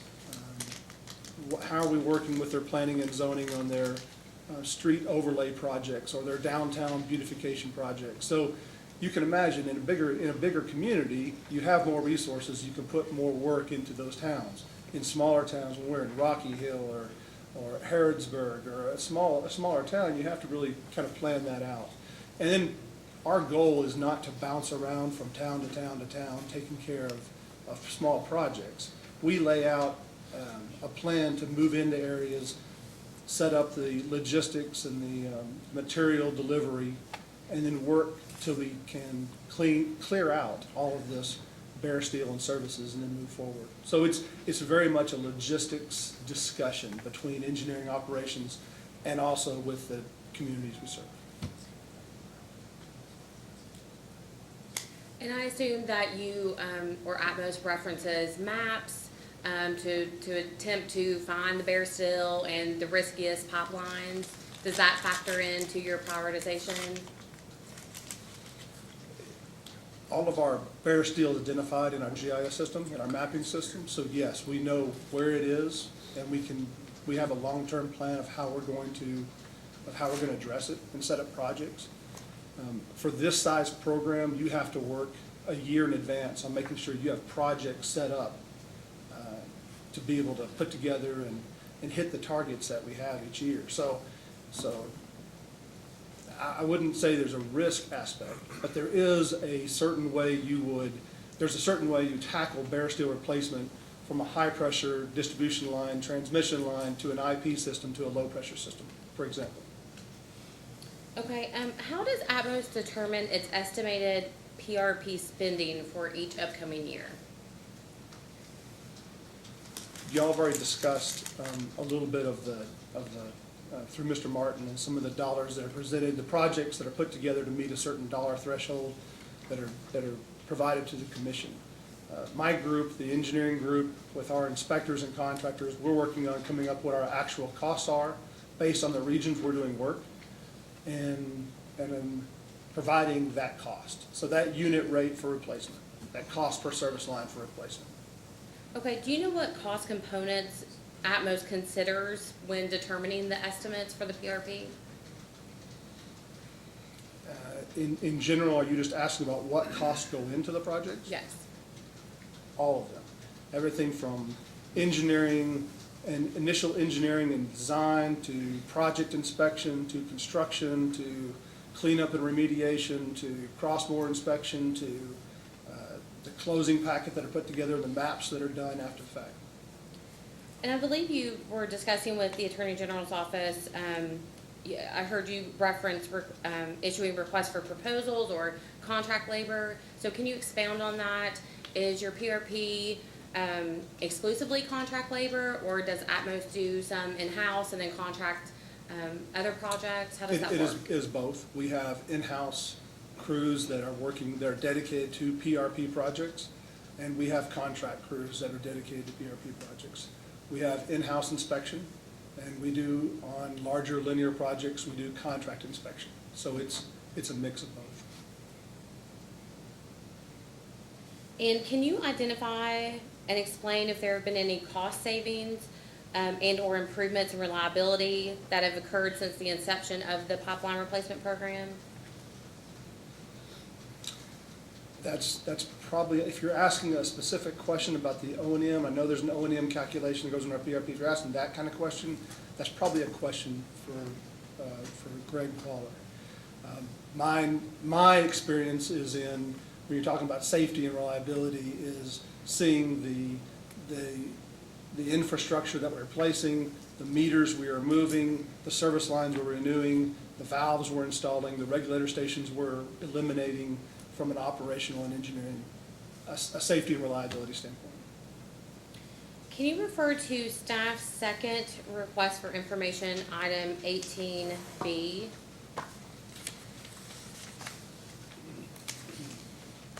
Sorry, I might need a little bit of help on getting there.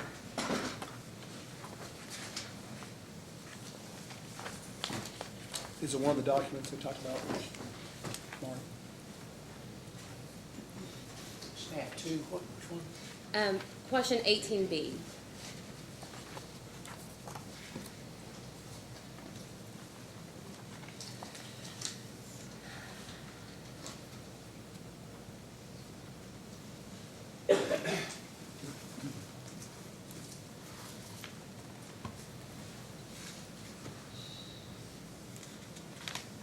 Is it the one that says provide for the record in this proceeding? Yes, it is. Okay. And then if you look at Atmos's response, part B, it should be page 3 of 4. You'll see a little chart at the top with the year starting at 2011, and it goes to 2025. Yes, ma'am. All right. And so, to your knowledge, is that the annual PRP investment, either actual numbers or the estimated numbers for Atmos? Through 2018, yes, ma'am. And can you explain the basis for the estimated increase in PRP expenditures through 2025? Why are those numbers increasing from 2011 up through? Yes. Simply because of the type of pipeline projects we were replacing and the amount of main, the footages and miles of main that was being replaced as the program expanded. So do you know if these estimates actually include specific plans? Or is it, as Mr. Martin referred to earlier, it was just a 12% escalation added in? Yeah, so we have to, I'll go back to my comment earlier, we have to have projects designed well in advance of the work being done. There's work that has to be coordinated with our cities and communities, there's permits that have to be pulled, there might be right-of-way or dedicated easement that has to be purchased ahead of time. So we have 1 year of projects built in advance typically. Within our 5-year planning of our company, we have the 5-year projects, and it doesn't change for PRP. PRP is same as any other project, of projects identified. And there might be some general designs and general estimates put together for them. So all of these numbers, and it depends on the year and how much of our high-pressure distribution and transmission bare steel we're replacing versus our residential distribution system we're replacing, is why those numbers change. And the projections that were given, I can just comment from an engineering standpoint. We track how much we have left, and we track how much our average cost for different sizes, different areas, different regions has been, and we provide that through our accounting and rates department. Can you explain if Atmos compares its cost of replacing pipeline to any other utility? We competitively bid most of our large linear projects. We competitively bid all of our PRP. And so the contractor base we pull from is that, it is contractors regionally in Kentucky and Tennessee. We've also had contractors from outside the state that have come in and bid that work. So that's my comfort level with that our pricing and that the rates we have in place for construction are competitive. To answer your question, I'm sorry, no, I don't know of any direct comparison we've done with another major gas utility on what our cost comparisons might be. No further questions. Mr. Cicero, questions? I want to continue on staff's line of questioning. So it sounds like you have very detailed project estimates for the PRP program. We have, to what level? Ask me that again. Well, I heard your testimony that you develop estimates for the projects going forward 1 year and maybe up to Yes. 5 years? Yes. I thought you meant up through 2025. No, I don't know how far out it goes. That's one of my questions. How Yes, far sir. out do you plan? Again, we try to keep a year's worth of projects grouped together so that we can, and again, some projects take a little longer than other projects. Some projects are delayed because of unforeseen issues, so you have to have kind of a group of a year's worth of projects assembled and estimated so that you can still try to hit the targets that we're trying to hit for PRP spend. So do you go out 3 or 5 years, or do you just go 1 year? For detailed estimates, a year. We have our projects identified for PRP up through a 5-year plan. When you say identified, would that be number of miles or Yes, sir. the area or? Yes, sir. The size, where we plan on reinstalling, if we're going back in public right-of-way, if we're going back into public utility easement, if it's going to require, if it's something to be done with current contractors, or if it's going to be required to be bid, that level. Well, that sounds like that's fairly detailed. I mean, it may not be down to the nuts and bolts, but that's a pretty good estimating process. How far out do you take that? That would be probably in our 5-year plan. So you basically have a 5-year plan. Do the functional groups meet to discuss your plan? In other words, engineering is developing this. Does it go to accounting? Do they participate? Who's ever developing these projections that put together this through 2025? Are they participating in this? discussion? I can't speak to the 2025 extent. I can speak to everything within a 5-year window. It is discussed between our groups, yes, sir. So I guess the question I have for Atmos in general is, if you have this kind of detailed information, and it sounds like you do, I don't understand why they'd be submitting information that is for a pipeline replacement program budget that is really based on, I calculated about 12.5% annual increase. I don't understand where the disconnect is. You've obviously spent the time in developing estimates at least 5 years out that could be a very good basis for projecting a pipeline replacement program, and all you're doing is projecting it out at 12.5% annual rate. Now, I don't know who's responsible or who I need to ask that question to, but I'd like to hear an answer to that question somewhere through this testimony. That's probably a question for Mr. Waller. However, I don't want to mislead you into thinking that we have that level of detail 5 years out. No, but Okay. Okay.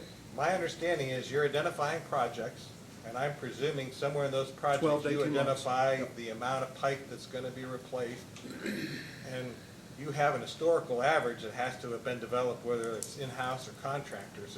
It's easy enough Yes, to sir. put pencil to paper and come up with a reasonable estimate, rather than just multiplying by 12.5% a year to come up with an estimate. I think you'd agree with that, wouldn't you? Yeah, I think that is probably embedded in these numbers, but as Mr. Martin already said, these are, I can't answer to We'll- the general estimate. As long as we have Mr. Waller coming up to the, we'll wait for Mr. Waller. I don't have anything else. Commissioner Matthews, any questions? From your perspective, I think I heard you say that part of that increase each year is that to meet the deadline, the 15-year deadline, you're going to have to replace more pipe each year than you did last year. Yes, ma'am. So that's part of the 12%. Well, I don't want to speak to. Could be to- part of the 12%. It could be. Um, As a gas engineer with as good a program, a safety program as this is for our company, we continue to push for more dollars to be able to replace this aged infrastructure as fast as we can. Before something happens. Absolutely. And then, sometimes in bids and in planning, you just plan for an over-under contingency. That would be more of an engineering than an accounting, correct? You say, this is my estimate and this is my, plus or minus 10%. In the real world, projects never go as Right. planned. So that's when I was saying we have to have kind of a portfolio of projects built. So if one gets stalled because a landowner will not provide us permanent easement rights, or we find a planning and zoning community says you cannot work on Main Street because for whatever reason, we have to have something to be able to not stop work, but just substitute with another project. We have more pipe to replace than we can do in any 1 year. So we just have miles of our bare steel program that we'll just take one project and substitute for another. Absolutely. That's all I have. Are you responsible for basically selecting the contractors that do this work? Who's responsible for that? My role, I was the program manager for the Kentucky PRP project between 2011 and 2015. We have another program manager in place now. I would work with him on doing any of the bids. Our engineering group works with that group on doing any of the bids for contractors for So pipeline construction. what's the name of the person who is responsible for? Mr. Robert Arnold. And are some or all of the contractors that Atmos uses, have they been pre-qualified by way of executing a master services agreement or some type of contract that would last for a period of time? All of our distribution contractors that we give, that are working on our distribution projects and doing multiple projects over a number of years, have those master service agreements. Our linear projects, our large diameter transmission and high pressure distribution lines, those are bid individually and they're engaged in a contract for service for that.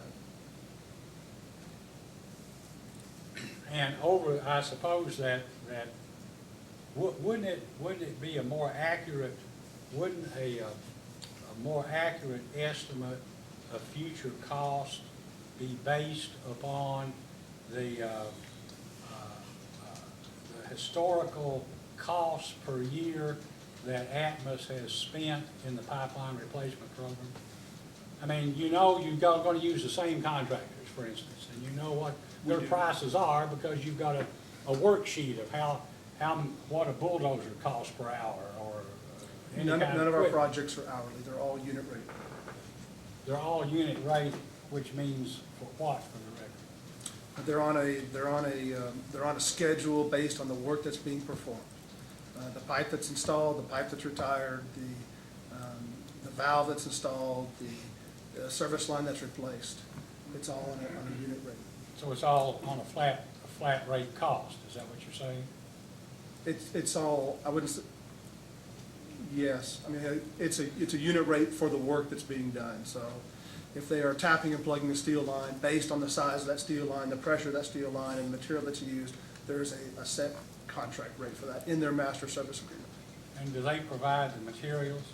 Do they No, provide the Atmos pipe or provides- you provide the pipe? Atmos provides the pipe through our integrated supplier. So when Atmos has all of the costs for each project, correct? Every part or portion, all work that's done pursuant to the pipeline replacement program, basically, Atmos has available detailed records of what all those costs are.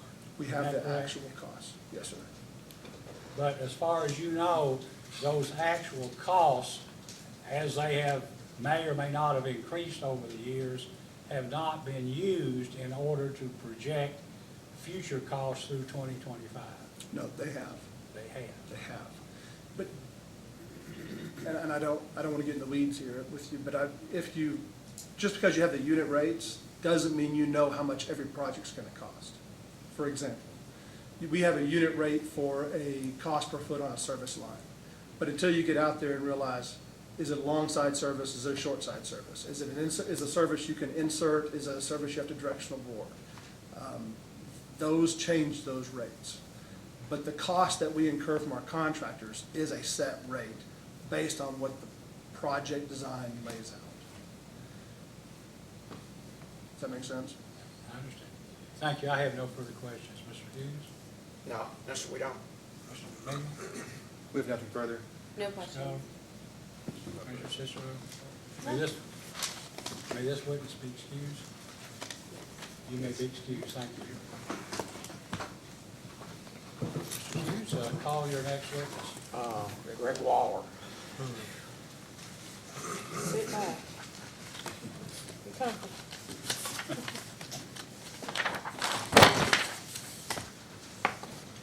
I think he's been reported game for everything. Please raise your right hand. You solemnly swear or affirm that the testimony you're about to give will be the truth, the whole truth, and nothing but the truth. I do. Please be seated. Everyone seems to anxiously await your testimony. So I don't know what to say about that. Mr. Hughes, you may ask. Would you state your name and your position with the company? My name is Greg Waller. I'm manager of rates and regulatory affairs with Atmos Energy. And what's your business address? 5420 LBJ Freeway, Dallas, Texas, 75240. Have you filed testimony in rebuttal in this case? I did. Do you have any changes or corrections? I have one correction or clarification to one data request that Okay. I was sponsoring. And it is data request, staff's second request, item 21.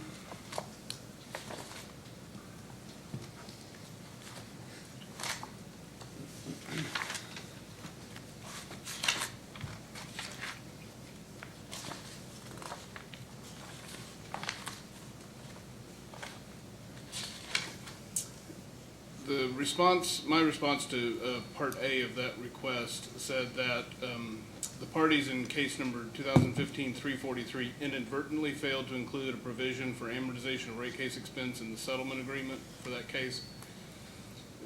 More accurately, it should say that the rate case expense and amortization thereof was part of the settlement in that settlement. In other words, it was included within the revenue requirement that was specified in that settlement, as opposed to inadvertently left out. Okay. With that correction, if you were asked those questions today, would your answers under oath be the same? Yes. Okay, I have nothing further. Mr. Cook? Thank you, Mr. Chairman. Mr. Waller, your direct testimony, in that testimony, you state that the annual review mechanism, I'm going to call it ARM, okay, would provide for annual, consistent, and financially transparent rate reviews, correct? Yes. Okay, now you've had given testimony in the company's 4 prior rate cases, right? In Kentucky, Yes. I pre-filed testimony anyway in each of those, yes. Okay. And it's not quite annual, but it's pretty consistent, correct? As far as the timing of the cases, Yeah. meaning how spaced out they were, 2009, 2013, 15, 17? Right. So that would be correct. Right.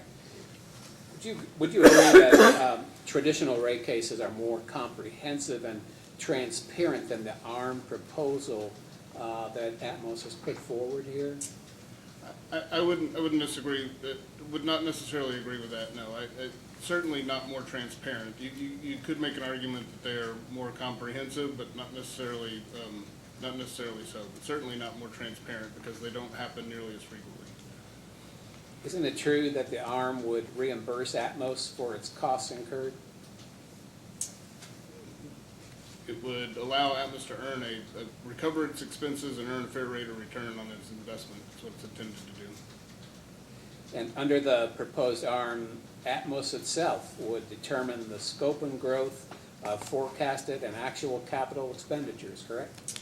That's not technically correct, no. I mean, the way the ARM is designed is the methodologies by which you would calculate all of those items would be set using the methodologies that come out of this case. And then using those methodologies, we would file annually our revenue requirement, and that revenue requirement, that filing and everything in it would be subject to a prudency review by any intervening party or commission staff. Well, since the ARM is a formulaic mechanism, isn't it true that Atmos's only burden would be to file proof of its actual costs as spent? So again, the way it's designed is we would file annually a forward-looking filing, which would be the forecasted cost of service, all of the components of each forecasted test year. And then that filing would be subject to review, subject to prudency review. And then separately and later, once those costs had been incurred, we would come back with a reconciliation filing of those costs.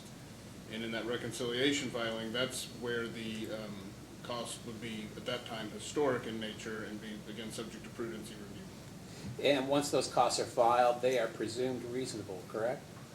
I mean, the company doesn't file things that it doesn't believe are reasonable. So again, all of our costs today and in the future are subject to prudency review and reasonable review by intervening parties in the commission. So we would be presuming them reasonable because we don't intend to file things that we believe are not prudently incurred. Once the costs are filed, isn't it true that the burden of proof would shift to the interveners and the commission to prove that the reimbursement of actual cost that Atmos incurred would not lead to fair, just, and reasonable rates? Well, so we specify or testify, we would testify or otherwise certify to those costs being prudently incurred. And again, to the extent that an intervening party or staff disagreed, they could certainly bring that as attention, and we'd presumably defend those costs. But we would certify, as we do today, that the costs as filed are prudently incurred. Isn't it true that Atmos has other options available to it to control its costs other than formulaic rate making? Well, I mean, as far as controlling costs, we believe we operate in an efficient manner as a normal course of business. So we don't believe we would normally incur costs that are not prudently incurred or incur costs that are inefficient. We strive for inefficient as a normal course of business. Excuse me, for efficiency as a normal course of business. If the ARM was approved, Atmos would not have any behavioral incentives at all to control its costs. Isn't that true? No, that's not true, because once again, they're gonna be subject to prudency review. So if we lost that discipline, we would fully expect for that lack of discipline to be called out in the context of review of that mechanism. Whether that be in the forward-looking filing that we make annually or the reconciliation filing. If the ARM was approved, isn't it true that there would be an expedited review of Atmos's costs and they would be recovered through the ARM unless the AG or some other intervener or commission staff could demonstrate that they were not prudent or were unreasonable? So you use the word expedited, I believe, or what the timeframe as Expedited. proposed is a little bit faster than a traditional rate case. That is true. But as far as the review and again, the prudency review works the same as it does now. And isn't it true that in that expedited review that not all of Atmos's books would be open to discovery the way that they are in a current rate case? No, that's not true. So you're saying that in the ARM that all of Atmos's books would be open to discovery? Anything that an intervening party would choose to ask in discovery, we would provide just as we do now. Isn't it true that under the ARM, Atmos would be reimbursed for its costs in real time, first through the use of a projected test year and then through the true-up or reconciliation that you mentioned? That is true, and again, no different than it works today. We file forward-looking test years today and have since at least the 1999 rate case we filed. Ratepayers benefit from regulatory lag, don't they? Their costs, the rates are otherwise lower due to regulatory lag. That would be true, but and again, I believe that's not the point of regulation. The point of regulation is to set a reasonable rate of return and give the utility an opportunity to earn it. So by building in a mechanism that guarantees that the utility cannot earn that allowed rate of return doesn't seem like the point of regulation to me. But the lag between rate cases imposes a cost discipline and efficiencies on the company, does it not? It does, but again, implied in that statement is that we would otherwise choose to operate inefficiently, which we believe we do not operate inefficiently already. So to build a mechanism that you believe requires that discipline is to insinuate that we don't operate efficiently already. Atmos's costs seem to be going up, correct? Our investment is increasing. I would not agree that all of our costs are going up now. But for the most part, costs are not going down, are they? There's, in any given year, depending on what cost component you're looking at, they can move in multiple directions. For its Kentucky operations, Atmos already benefits from 2 existing regulatory pass-throughs, does it not? Can you specify which ones those are? The PRP and the other for its gas costs? So I guess I would characterize gas cost as a pass-through. We pass that through to customers at cost without any markup. I would not characterize the PRP as a pass-through. So it's safe to say, isn't it, that the majority of the growth in Atmos's rate base in Kentucky is from its PRP? I don't know. I believe that's not true. It's roughly, for the direct investment, as is shown on page 7 of my testimony. Yes. If you look at that chart at the top, it would show that for direct investment, roughly half is PRP related. Right, and isn't it about 53% or the majority that is through the PRP? So 53%, roughly half. And in fact, for 2018, isn't it true that the estimate of PRP cost is that 58% of all costs are going to be through the PRP? Again, I would characterize 58% as roughly half.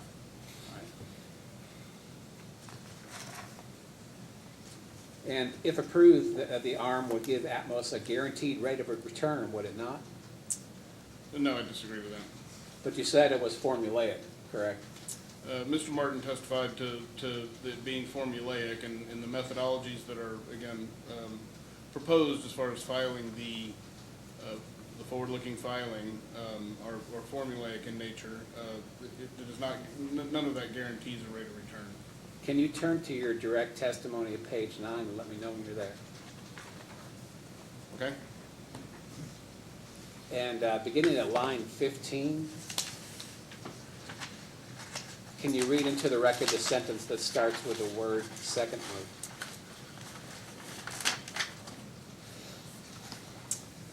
Secondly, and perhaps most important, the annual reconciliation filing as described in Exhibit GKW3 reconciles each forward-looking test year to actual results and adjusts rates to ensure that the company only earns its authorized rate of return. So isn't it true that if the ARM is approved, that if a company is not earning its authorized rate of return, rates would be adjusted upward to ensure that it does earn that return? Isn't that correct? That's correct, but again, if you read the paragraph, the Q&A immediately following that sentence, it explains why that does not necessarily guarantee a rate of return, and it describes the fact that all of our costs are always subject to review and regulatory risk. As of today, regulated investor-owned utilities in Kentucky have an opportunity to earn a certain rate of return, isn't that correct? I believe so, yes. But the ARM would change so that Atmos would have a guaranteed return, isn't that correct? Like I said before, I don't believe I would characterize it as a guaranteed rate of return, no. Has the company been providing safe and reliable service since it acquired West Kentucky Gas? Yes, And it did this without the ARM, correct? it has. Okay. In the 2009 proceeding that authorized the PRP, the company asserted that it would need to spend $10 million annually by the 15th year of the program, isn't that correct? Subject to check, I believe that was the original, the gist of the original PRP testimony in 2009. And that was slated to be the last year, correct? Sorry, was 2009 slated to be the last year? No, 15 years following 2009. 15 years, that's the way it was originally designed, but you know, again, Mr. Martin and Mr. Smith have already testified to the nature of that original estimate. What is Atmos's total rate base today? Oh, in our rebuttal testimony, the attachment revenue requirement model in my rebuttal testimony, it is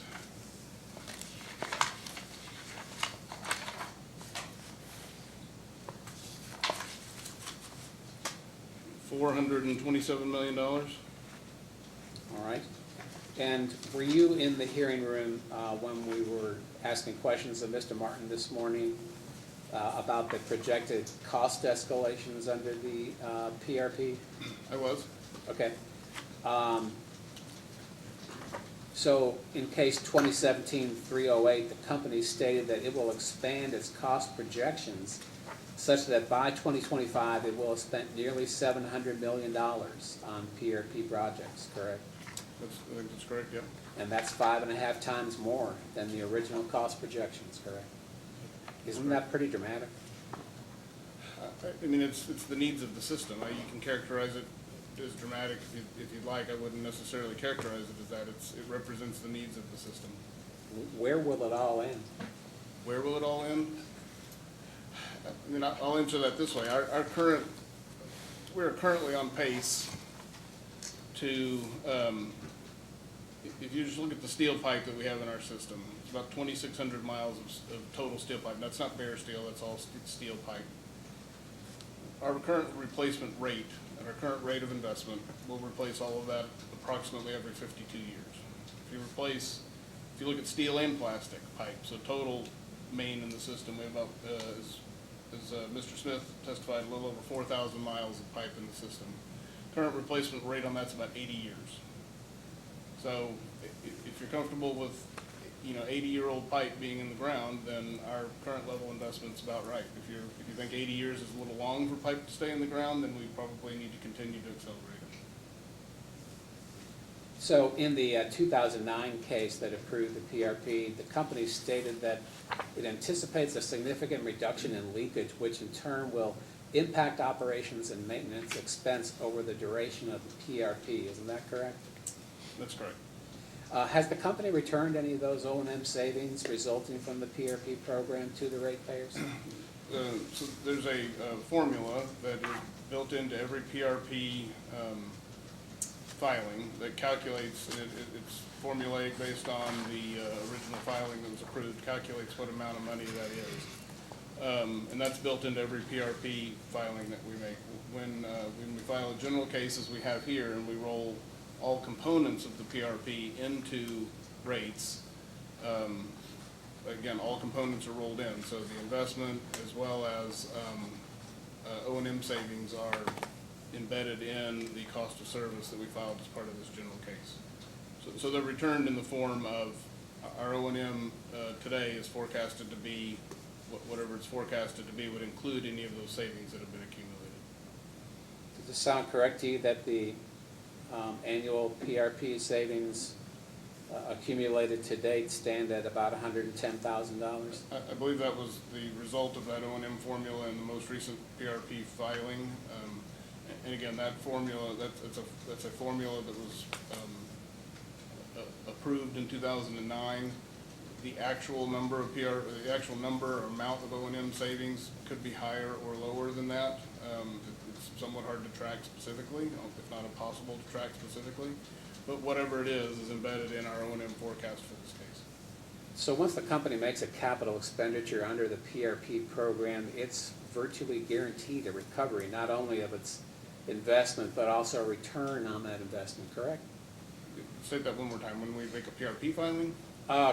Correct, yeah, under the PRP. You want me to repeat the question? Please do. Yeah. Okay.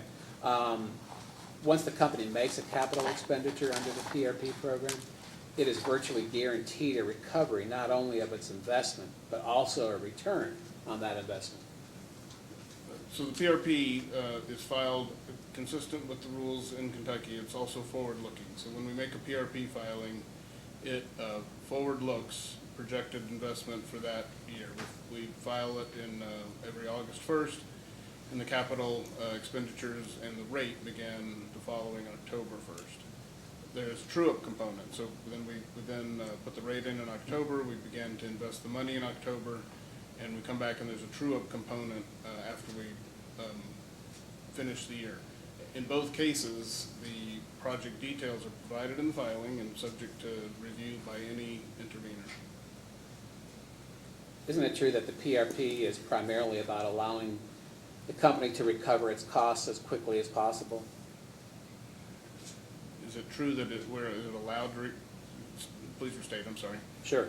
Isn't it true that the PRP's primary purpose is allowing the company to recover its costs as quickly as possible? No, I disagree that that's the primary purpose. The primary purpose of the PRP is to replace aged infrastructure as soon as possible. It's a safety program, as Mr. Martin testified. Over the last 3 years, how much has the company's customer base grown in terms of the number of customers? That would be Mr. Martin's testimony, but I'll generally say not a significant amount. All right. Could you provide that number in a post-hearing data request? Sure. Thank you. Did you have a period, Larry? Did you say The past 3 years. 3 years? Yeah. Thank you. Given the Commission's concerns about cost escalations that it expressed in the final order in the 2017-308 case, does Atmos believe it should scale back on the cost to be recovered through the PRP and instead include them in base rates? Well, so let me answer that a couple of ways. Our proposal as part of this general case is in fact to get the ARM mechanism approved.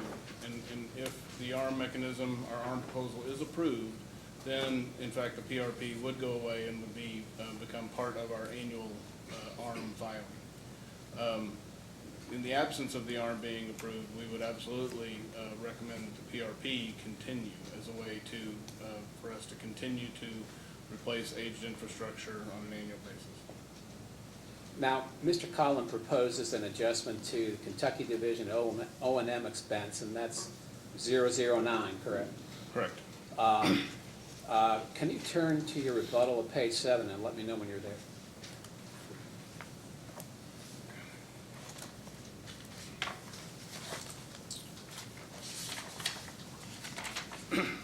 Okay. And beginning at line 18, can you read into the record let's see, that's a question there. Can you read that question and the answer into the record, please?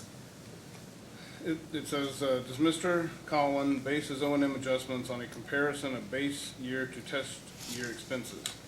Answer, no. Mr. Collins' recommended adjustment is based on a comparison of test year expenses to calendar year 2016 expenses provided by the company in a data request.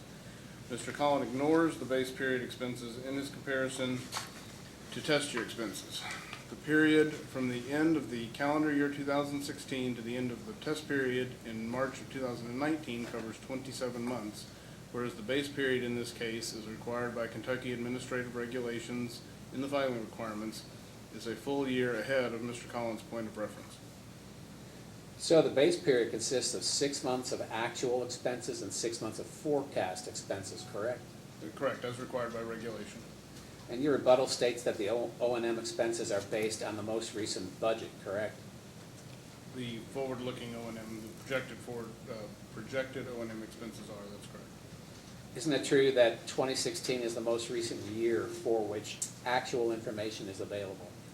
At the time this was written, or I guess at the time Mr. Collins' testimony was written, that was correct. Okay. Do you have something more current? And let me caveat my previous answer. It was the most recent calendar year that was completed. It was not All right. the most recent 12-month period that was completed. Thank you. You also stated that Mr. Collin ignored the fact that the increase in O&M is only 2.23% from the base period to the test period prior to rate-making adjustments, correct? I said that somewhere in my testimony, yes. All right. Isn't it true that the primary driver for the increase in vehicle expense is the replacement of leased vehicles? I believe that's what we stated as, again, part of a data request. And isn't it also true that the company provided no rationale for this increase in expense? We provided the answer to the data request, and there was no follow-up. Had there been follow-up, I'm sure we would have dug a little deeper and provided more detail. So we did not, and I think the only follow-up appeared in Mr. Collins' testimony. Isn't it true that in order to compare the reasonableness of expenses, the commission should examine the most recent actual expenses, not a comparison for a base year that also includes the same flawed forecast of expenses? I guess I don't have a strong opinion there, other than to point out that the regulations in Kentucky require the base period to be 6 months of actual and 6 months of forecast. That's the way we file it, consistent with that rule, and it's the way we've always filed. So I was not obviously around when those rules were developed, but I assume they were developed for a reason that way. Now, Mr. Collin has a similar adjustment for O&M regarding the Kentucky Mid-States Division 091? Correct. And just as you did with a prior O&M adjustment, you say in your rebuttal that, again, Mr. Collin ignores the base period entirely. Is that correct? That's correct. And the base period consists of 6 months of actual expenses and 6 months of forecast expenses, correct? Same as all of the entities that we forecast, yes. Right. So you again state that the company's O&M expenses are based on its most recent budget, correct? That's correct. And again, for this adjustment also, 2016 is the most recent year for which actual information is available, correct? Same as before. That was the most recent full calendar year, but not the most recent 12-month period. All right. The company's forecast ad valorem tax expense is based on its budget, correct? It is based on the budgeted expense accrual for that line item, yes. And the company's actual expense for the fiscal year ending 9/30/17 was $4.534 million. Isn't that correct? That was I'm remembering the data request response where that appeared. That was the total allocated ad valorem for all 4 entities for that fiscal year. And again, it was the sum of the expense accruals that were made during that calendar year. All right. Or excuse me, fiscal year. All right. And over the past 3 years, the company's actual incurred ad valorem tax expense has been declining for each year. Isn't that correct?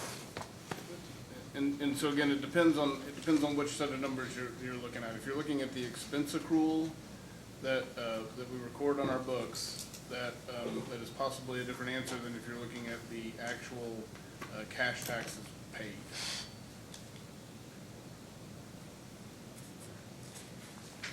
All right. Does the company have both a defined benefit plan and defined contribution plan available to its directors? You're talking about the board of directors? Yes. I'm actually not familiar with the benefit plans for our board of directors.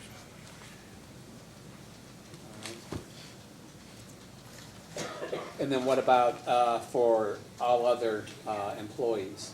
For employees, yes, we have some employees participate in a defined benefit plan. It's a cash balance defined benefit plan, and all of our employees participate in a 401k plan or defined contribution plan. And in that defined contribution plan, the company makes some sort of matching contribution, is that correct? Up to 4% match. Okay.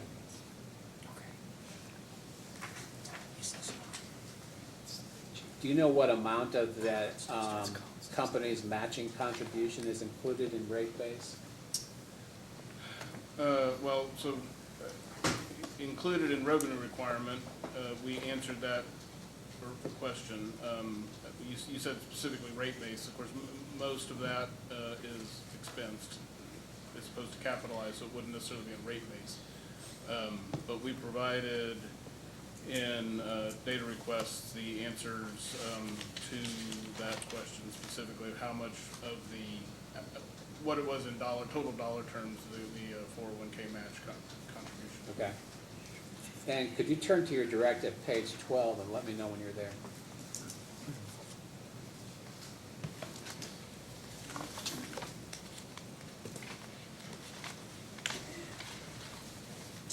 You said direct? Yes, correct. Page 12, okay. And at line 21, could you read into the record the sentence that starts with the words "for the months"?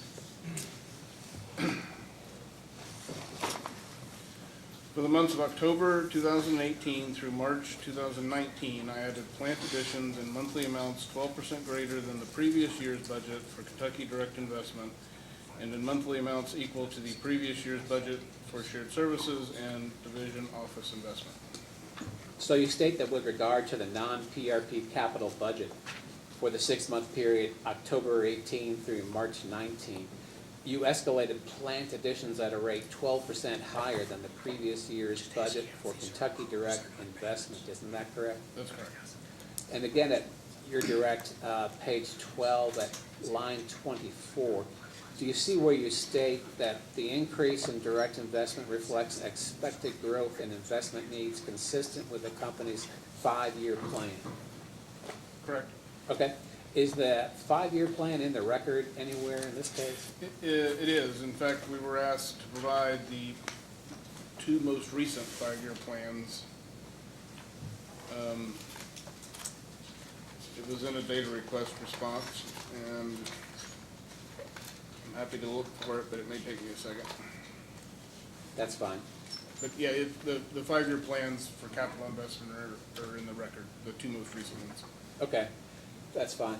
I will continue asking questions, and then I'll let, either in a post-hearing data request, or if your counsel can find those later on during your exam, if either way, that would be fine with us. Okay. So, if you could turn to your rebuttal at beginning at page 3 and let me know when you're there.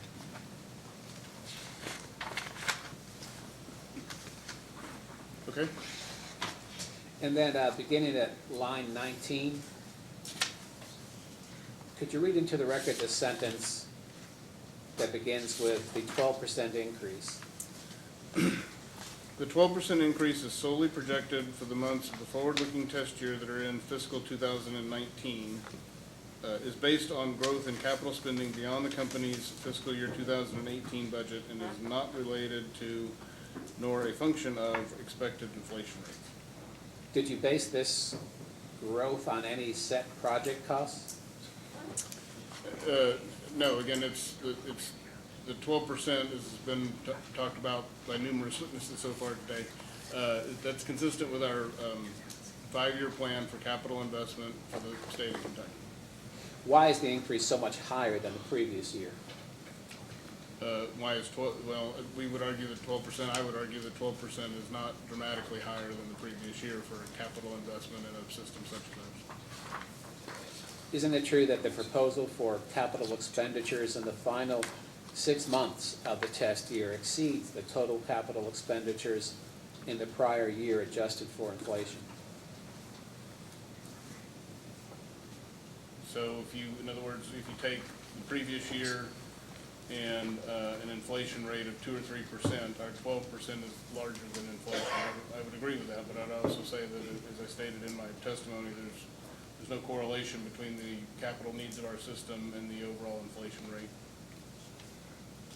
If directors exercise the option to convert their compensation to company stock, as you suggested in your rebuttal testimony, would you agree that the compensation is then tied to the overall financial performance of the company?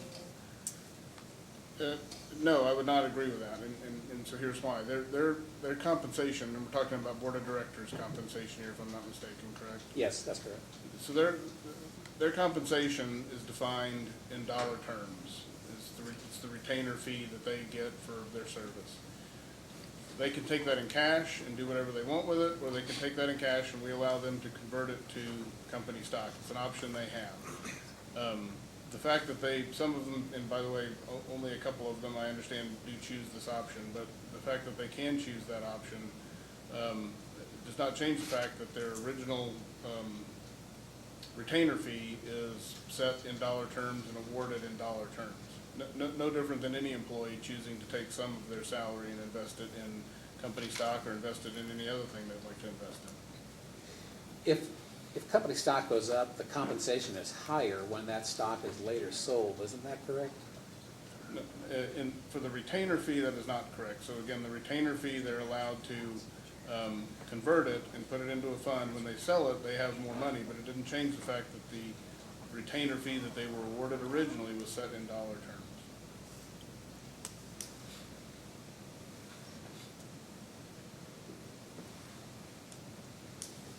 Mr. Chairman, I think at this time that's all the questions we have from this witness. Ms. Gold, questions? Yes, we have questions. Good afternoon, Mr. Waller. Good afternoon. Both Mr. Martin and Mr. Smith have deferred one question to you concerning the pipeline replacement program. Can you identify and explain if there have been any cost savings or improvements in reliability that have occurred since the inception of the pipeline replacement program? I'm probably not the one to speak to specifically what those are, other than what was talked about a little earlier. We have that O&M savings formula that's a part of the PRP program that's embedded in every PRP filing. And then, as I stated before, when we make a general rate case filing, those O&M savings, whatever they are rolled into our O&M forecast. Is there a witness here that can specifically answer that question? I mean, it may have been Greg Smith. And again, I think we talked about a few of the items in terms of, for example, leaks, the fact that the leak inventory has decreased fairly dramatically. I don't know what else you might be looking for. If you could give me some. Okay, I mean, Mr. Martin, then Mr. Smith, Right. and now you are saying that you're not the right person to ask. So I just wanted to see if there was a specific witness to ask that question to. Could you repeat the question and maybe I can Sure. try to direct it? Can you identify and explain if there have been any cost savings and or improvements in reliability that have occurred since the inception of Atmos's pipeline replacement program in Kentucky? So I'll say again, as far as cost savings, to the extent cost savings have been achieved because, for example, leaks have gone down, has been previously pointed out here. As leaks go down, O&M that we would need to spend to go reevaluate leaks, to fix leaks, et cetera, those savings are real and embedded in the revenue requirement of this case. As far as the reliability of the system, I have no doubt that the reliability of the system is increased. However, I can't quantify that, and I'm not sure who would be able to quantify that. Can you please refer to the Attorney General's response to Atmos's request for information, item 20? Sorry, which 120 or 1-20? Yes, it's the Attorney General's response to Atmos's request for information, question number 20. Oh, Atmos's request for information. It's regarding director's expenses. I do not have that in front of me, but looks like I will shortly.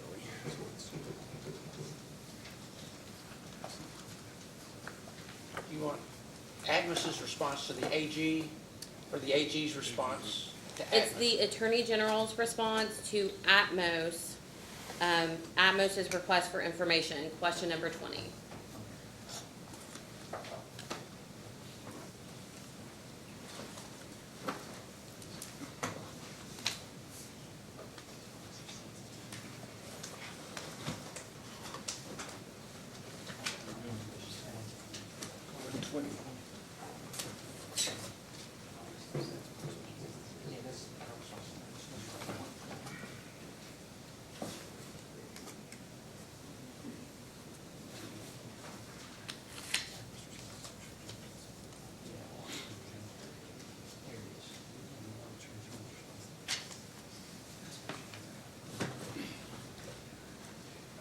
Attorney Hughes, if it's too difficult to find, I just have one simple question Okay, concerning yeah. it. Sorry. Go ahead.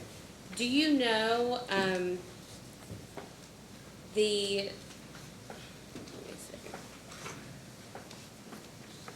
Do you know the director's stock expense that is included in Atmos's revenue requirement? Right, so the questions that I had answered previously were related to the, what I was referring to as the retainer fee. And in addition to that retainer fee, directors do get an award of stock, and it's a part of their retirement benefit, if you will. It's an allotment of stock that is awarded to each non-employee director every year, and it is restricted until they retire. So that amount of money, or the expense associated with that, is in revenue requirement, and I actually believe, in maybe the response you're referring to, where Mr. Collin quantified that amount. Without seeing it, I struggle to say specifically, but I believe he attempted to quantify that amount. We'll ask for it in a post-hearing data request so that Atmos can put on the record what they believe the director's stock expense that's included in your revenue requirement is. In your direct testimony, you described Atmos's budgeting process. Could you explain why Atmos prepares its budget 1 year at a time? Well, so we prepare our detailed budget 1 year at a time. And as I've said before, said in testimony, our 5-year plan obviously looks out, by definition, 5 years. The detailed budget that happens 1 year at a time, you know, why it is like that, I guess clearly predates me. I don't know if I can speak to why exactly that is. I will say that it is extremely detailed, especially on the capital side. It is extremely detailed, and so it may be a matter of practicality that it can only be done 1 year in advance. I will ask you to refer to Atmos's response to commission staff's second request for information, question number 27. It's regarding taxes other than income taxes for the base and test period.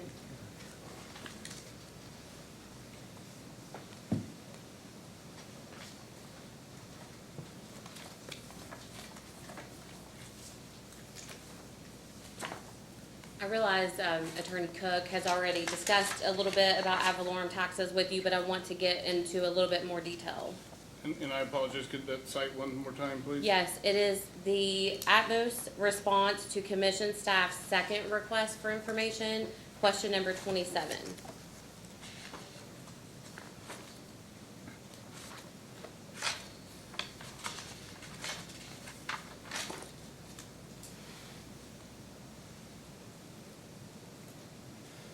Okay. So is it accurate that you stated in this response that the primary driver of the increase in the category taxes other than income taxes was due to ad valorem tax increases? That's correct. Okay, I would like you to refer to Atmos's response to the Attorney General's first request for information, item number 24.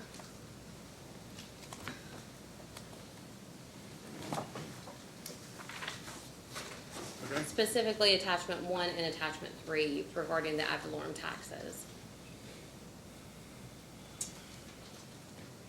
I've got the response, but I do not have the attachments. Here they come.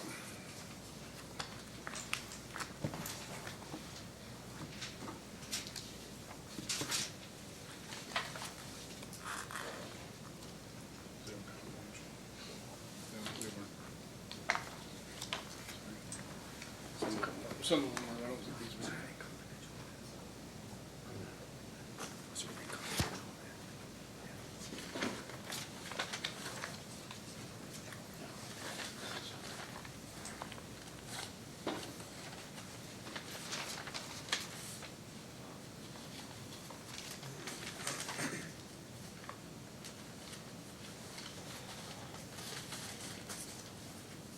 Okay. Okay, and specifically, please refer to attachment number 1. Mm-hmm. Can you explain how Atmos determined the 8% increase in ad valorem taxes from 2017 to the test year? We actually have a different data response that describes that, and it is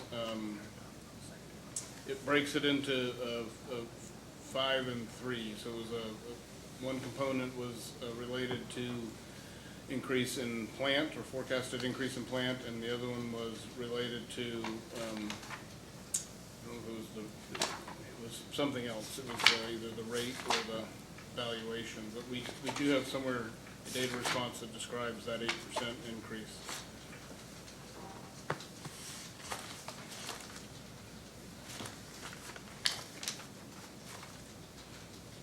And like I said, I'm happy to look for it, but it might take me a minute. That would be appreciated, thank you.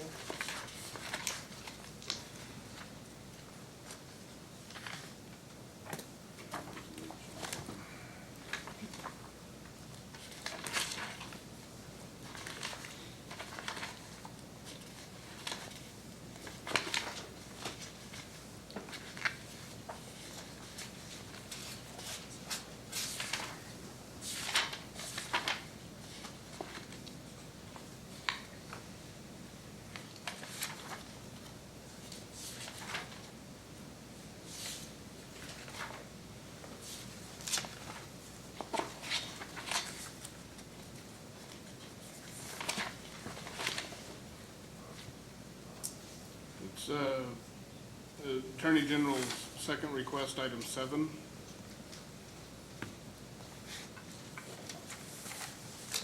Describes the 8% adjustment is based on a 3% tax rate and 5% valuation increase.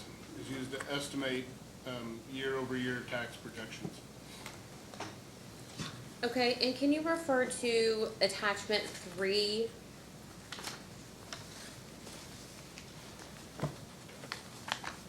Of the question 24? Mm-hmm. And I believe Attorney Cook already walked through some of these ad valorem taxes, but can you explain the reason the ad valorem taxes decreased from roughly 5.8 million in fiscal year 2015 to 4.6 million in 16, and then, I'm sorry,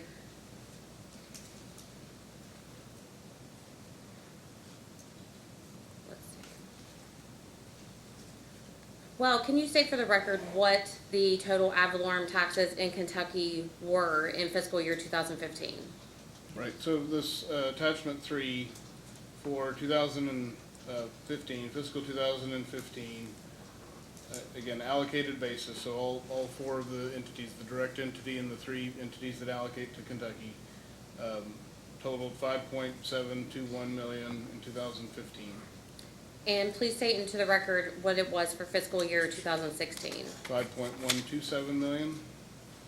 in fiscal year 2017, I'm sorry. And 4.534 million. And so, And can you explain why the ad valorem taxes decreased? right, so as I was explaining a little earlier, or in some data requests, that this represents the expense accruals that we make every year for ad valorem taxes. It's not the actual cash taxes paid. Kentucky is a state where there's a significant lag between the valuation for a particular year, and once you get that valuation settled, negotiated, et cetera. So the expense accruals that we make in any given year don't necessarily sync up with the actual cash taxes that are paid or the final result for the cash taxes that are paid. So that said, as we get more information, as a year progresses and as a new valuation comes in from the state or from the local governments, as we get that information in, we have to make adjustments to these accruals. And so in this example, those are the expense accruals that were done for those particular years. What I will note is that this stops in fiscal 2017. As I stated in my rebuttal testimony, if you actually go forward and look just 3 months later to our base period update, so if you look at the results for our entire base period, which ended December of 17, we're now on just the direct side, we've accrued $4.9 million. So if you look at that direct expense compared to what's ultimately in our forward-looking test year, which is a little over $5 million, it's pretty close. It's a fairly modest increase from the end of the base period to the forward-looking period. But you would admit that these numbers that you've provided, they are going down. It is decreasing at least in these years. They are going down, but as I said before, said just a second ago, if you look at the next 3 months and put in the newest information, it did ramp back up significantly and much more in line with what we forecasted. So do you still stand behind the statement that the primary driver of the increase in taxes other than income taxes category is the ad valorem tax increase? I do, and again, back to that initial response that we were looking at, that was comparing base period to forecast period, if I'm not mistaken. And so base period at that time, at the time that response was written, would have included the filed base period, which would have been 6 months of actuals and 6 months of forecast. It would not have included the adjustments that are reflected in these fiscal 17 numbers, nor in the base period update that I just mentioned. Can you explain how the impact of the Tax Cuts and Jobs Act, any impact on Western Kentucky gas storage will be passed through to Atmos? So I'll note that we have recently filed testimony in another docket on that exact subject. There's not my name on any of that testimony, but it was filed very recently. Western Kentucky Gas is any cost associated with WKG storage flows through our PGA, so it doesn't really have any bearing on the revenue requirement in this general rate case. It is all impacting of the PGA, or GCA, excuse me.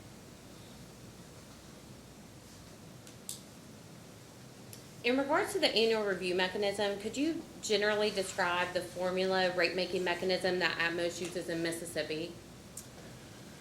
So in Mississippi, it is it's by statute. There's an underlying statute, and it is one that we have used certainly since acquiring that property. Atmos acquiring that property several years ago. They used it before then. It's been in place several decades. We make a filing every year that forward looks investment and expenses related to investments. So it forward looks depreciation expense and ad valorem taxes, and has O&M expenses with known and measurable adjustments. And so that's filed every year. It's reviewed by staff, and subject to their review, we put in a rate increase or not, depending on whether or not we are inside or outside of a dead band. It's one of the few places remaining where we have a band around earnings. And to segue into the Mississippi ROE band, can you explain exactly how that band or range works? Yeah, so that I don't misstate it, I know that we do have again, a data response where that's described. But just in general terms, if you, when we make the filing and staff reviews the filing and, offers discovery, we respond to the discovery after, certain expenses are discussed, whatever all the adjustments are finalized, if the company's earnings are deemed to be outside of that band, high or low, we reset rates to, I'll just state this, but it's the midpoint of the band, more or less. And if we're in the earnings band, then there's no rate change. And can you explain how an ROE band, which establishes a range of those permissible ROEs, would benefit Atmos or its customers? I don't know if it benefits or doesn't benefit any one party in particular. It has the impact of basically being less precise than it could be, simply because of the band. So you can be within the band at you can be on one extreme or the other and not have a rate change, whereas a mechanism like the one we've proposed here that does not have a band is going to set rates always to the allowed ROE. So it simply works to be a little more precise. It's not, it's not a matter of the math. The math is simple enough to set it to the ROE. It's just historically some states have utilized that dead band and other states have chosen not to or gotten away from it. Are the formulas that Atmos uses in any other state where you have an annual review mechanism the same as Mississippi, or are they different? No two are just alike. Like I said, Mississippi tends to be unique in that it does have that band. The one, has been stated in testimony, the one that we've proposed here looks most similar to Tennessee, the one we recently got in our Tennessee jurisdiction. Mississippi, because of that band, tends to be more unique than others. No further questions at this time. Commissioner Cicero? Do you have a copy of the AG Exhibit 2 in front of you?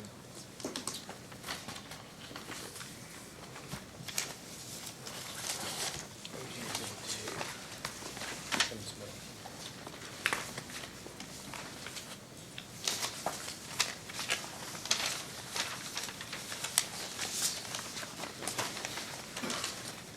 It's a spreadsheet with several columns on it. So,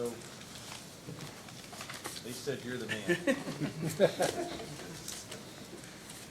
Looking at net plant and service, from 2016 to the forecasted period, supposed to increase 28% to over $100 million. And I probably should know this by now since it's been discussed so many times. Which line are we looking at for net plan and service? It is line 13. Line 13.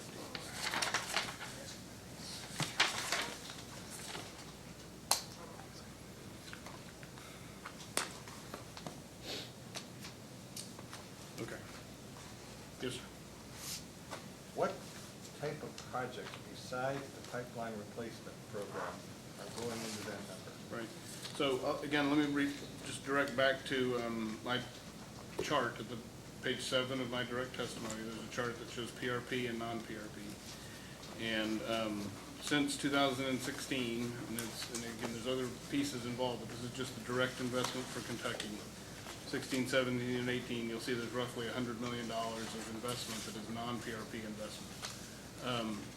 That includes categories other than system integrity. So any of our budget categories not included in system integrity, which is growth, public improvements, so road moves, for example, when we're in a public right-of-way and they widen the freeway or put in an interchange, whatever. System improvements when we need to improve the system because of growth or reliability concerns. IT investments, equipment investments, basically anything that is not not fall in PRP, which is what we generally refer to as system integrity investment. But you don't have any specific large capital projects that contributed to that? Well, like I said, I can point to the $100 million, the specific projects that made up that $100 million over those 3 years. I'm fairly confident we've provided that information in the record somewhere, Possibly, yeah. but I couldn't put my finger on it right now. So at the rate you're increasing, are you, I mean, you went from 312 to 374, before that it was 284, so you're spending a significant amount of capital, putting a significant amount of capital projects. Yeah, I would agree with that statement. I say, going back to what I was saying earlier about our rate of replacement, it's, the needs of the system are what they are. Staying on that same front page of that, if I look at line 34, operating revenues, from 2007 to 2016, they declined 27.5%. Your expenses declined 40%, and yet your operating income went up 118%. Your return on revenue was 16.6%. Why are, first of all, that's tremendous decline in revenue, and then you're projecting in the forecast period for it to go back up 16%. What causes this? I think the primary driver of what you're seeing there in the decline of revenues is the fact that on this line, operating revenues and operating expenses are both include gas costs. So since there has been significant variability in cost of gas, the commodity from 2017 to now, I think that's what's driving that variability. Then what's the projection for it to increase by 16% in the forecast period? And apologize, you'll have to help. Oh, we're from 124 to 132. Is that? Going from 147 to 170, line 34, revenue. Okay. So again, I don't know off the top of my head what the underlying gas cost assumption is in there, but I will point out that gas cost is in both of those numbers. That's obviously the way this is categorized, our biggest single component of operating expenses. So that's a portion of it, probably the biggest portion of it. You don't have anything in particular that's driving it? Well, I mean, like I said, the gas cost would be a driver, and then, you know, the beyond that, I'd have to strip that out and see what the numbers look like, and then be able to do a better analysis on that. Well, the fact that back in 2007, you only earned 5.5% operating income as a percent of revenue, then it was 16.6% in 2016 and 15.2%. What do you attribute that change in margin? Yeah, and again, I'm going to apologize, I feel like a broken record, but I'm going to go back to gas cost. We internally almost always look at gross margin as opposed to operating revenue for this reason, because the gas cost, as you know, is a pass-through to customers. We don't mark it up, and it makes that operating revenue line look, look a little funny and really, honestly, not very meaningful. Well, let's take that out of it, and let's look at just on a dollar basis instead of on a percentage basis, because on a dollar basis, it was 11.2 million and going up to 24.4 million. And if you're recovering your gas costs on a dollar-for-dollar basis, what's responsible then for the more than doubling of operating income? Because it's not because of gas cost fluctuation, that's just a straight pass-through. And so again, I'll be looking at operating income now? I am. On which line? Line 41. 40.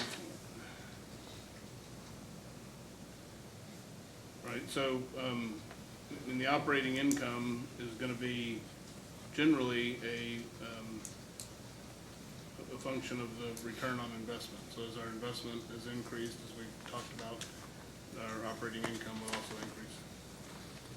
So by increasing your investment in the pipeline investment program, you're helping yourself based on the return on equity that you're giving the opportunity to earn.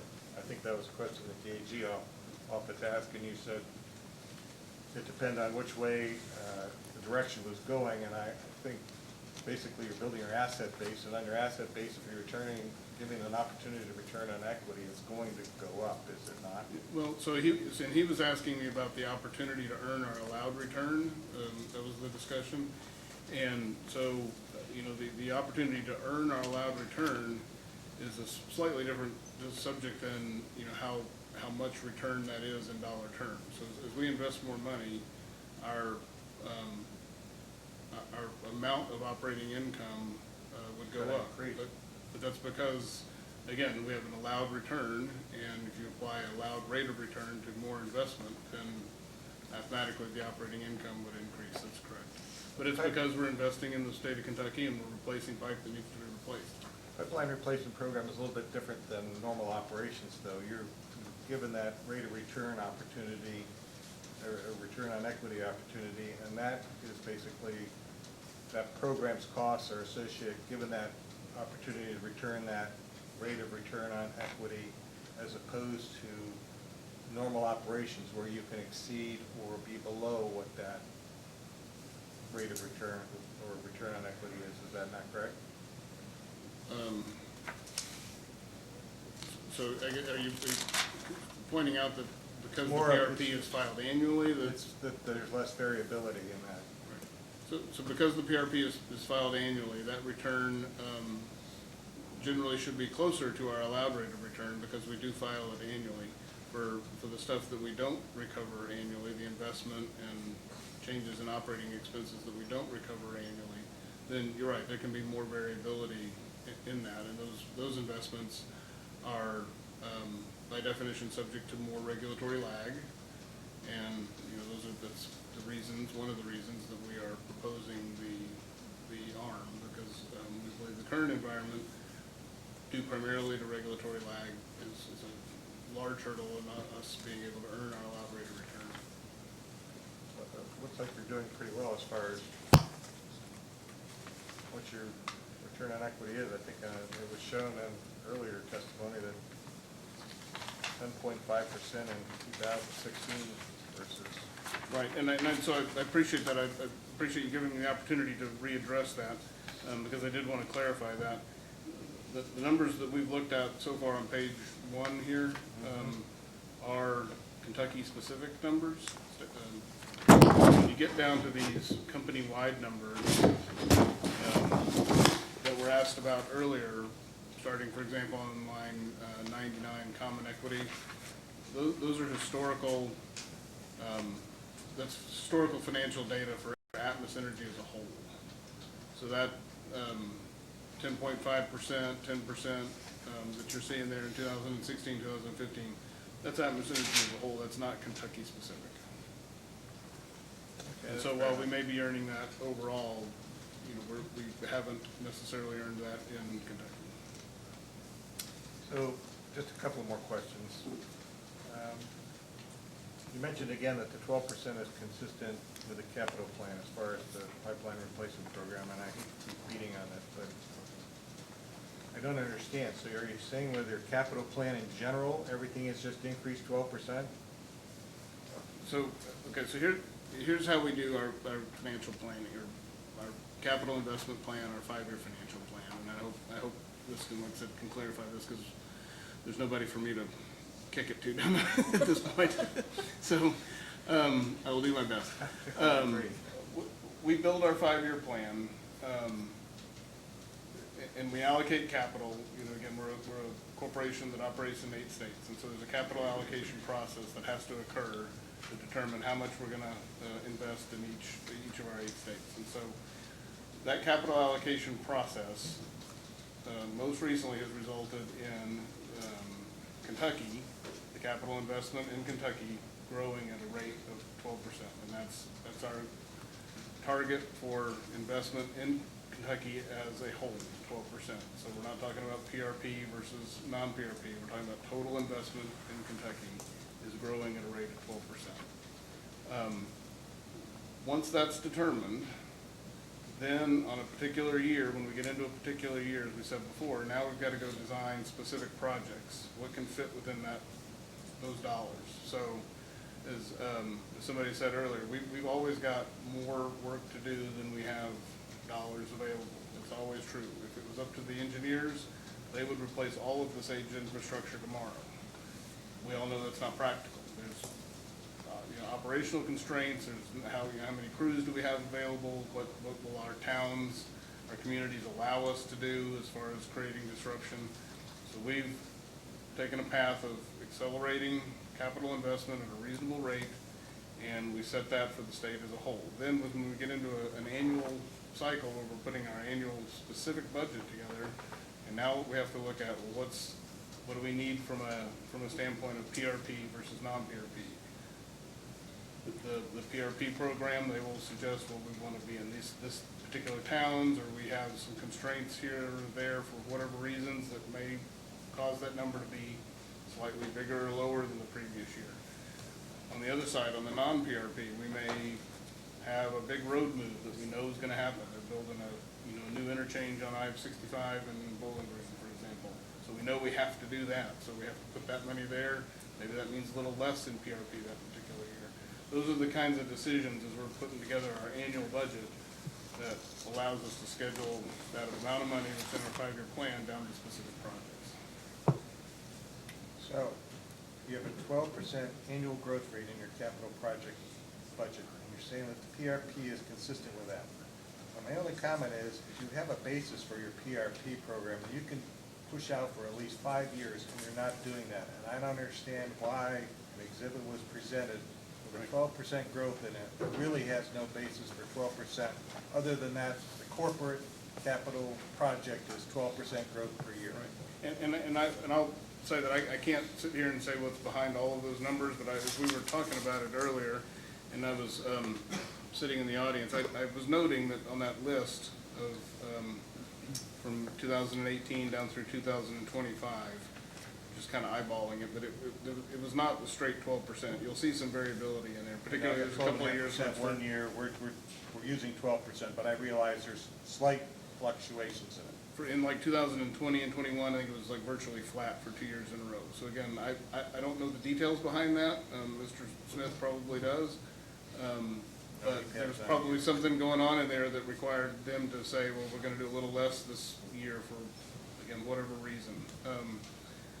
Or alternatively, they may be looking out and say, we're expecting, again, something on the non-PRP side that's going to require some investment that would result in us, forecasting a little less on the PRP in that particular year. I just know you started out at $3 million when the program went into place in 2011, June of 2011, and you're projecting by 2025 to be spending $88 million a year, which is and that's again, as I pointed out earlier, we're replacing pipe at a rate that is, in our minds, still relatively slow, and we would like to accelerate that. Well, you said you are in an 80-year cycle, and what's the manufacturer's spec for replacement? I'm certainly not the expert to testify to that, but generally speaking, I can say I believe the plastic pipe that we're putting in the ground right now, this is anecdotal in nature, but I'll say I think I've heard a number around 50 years is the design spec on plastic pipe. Do any operating and maintenance replacement of pipe? That's not under the pipeline replacement program? Well, it's something we've obviously required to leak survey it periodically. We fix leaks on pipe when necessary, of course. There's compliance activities that I can't speak intelligently on. There's several compliance activities on all of our infrastructure that we have to comply with. One last question about pension plans. Mm-hmm. Are you saying that there is a defined contribution plan that is currently active, and that there is also a defined contribution plan with a 4% matching for all employees? So the contribution plan, defined contribution plan, 401k, is active for all employees. in 2010 is when we transitioned away from the cash balance defined benefit plan. So people who were here prior to 2010 were in that defined benefit plan. And at that point in time, every employee who was here at that time made a decision to stay in that plan or transition out of that plan into, opt purely into the 401k plan. So I think it's in discovery, but we have 145 employees that still participate in both. They participate in both. Correct. So they were grandfathered in from 2010, and they continue to accrue benefits under a defined dollar benefit plan. And you're also permitting them to contribute 4%. That's right, and again, it's 145 employees in Kentucky, and I wanted to say this though, I mean, our defined benefit plan, that pension plan, was never designed to be 100% of somebody's retirement. I mean, when I've always thought of a defined benefit plan, you know, I think of manufacturing worker, an auto worker in Detroit, for example. That person typically has had a pension that was designed to be a large percentage, if not 100% of their retirement. He or she could retire on that and maintain a standard of living. Our pension plan was never designed to be that. If I retired with nothing other than that, I could not replace anywhere close to 100% of my standard of living with that. So it was always designed to be a piece of the puzzle. It's that plus a 401k match, which is widely used throughout the United States, plus Social Security, plus contributions that I make on my own after tax. All of that has to go into, like I said, me being able to replace my retirement income. It's a relatively small piece for us. And what contribution do you make for those that are not in the defined benefit plan? So people who were hired after 2010 or chose to opt out of that plan get a 401k match, and they get an additional 4% contribution to the 401k as well. So it's 4% plus up to 4% match for a total of 8 if they take advantage of the full match. So you would put in 8% for someone that's putting in 4% for 12% total. No, 8% total, sorry. That was confusing. 8% total. Combined with the employee's contribution. If the employee was putting in their own 4%, the company would put in 8% for that employee. 12% total, right? Right, but again, 4% being the employee's money. And on the other side, so the company contribute 8%, what do you believe that the company's contribution percentage is for the defined dollar benefit plan? I know it's based on a formulaic chart, and the chart's actually in Discovery, but it's a chart that is based on age plus years of service, and those two together, and it results in a percentage of your salary that gets put into the plan, and that goes up slightly as the age plus years of service increases. So how many people in your service territory do you believe have one pension plan, let alone 2 pension plans? I couldn't comment on that. I don't know. And do you think that any pension plan that most retire with are capable of providing the current standard of living without Social Security and some other?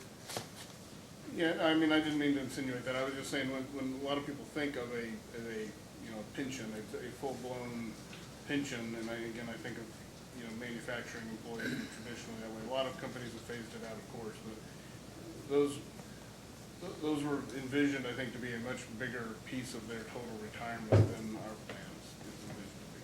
Probably the reason why only about 5% of companies offer a defined dollar benefit plan now, because it was based on years of service and formulary, and right.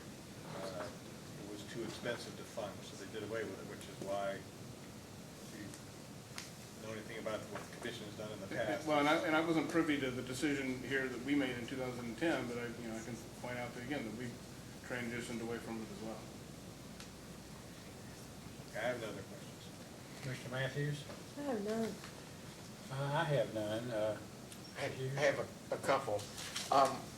The staff asked you about the accruals for 2016 and 17 on the ad valorem tax. And they are, you said those were accruals. Those are not final tax payments, are they? Correct.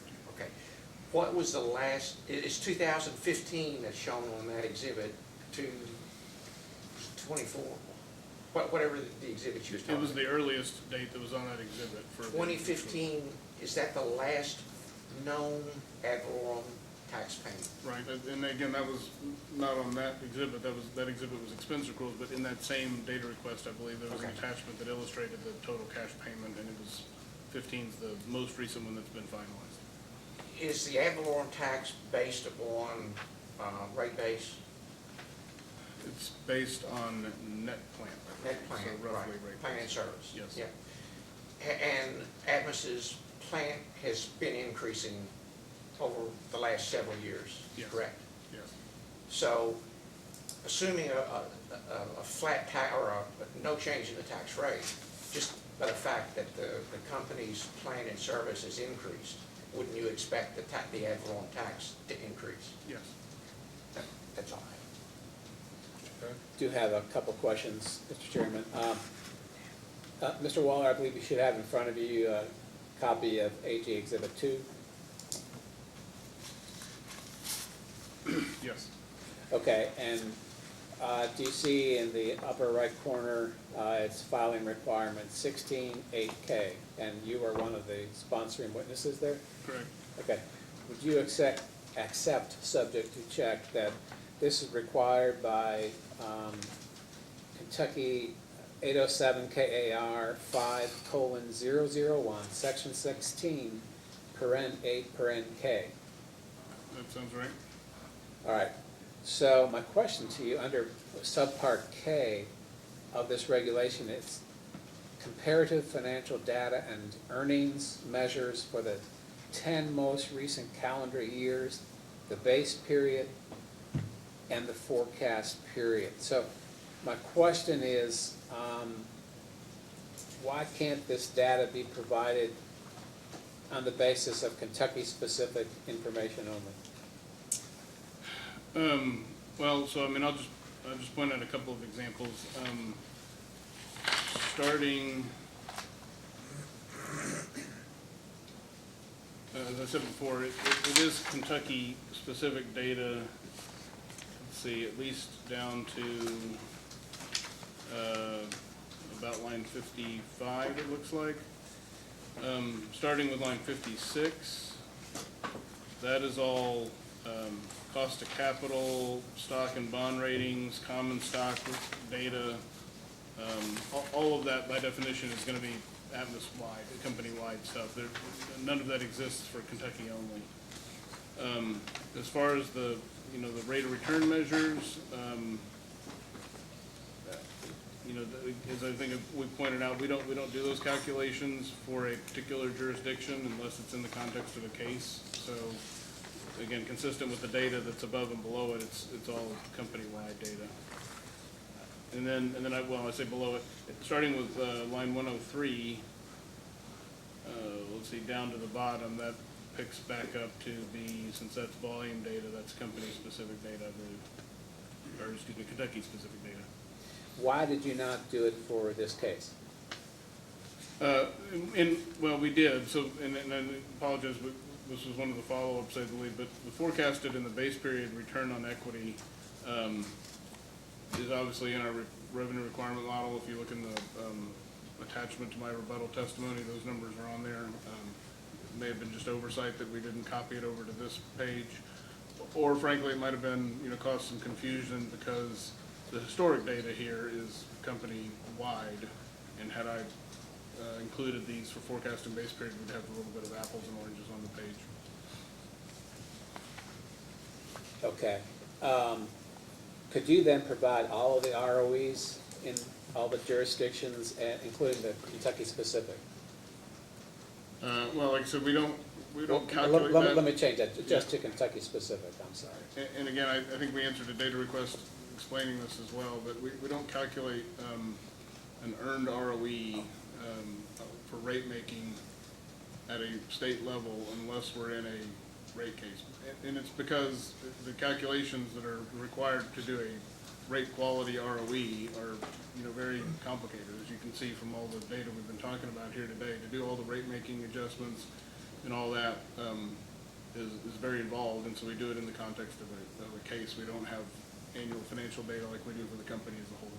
Just so I understand, though, here we are in the rate case. And so you're saying that, if I understand you correctly, I don't want to put words in your mouth, but if I understand correctly, that you do a state or jurisdiction-specific ROE if you're in a rate case, but you haven't done it for this case. No, we did for the time periods in question in this case, for the base period and forecast period in this case, we absolutely did. Okay, where can I find it then? They are in the exhibit GKWR1, the revenue requirement model attached to my testimony, rebuttal testimony. That's all the questions I have, Mr. Chairman. Ms. Gold? No further questions. May this witness be excused? Yes, sir. You may step down. Thank you. Let's go into recess until 5 minutes after 3 o'clock.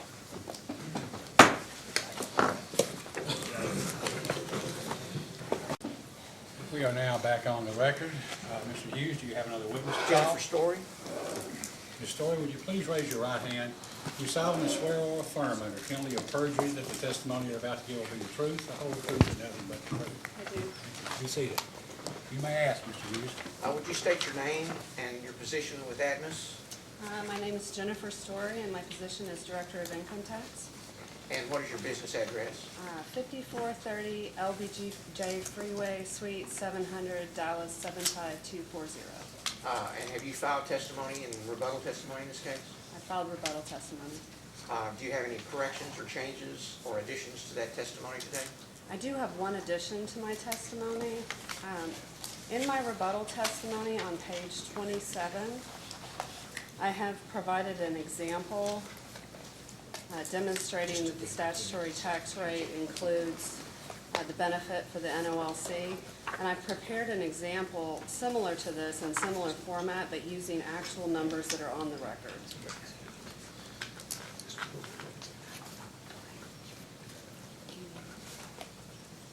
Okay. This is a document that we gave to the staff and to the AG yesterday in advance of the hearing so that everyone would be aware. Do you intend to file this? Yes, it's Atmos 1. And Chairman, we do have an objection to that. We think this is something that, per her testimony, she discussed this issue, but this could have been and should have been an exhibit to her rebuttal testimony. I don't think there's anything that has come about since her rebuttal testimony that would necessitate completely different or amended schedules. This is not an amended schedule. This is all of the information is in the record. This is just updating the information that she had in her rebuttal and including actual numbers rather than an example. Yeah, it's sort of a summary. Yes. Anyone else have anything to say about this, staff? No objection. Overruled, we'll let it be admitted as Atmos Exhibit 1. But the clerk needs Oh, yeah, or didn't I give you one? That's the only one. Sorry. So with that addition, is there anything, well, if you were asked those same questions today, would your answers be the same under oath? Yes, they would. I have nothing further.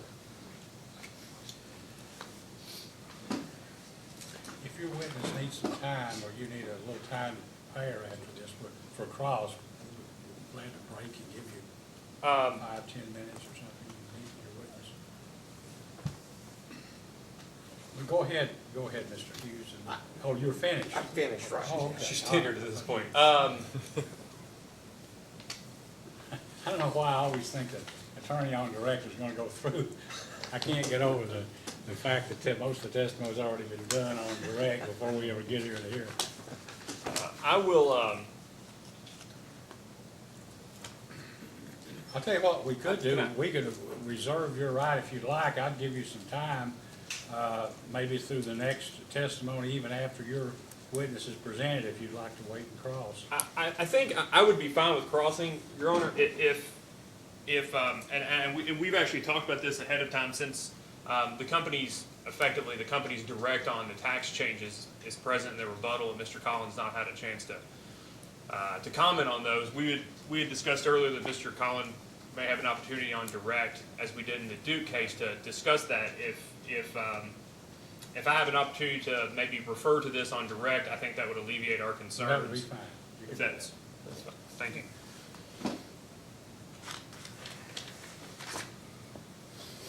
Good afternoon, Ms. Story. Good afternoon. In your rebuttal testimony, and I'll give you a chance to turn to it, on page 42 of your rebuttal testimony,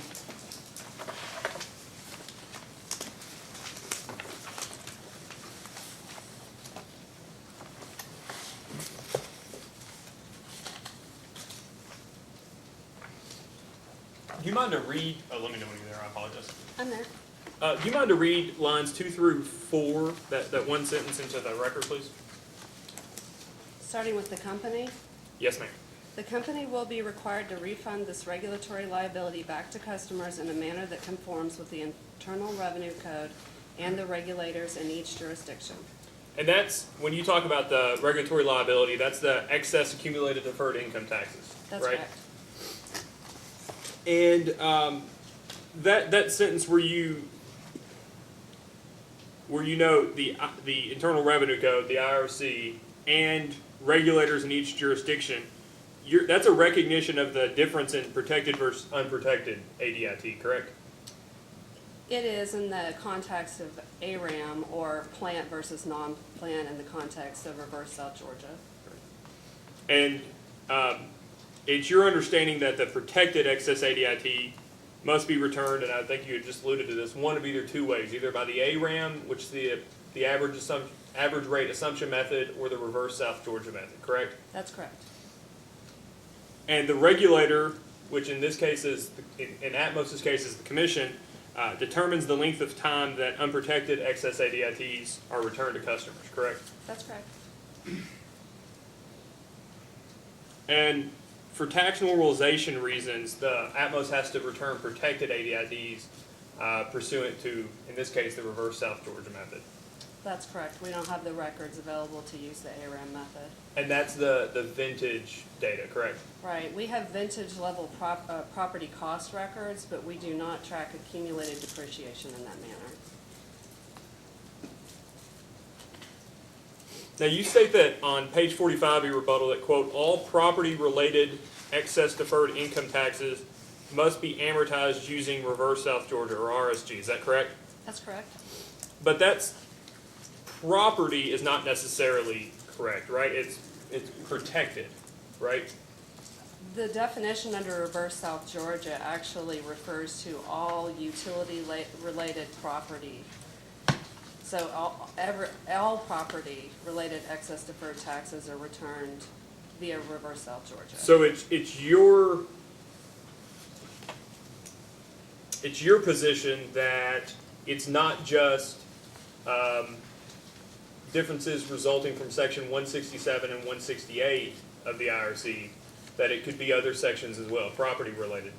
That's correct, because a taxpayer that cannot use the ARAM method for amortizing these excess deferred taxes, the reason why they're not able to do so is because they don't have the records available to bifurcate depreciation from other property-related excess deferred taxes. And that's why the reverse South Georgia method has all property-related excess deferred taxes amortized at the same rate. Okay. May I approach, Chairman? Yes, you may. Thank you.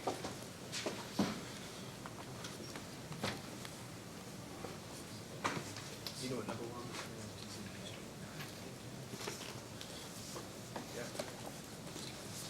And I'd like to make this Attorney General's number 9.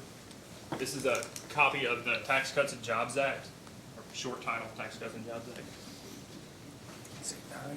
Yeah.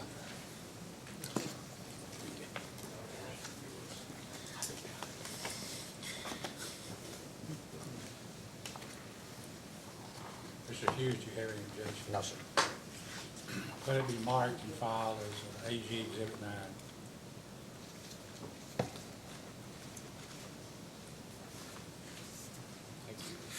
I provided the other parties excerpts to save a little bit of paper.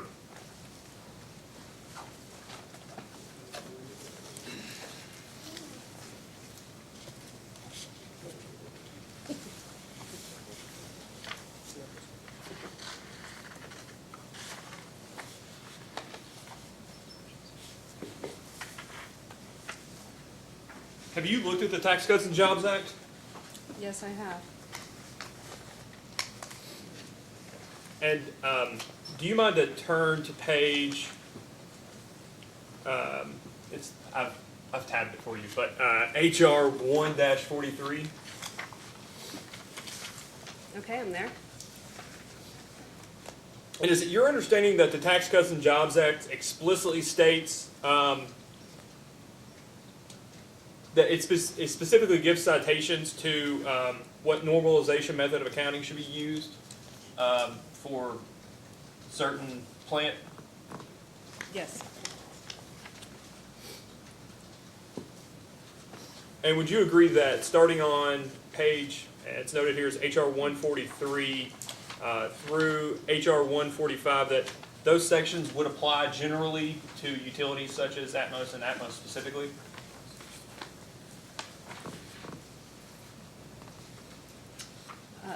Yes, I would agree. And is this the section that provides for the normalized method of accounting? Yes.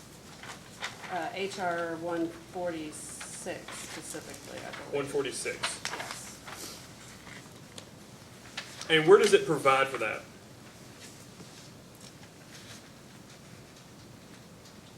D, normalization requirements. Do you mind to read the first sentence there in denormalization requirements?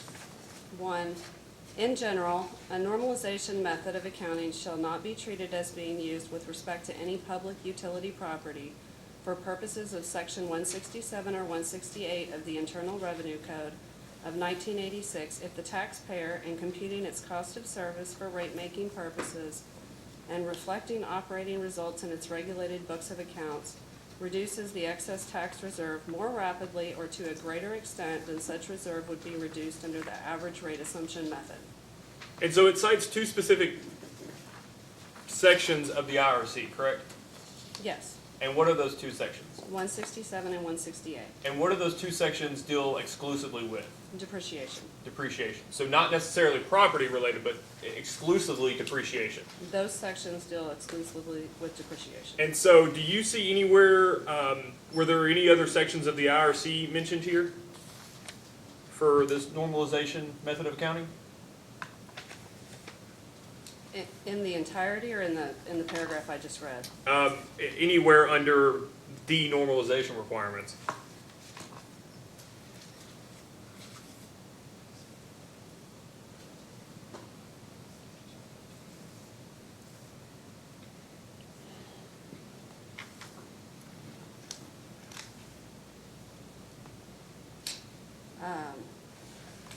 You know, I don't see any without reading. I don't see any other sections. You just see the 167 and the 168. Yes, that's correct. And so something like a repair allowance, is that in 167? That's a section 162. 162. And repair allowance is section 162, and then for the Treasury regs, 162.4, right?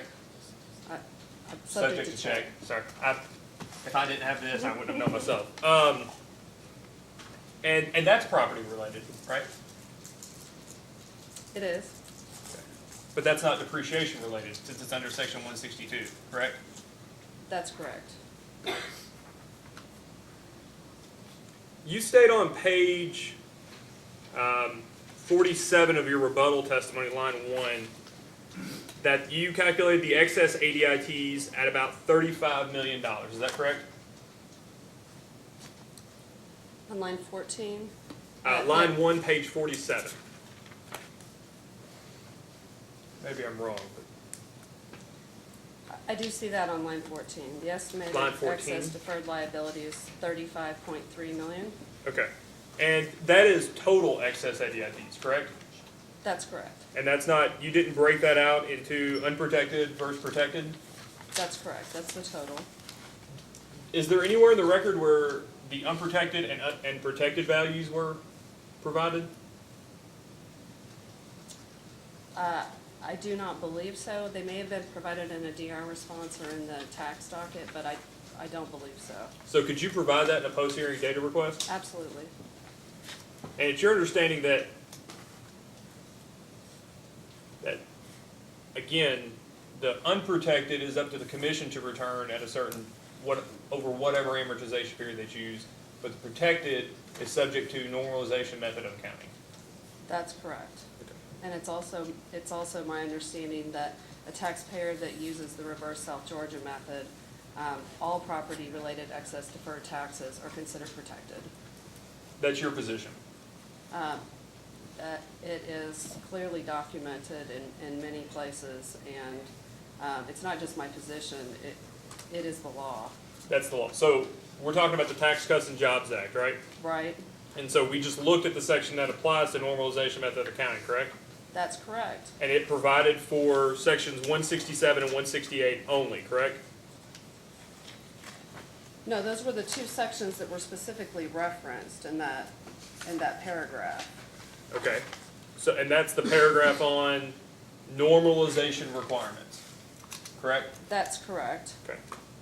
But the excess tax reserve definition is not the same under the average rate assumption method as it is under the alternative method.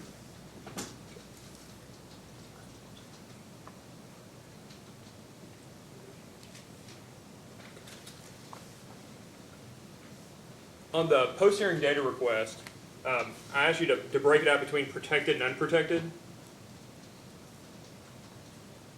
Do you mind to provide that by account? I think there's by account and also by depreciation related and then property related, such as the repair allowances. Can you do that? We can't, unfortunately, and that's why Can't. we have to use the reverse South Georgia method, is because we don't have that level of detail in our system.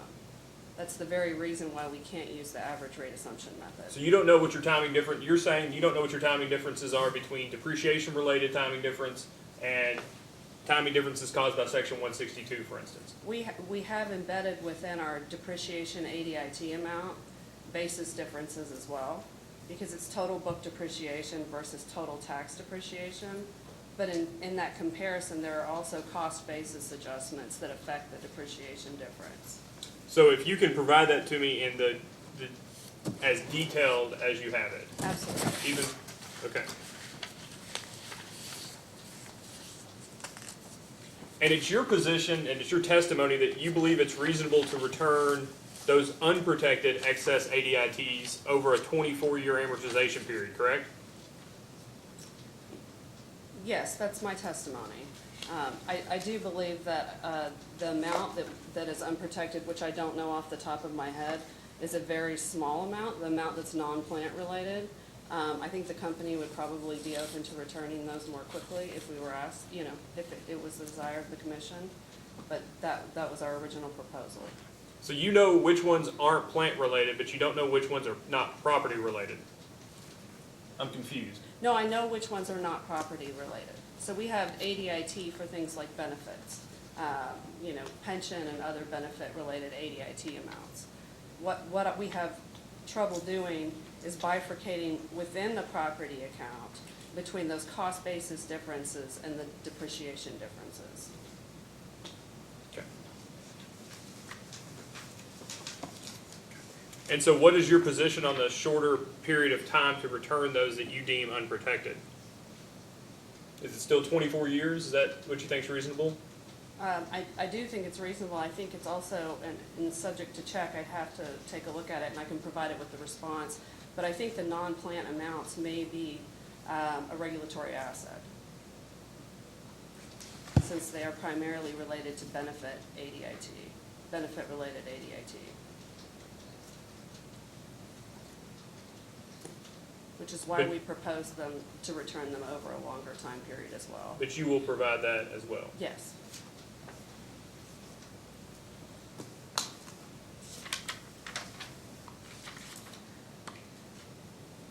That's all I have for Mr. Story right now, Chairman. Ms. Gold, No questions. Mr. Cicero, Mr. Matthews. Not even if I tried. I have none. May this witness be excused? Yes. You may stand down. Our final witness is Joe Christian.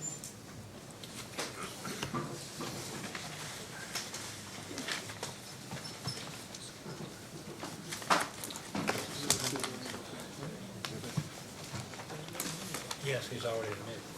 It's, I don't know, was it 9? AG 9. Please raise your right hand. Do you solemnly swear or affirm under penalty of perjury that the testimony you're about to give will be the truth, the whole truth, and nothing but the truth? Yes. Please be seated. Mr. Hughes, you may ask. Would you state your name and your position with Atmos? My name is Joe Christian, and my position is Director of Rates and Regulatory Affairs. And what is your business address? My business address is 5420 LBJ Freeway, 1600 Lincoln Center, Dallas, Texas, 75240. And have you filed testimony in this case? I have. And have you filed a rebuttal testimony? Yes, Are there any changes, corrections, or additions to those testimonies? there are not. If you were asked those questions today under oath, would your answers be the same? Yes. And nothing further. Mr. Cook? Thank you, Mr. Chairman. Mr. Christian, in Atmos's 2013 rate case, the commission approved a capital structure for the company having an equity component of 49.16%. Isn't that correct? I don't recall specifically, but that sounds Does that sound correct? correct. And in the current case, the company seeks to increase the equity component of its capital structure to 52.57%. Is that correct? I believe that is correct, yes. That is a significant increase. Would you agree? It reflects the actual capitalization that we have. And I noticed we began spending more CapEx beginning in about 2012. In order to support a larger CapEx program, we needed to have a stronger balance sheet in order to, as we knew, we'd be accessing the capital markets more often. So we've been strengthening it through, increasing the equity component of our capital structure since going back to about 2014. And the company has issued new stock since 2013, isn't that correct? Yes, in 2014, and then we had a at-the-market program, I believe in 2016, 2017, where we put it out on a regular basis, and then we did another big stock issuance in November of 2017. Okay. And could you turn to your rebuttal testimony at page 7 and just let me know when you're there?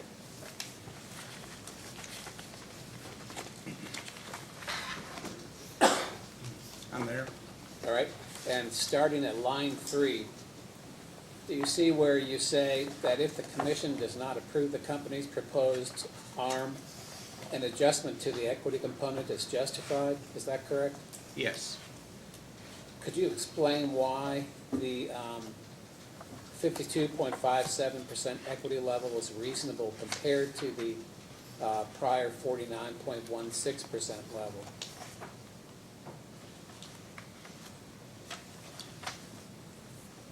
Could you repeat the question, please? Sure. Can you explain why that 52.57% equity level is reasonable compared to the prior 49.16% level? I believe it is reasonable because that is our actual percentage of equity in our capital structure. And at the time that we had the 49%, that was the actual level of equity. So that is our actual cost. And just what we're seeking here is to get our actual cost built into the rates that we'll be charging to the customers. And I believe you have also said that if the commission should not approve the proposed arm, that this would increase the equity component. Is that correct? Well, I said that, I guess for purposes of this case, to try to set our capital structure up for an arm going forward, we needed to look at something that we could pull right out of our records on an annual basis. So we constrained ourselves to using the 12 months ended as a test period to look at what was our capital structure during that period. And that would be something that, as we came in an arm filing, we could update on an annual basis and always reflect exactly what our capital structure is. And if we weren't gonna have an arm, so we weren't gonna be coming in next year, if we were just filing a traditional rate case, I would go ahead and probably update it in rebuttal to what our actual December capital structure is. And that's what I listed in rebuttal exhibit JTC RS3. So that'd be the reason it's higher, is because in December it's actually higher. All right. Isn't it true that Mr. Baudino's proposal to remove the approximate $2.6 million in commitment fees and to have them collected under O&M expenses would still allow the company to recover those costs? I guess I don't see the purpose in taking it from following the uniform system of accounts and flipping it from an interest expense where we account for it now up into an O&M expense would be something that's necessary, but certainly the way he's proposed it does reflect some recovery of some of the costs. I'm not sure it's a dollar for dollar adjustment that they proposed. Isn't it true that Mr. Baudino's recommendation on the commitment fees would reduce the cost of short-term debt from 1.99% down to 0.92%? Yeah, if you calculated it without the commitment fee, that is the interest part of the short-term interest cost that we've included. Okay. Now, Atmos has a senior note in the approximate sum of $450 million with a coupon rate of 8.5% that matures almost a year from now, March 15th of 2019, correct? A little bit less than a year from now at this point. Right. And that maturation debt falls within the test year, correct? It falls in the last 2 weeks of the test period. Do you know what the approximate average yield for a long-term utility bond is? As I said here today, I would say it's probably 4.5%, 5% by the time you put all the expenses into it. Do you have any reason to dispute Mr. Baudino's assertion in his testimony that based on Moody's credit outlook, that yield as of the end of December of last year was 3.81%? I don't recall where he said that. Do you have his, if you have his testimony there, it's at page 30. Would you care to refer to it? Yeah, can I step down for just a minute? Yes, you may.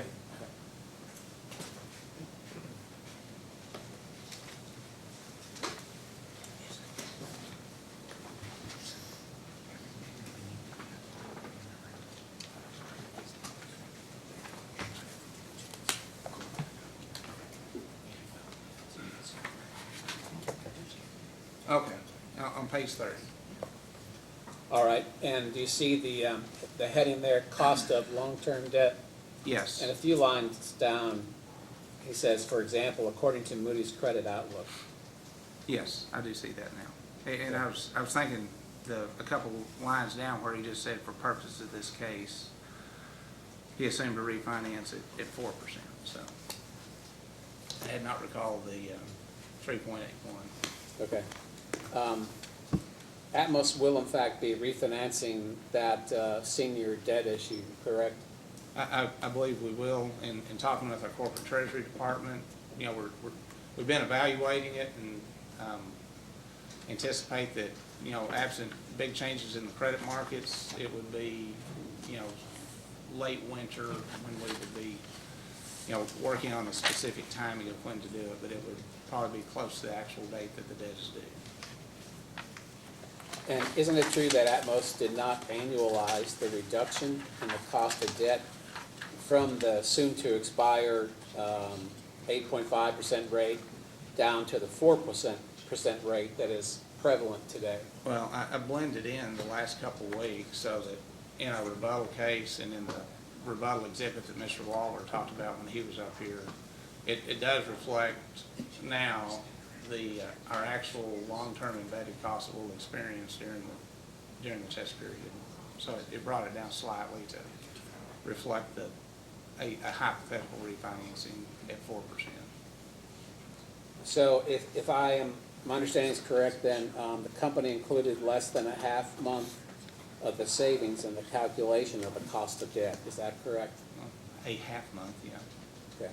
And Mr. Collins' proposal is to annualize the savings from the refinancing and to allow the company to defer the difference in interest rates between the maturing issue and the new debt issue over a 10-year period. Isn't that correct? Well, I think between Mr. Baudino and Mr. Collins, what they proposed is a refinance that doesn't reflect all the costs that we would incur if we did in fact go out today about a year out and refinance this debt. They haven't taken into account the prepayment terms that are articulated in the proxy statement. And so in order to go out and refinance today, we would have to pay a year's worth of interest.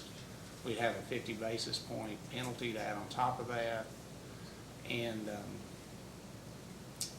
I think we've got some treasury swaps around this refinancing that, depending on what the current 30-year treasury is trading at, are either in or out of the money that would also have to be accounted for in any refinancing. So there's a lot of things that he's not accounting for in that 4%. And wasn't part of Mr. Collins' proposal that Atmos be allowed to include an amortization expense which would increase the revenue requirement? Well, the amortization expense that he proposed to establish isn't reflective of all the costs that are going to go into refinancing if we refinance today. So we wouldn't ever get, if we went out and refinanced today, his proposed adjustment wouldn't be enough. One moment, Mr. Chairman.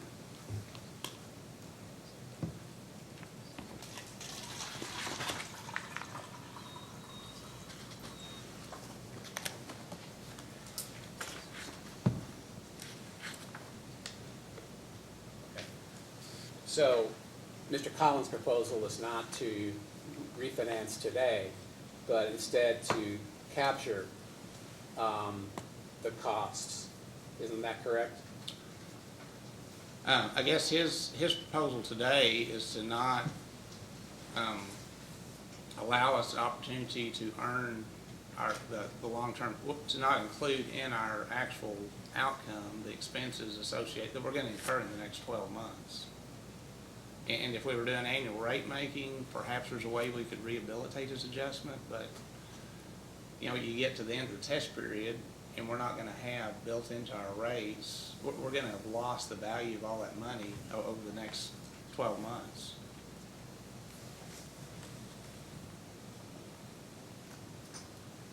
Okay. Just one moment, Mr. Chairman. I apologize.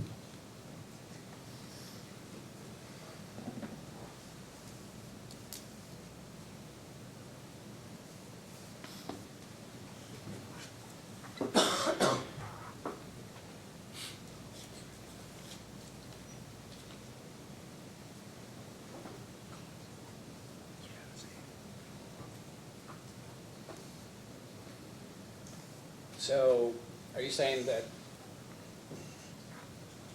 were you aware then that Mr. Collins' proposal would be to defer higher interest expense in the 11.5 months period, then recover it as an amortization expense? I guess I did not understand his proposal to say that he's asking the commission to authorize us to set up a regulatory asset for specific recovery from Kentucky ratepayers going forward. I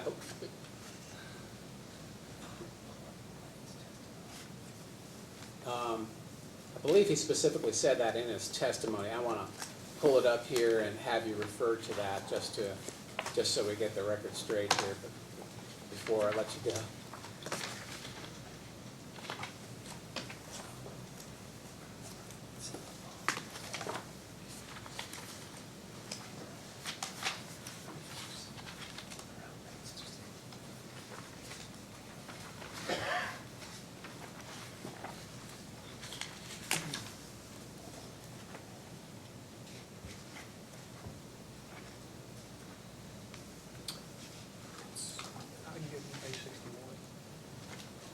believe page 61. Could you pull up page 61 of Mr. Collins' testimony? Beginning on line 17.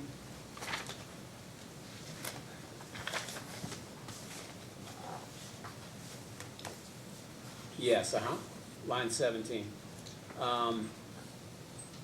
Could you read where it says, as I noted in the operating income issues section? Could you read that for a few sentences? Yeah, so as I noted in the operating income, I'm gonna get a little closer to mine. As I noted in the operating income section, the commission should authorize the company to defer the greater interest expense on the maturing debt issue for the first part of the test year and recover the deferred expense over a 10-year amortization period. The quantification in this section of my testimony, I need to continue on. The quantification in this section of my testimony is only for the reduction in the cost of the debt. Okay.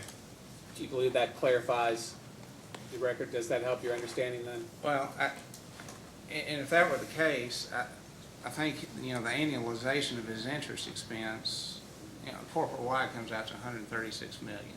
And I think if you were to build in, 4% compared to the 3.81%, I don't think is enough of a spread to reflect, what it would cost to go out and issue debt. And if you're trying to assume not a prepayment in a year, but wait until we get closer to the time the debt is issued, that it's going to be more than 4%. So I think we're still coming up short under this scenario. Okay.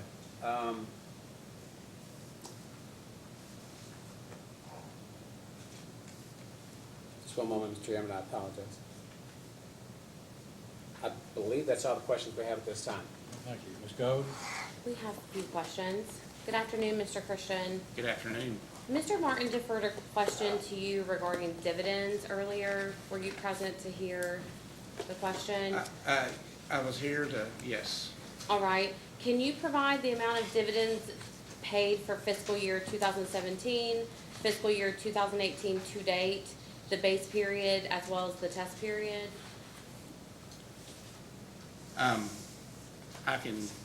It is in our latest 10K what we paid for fiscal year 17, so I know I can get that. And I know we just had another quarterly dividend that we paid the first week of March. It was declared at the last board meeting. And we have an annual indicated dividend rate that would get us through next November's payment. And then beyond that, it's usually at the November board meeting that they set the dividend rate for the subsequent year. So I'm not for sure I could get all the way through March of 19, but certainly through the November of 18 dividend payment, I can do that, yes. Okay. As a post-hearing data request, commission staff will issue that question to you. And then if there were no dividends paid in either the base period or the forecasted test period, then we'll ask Atmos to explain the reason for not paying a dividend. Okay, and there would have been all the way through the base period. We just wouldn't get all the way through the end of the forecast.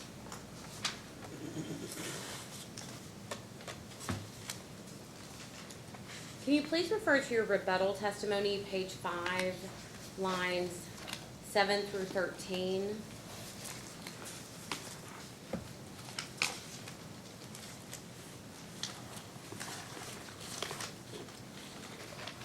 As well as exhibit JTC-R-2.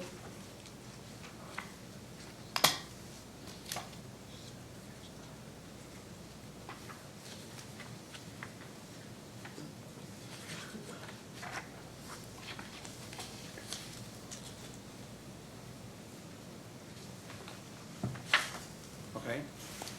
Can you explain why you assert that the blended rate of 5.09% for long-term debt should only be used if the commission does not approve the annual review mechanism?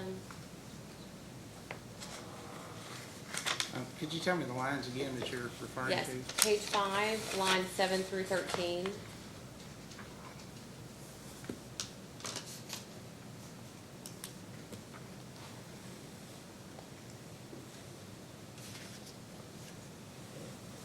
Okay, and then your question again is? Can you explain why the blended rate of 5.09% for long-term debt should only be used if the commission does not approve the annual review mechanism? Oh, as the ARM has been proposed, there would be a true-up, so to the extent that there was a little bit of mismatch in our actual financing costs for those last 2 weeks, the true-up would fix that actual cost, and the savings of the last 2 weeks would flow back to the customer. So you wouldn't need to use the lower rate. You could, but it wouldn't be necessary because it would be cleaned up when we filed the true-up. Can you confirm if the blended rate for long-term debt of 5.09% was used to calculate Atmos's rebuttal position? It was. So why was the blended rate used to calculate the rebuttal position if it's only appropriate to include it if the commission doesn't approve the ARM? Maybe the testimony is confusing, but it could go either way. You can do it with or without the ARM. I'm saying if we had the ARM and you didn't make the adjustment, it would come out to the customer the same either way. If they didn't have the ARM, the 509 would be the only way they could see the savings. Can you please refer to your rebuttal testimony, page 7, lines 3 through page 8, line 4? Page 7, line 3. All the way through the next page, page 8, line 4. Okay. As well as exhibit JTC R3. Are the capital structures in the exhibit 13-month averages? So the capital structure in the June, the part, the columns F, G, H, and I, that's labeled June 30, 17, the equity is a true 13-month average. The long-term debt has been adjusted as I've discussed, and the short-term debt has been adjusted as I discussed in my direct testimony. So they're effectively an end-of-period June with some adjustments. And then if you look over at the columns B, C, and D, and E, labeled December 31, 2017, I believe those are all for the equity, a 13-month average. The debt could have a little bit of that known and measurable adjustment carrying over, and I think the short-term debt is a daily average of short-term debt for calendar of 2017. So just for clarification purposes for the record, are these capital structures 13-month averages? Yes.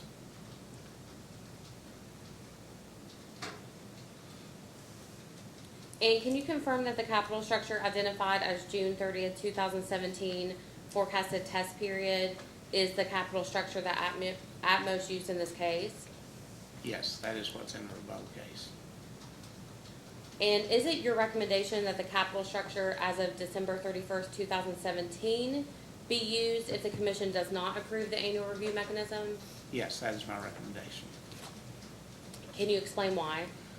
Because it would be, as I think, it was to the AG's question earlier, I explained that is what our actual, on a percentage basis, what our actual capital structure is, more accurately represents what the cost of the company will be during the time that rates will be in effect. So that's why it would be more appropriate. If we were coming back with an ARM, it would all get caught in the true-up and corrected at that time. In Mr. Baldino's direct testimony, he proposed an adjustment to the cost of long-term debt. Specifically, he proposed to adjust the interest rate of the $450 million senior note that you discussed with Mr. Cook earlier, that matures on March 15, 2019, from 8.5% to 4%. I'm assuming you recall that. Yes. And given the era of low interest rates, please explain why Atmos has not refinanced this note yet. I've talked with the corporate treasurer, as I've supported our capital structures in various cases the last 5 years, and we've done what we can to lock in the low rates by entering into financial instruments to protect against any rise in interest rates, but the terms of going out and refinancing that we're obligated to as we issue the debt are onerous enough that it just doesn't make economic sense to go out and refinance early. It's more economical from the company and the customer's perspective to pay the interest and, evaluate the market as things come up for refinancing as to whether the proper term should be 10 years or 20 years or 30 years, but there's not going to be a benefit of prepaying a note more than a year in advance. Maybe a month or two in advance, depending on what market conditions are. At that point, the prepayment penalty would be low enough, but a year out, it's just not economic. On page 5 of your rebuttal testimony, you state that in the event that the commission does not approve the ARM, and if the commission wanted to recognize the 1/2 month of lower interest expense that you discussed previously with the Attorney General's office, then you propose a blending of the rates to reflect the appropriate 11.5 months at 8.5% and 1/2 month at 4%. Are we understanding that correctly? Yes. Do you believe 4% is an accurate representation of the interest rate? I believe it's not high enough. It would actually be higher if we were to go out and finance today. Okay. Commission staff will ask in a post-hearing data request for Atmos to provide support for another interest rate if you're saying it would be higher. Okay. And I have no more questions. Mr. Cicero? Mr. Matthews? None. Mr. Hughes, anything further of this witness? No, sir. May this witness now be excused? Yes, sir. Thank you. You may be excused. We have no further questions. Well, I don't know. You answered for us, that's all right. Got that. We have no other witness. Mr. Chandler, is the Office of the Attorney General prepared to call witnesses at this time? We are, Chairman. Then please call your first witness. We'd like to call Richard Padino.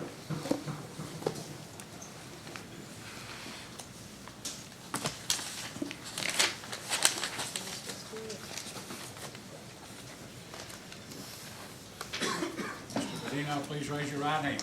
You solemnly swear or affirm under the penalty of perjury that the testimony you're about to give will be the truth, the whole truth, and nothing but the truth. Yes, I do. Thank you. Counsel, you may ask. Thank you, Chairman. Will you state your name for the record, please? I'll give you a second.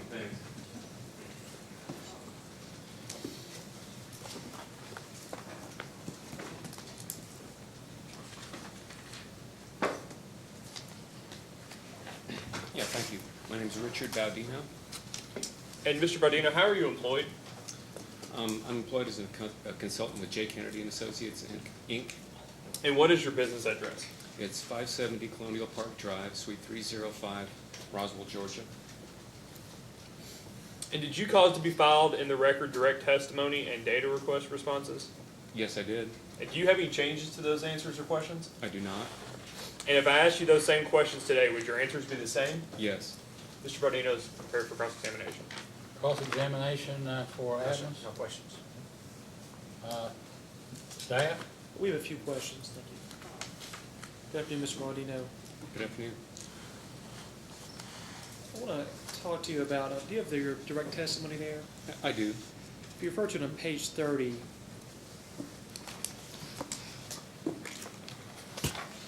Yes, I have that. and that's the page where you suggest an adjustment for cost of long-term debt, is that correct? Yes. And can you explain to the commission your reason for proposing that adjustment? I'm sorry, could you speak up just a bit? I didn't quite hear you. Yes. Can you explain to the commission your reason for proposing that adjustment? Yes.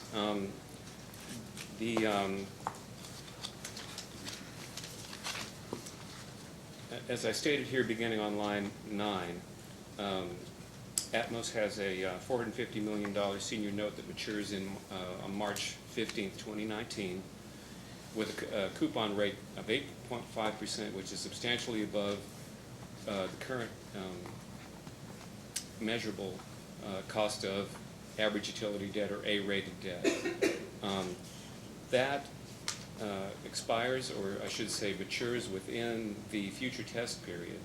And it's necessary to make an adjustment downward because obviously going forward into the rate effective period, that issue will no longer be there. And also, so Atmos is going to refinance that or replace that with lower cost debt. And the best estimate I had at the time I filed my testimony was approximately 4%, which is based on you know, the average yield at least at that time for average utility debt. And do you believe that 4% is still a valid estimate? I think it's still pretty close. That was, it was above, it's about 20 basis points above the 3.81% when I filed my testimony. And I looked at, I went to Moody's Credit Trends yesterday and checked what the yield is on current average utility debt and on A-rated debt. So average debt cost, according to Moody's Credit Trends, is around 4.2 roughly. For A-rated debt, it's about 4.1 the last time I checked.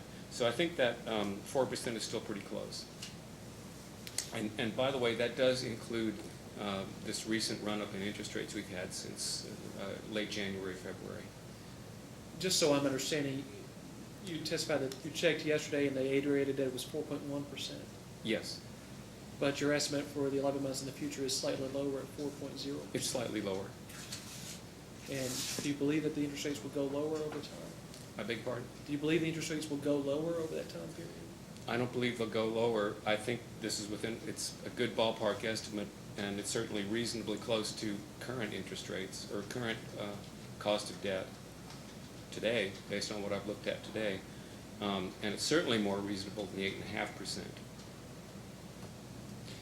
You heard the testimony earlier from Mr. Christian about the proposal to blend the 8.5% for 11.5 months and the 4% for 1/2 month. You heard that testimony, sir? I think that was his testimony. That's my understanding of it, yes. And what is your opinion of that proposal? I think Mr. Collins is a better person to ask that as far as the rate-making treatment goes. I mean, he has a specific rate-making treatment. I think he can better address that for you and for the commission.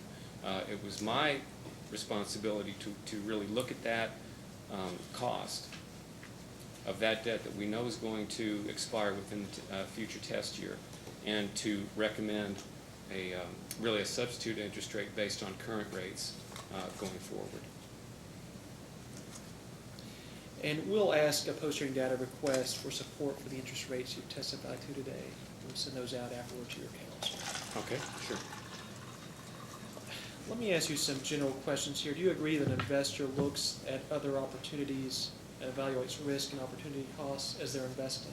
Yes. You would also agree that for comparable companies with similar risk, generally funds tend to flow towards the investment with a higher return than the lower? Yes. Do you believe that if the commission grants an ROE of 8.8, which is at the low end of the recent authorized ROEs, that Atmos may find difficulty in getting investor funds? I haven't seen any evidence of that in what I've looked at, and I realize my 8.8% is below the average authorized returns in 2016 and 2017. I was here for Dr. Vanderweedy's testimony, and I'm familiar with that document that staff used from the RRA, and I think the best way I could answer that is that I really looked at, and I think in this respect I agree with Dr. Vanderweedy that it's best to use current market data. Now, if I had seen current market data that supported 9.6 or 9.7, I would have, and if I'd seen a preponderance of that evidence, I would have recommended that to the commission, but I did not see that in what I looked at. Let me just clarify. I understood you said that you saw no evidence that lower ROE might cause Atmos to have difficulty getting investor funds. Is that your testimony? Right. And but is that a general concern of yours, given the way investing typically works, as we just discussed? I'm sorry, is it a concern?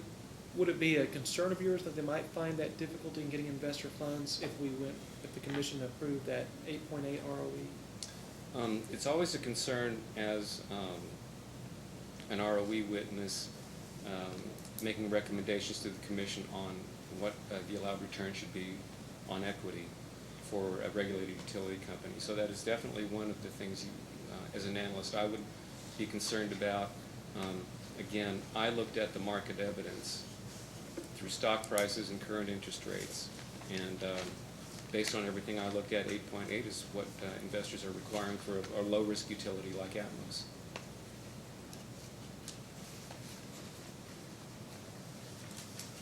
You mentioned there were some recent changes in the market, Yes. and just generally, what are those changes?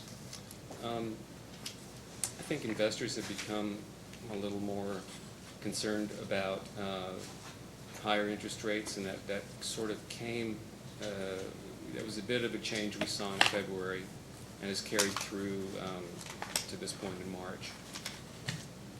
Are there reports about inflation becoming a concern?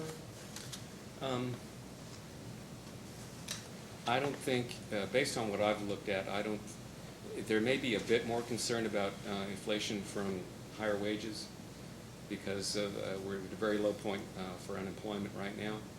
And however, it's still, the Federal Reserve is trying to manage that with its policy of short-term interest rates to sort of still be accommodating for the company, for the economy, but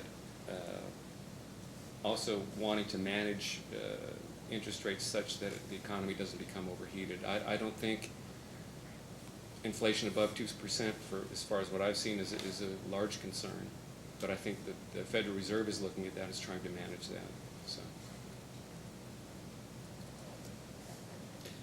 Does the recent indication by the Federal Reserve of up to 3 interest rate increases in 2018 affect your recommendation of an 8.8 ROE?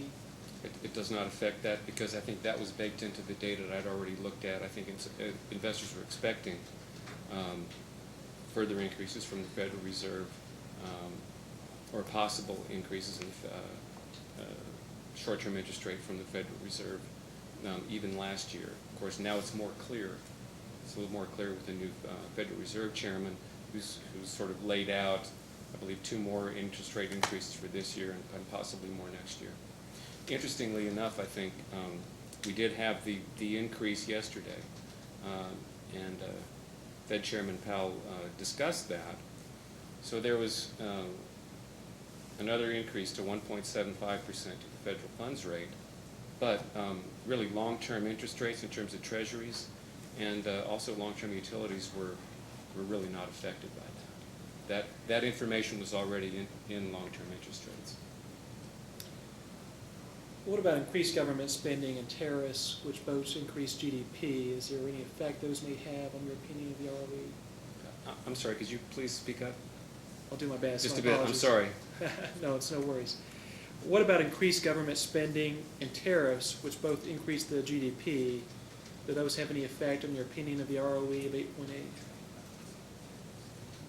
Yes. What is that? As far as long-term rates, as I said, this is what I've, based on what I've read this morning, this is kind of an interesting thing. The markets reacted today pretty sharply with regard to concerns on the tariffs on China. And the broader markets, in terms of, as measured by the Standard & Poor's 500 and the Dow Jones declined. The last time I checked, they were down about 1%. Very interestingly, the Dow Jones Utility Average was up about 1.5%. And the yields on long-term treasuries were down slightly. And from what I read, that reflects sort of, if you will, a slight preference for quality and low risk. And it's really a safe haven for investments in kind of turbulent times. Utilities are looked at still as safe harbor investments, if you will, lower risk investments, as are treasuries. And so I think in times of sort of tumult in the markets, those are places investors would seek out if they wanted safety, more safety and less risk and less volatility.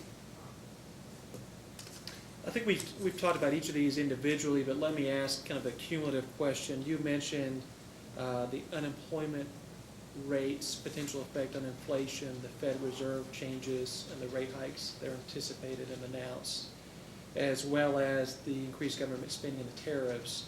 Given the cumulative effect of those items, do they affect your opinion about your ROE of 8.8? I'm going to stick with 8.8, and I know that Dr. Vanderweedy presented an update in his testimony. His number, I think, went from 10.3 to 10.4, which is a 10 basis point difference. Really not much change. I think given the way that I structured my own analysis. I use 6 months of data. So if I were to update today, I think we'd be looking at probably slightly lower stock prices for the gas utilities in my group through February. That would be the latest month I could use. But then I would have 5 months data, which, extending back February. Let's see. Probably through September of last year, September, October, November, December, January, February, that's 6 months. So you still have 4 months of historical data with, 2 months of this year, 4 months of 2017 data and 2 months of 2018 data in stock prices. So you probably see a bit of an increase in dividend yields, assuming the same amount of growth. The DCF would probably go up a bit, but then my 8.8 is already above my midpoint for my group anyway. So, I mean, it might increase slightly, if I were doing it de novo today or brand new today. Can you report on any market changes that may affect your ROE analysis? I think we've discussed them pretty thoroughly. Those are you mentioned the major ones in your questions. No further questions at this time. Thank you. Commissioner Cicero, questions? Just curious, Mr. Bardino, you're an expert witness, and how many rate cases have you been involved in the last year or so? Last year? I can count them if you like. Quite a few. So, in those rate cases, how many have settled at below 9%? None has settled below 9%. I was involved in a Green Mountain Power case last year. That one did settle at 9.1, so it was pretty close to 9. Now the others, I was involved in Kentucky Power, of course, Louisville Gas and Electric, and Kentucky Utilities. Those did settle above what I recommended. It was about, as the commission recalls, probably about 9.7, I believe.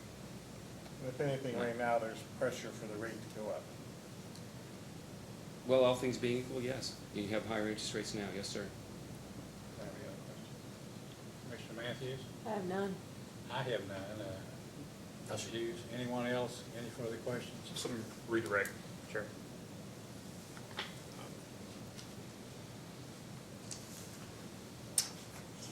So alluding to, going back to what the Vice Chairman just asked you about the outcome of cases, you are aware of outcomes, and I think some of them were referenced earlier in the RRA report, outcomes that are, of course, below average, right? Below 9.7, 9.6, 9.5. You're aware of outcomes like that, correct? Yes. And you're aware of obviously a 9.1% ROE. And did you notice on the RRA report that there were a couple, or one or two below 9% even? For gas utilities, I don't recall that. If you could show me the report, I'll take a look at it. That's okay. Okay. I'll withdraw the question. I hate to go back into confidential. But are you aware of any commission giving a utility a below the average return on equity, and that utility then having issue with raising capital for that, specifically only that reason? Could you repeat that question, please? Yeah, are you aware of any utility that received a below average return on equity from a regulator and then had problem raising capital solely for that reason? No. By below average, you mean the below commission allowed? Below the average of the commission allowed returns for a particular period of time. Such as provided by the RRA? No. Nope. Are you aware of the conversation that occurred earlier regarding the capital structure? I was here for most of that, I think, yes. And is it your understanding that the company has, in rebuttal at least, presented an argument that if the ARM is denied, that the commission should raise the capital structure? You aware of that? If I understood the testimony of the Atmos witness, I believe that's what he testified to. That's my understanding, I'll put it that way. And subject to check, would you agree that it was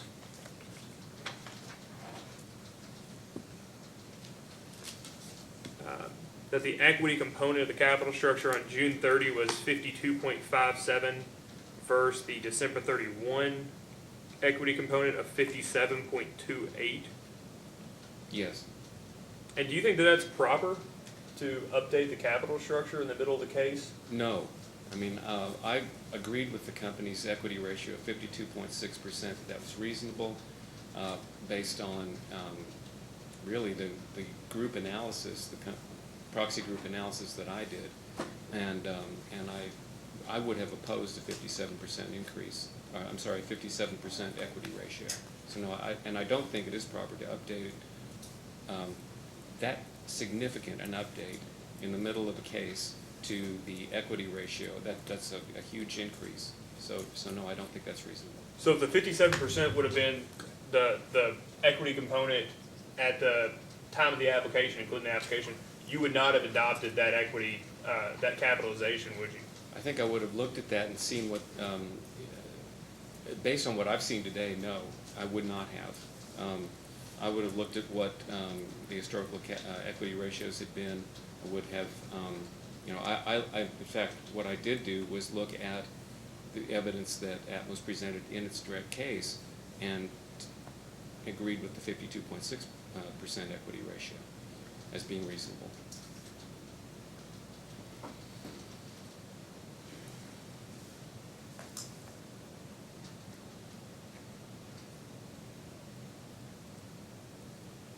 That's all I have, Chairman. Any other questions by anyone else of this witness? This is your last chance, Mr. Hughes. I'll pass. Okay, may this witness be excused? Yes. You may step down. Thank you. And out of deference to the commission, would you all like to take a break before we call our last witness, or just to go on? Is that a warning? I don't know about that. Wait a minute, I hadn't thought about that. Do you have a substantial amount of cross-examination for this witness? I don't think so. I understand that Mr. Chandler's going to put on some New direct related to the tax issue, unless there's something there that is unexpected. I don't think we'll have. Well, let's put it this way. If you need a few minutes to prepare your direct and you phrase it that way, I would sustain that motion. Chairman, do you mind if I take a few minutes to prepare? No, you're sustained. Real time. Let's go back at, 10:15? 10 minutes will be fine. 25 after 4. All right, we're back on the record. Mr. Collin, have you, before I swear you in, I want to ask you a question. Oh, sure. Have you had time to prepare Mr. Chandler accordingly? Yes. Appropriately? Yes. Okay. Appropriately, yes, Right. and accordingly, Please. both. Please raise your right hand. Okay. You solemnly swear or affirm under penalty of perjury that the testimony you're about to give will be the truth, the whole truth, and nothing but the truth. I do. You may be seated. Counsel, you may ask. Thank you, Chairman. Mr. Collin, can you state your name for the record, please? My name is Lane Collin. And how are you employed, Mr. Collin? I'm a vice president and principal with the firm of J. Kennedy and Associates Incorporated. And what is the business address of J. Kennedy and Associates? 570 Colonial Park Drive, Suite 305, Roswell, Georgia 30075. And did you cause to be filed into the record direct testimony and data request responses in this matter? Yes. And do you have any changes to the answers for questions? No. If I asked you those same questions today, would your answers be the same? Yes. May I conduct? Yes, you may. Thank you.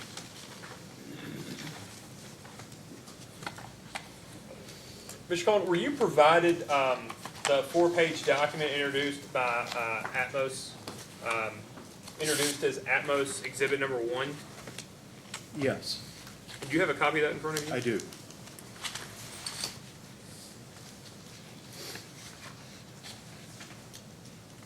And you've had a chance to look at this, correct? Yes. And do you have any concerns with the methodologies that are presented therein? Not specifically. And could you explain just quickly exactly what this exhibit does in your opinion? What it does is it shows the amount of accumulated deferred income taxes after the effects of the Tax Cuts and Jobs Act. In particular, the second page of this four-page document shows what the ADIT is at the 21% rate for each of the divisions that affect Kentucky.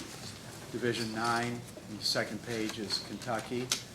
Division 2 is a shared services division in Dallas. Division 12 is also a shared services division in a couple locations in Texas. And then Division 91 is the Kentucky Mid-States Division. And so when you add these all up, it's the amount of the ADIT at 21% federal tax rate plus the Kentucky state ADIT. What the company did is that it took the excess ADIT and it showed that as a regulatory liability, as a separate rate base adjustment. So between the similar schedule in its filing, which had the ADIT at the 35% federal tax rate, and this one, it separated the ADIT into the portion at 21% and then the portion that was excess, and reclassified the excess as a regulatory liability. And what effect does this show? Well, what this shows is that the company, under the Tax Cuts and Jobs Act, will actually use a significant amount of the net operating loss asset ADIT. In fact, what it shows on the first page is that it will use $8 million of that. That's what the negative amount is. What line is that you're... It's the last line, line 16. And what are they doing with that $8 million? Well, essentially, it's being used to reduce that asset ADIT. It pays back that income tax amount. And essentially, the company is left right now with $26 million of the asset ADIT for the net operating loss. The total in the company's original filing was about $40 million. So the $14 million is now a regulatory asset, which they've added to rate base in a separate place. But now they have $26 million left of the asset ADIT, and they're reducing that by about $8 million. Is it your understanding that the company proposes to include NOL ADIT as an increase to rate base? Yes, the company has roughly $39 to $40 million of this NOL ADIT and rate base, split between $14 million now in a regulatory asset and $26 million in an asset ADIT, but they then would reduce that by $8 million according to this schedule. And the reason for that is that they have more taxable income in the test year, or they're projecting that they will have more taxable income in the test year because bonus depreciation has been eliminated for rate-regulated utilities. And in their initial filing, Atmos assumed that bonus depreciation would continue to be available. And so that generated large deductions and reduced taxable income, created net operating losses. That bonus depreciation is no longer available as a deduction, so now they'll have positive taxable income according to their rebuttal testimony, and they'll be able to use up some of that asset NOL ADIT. So let me ask a question without trying to be too leading here. So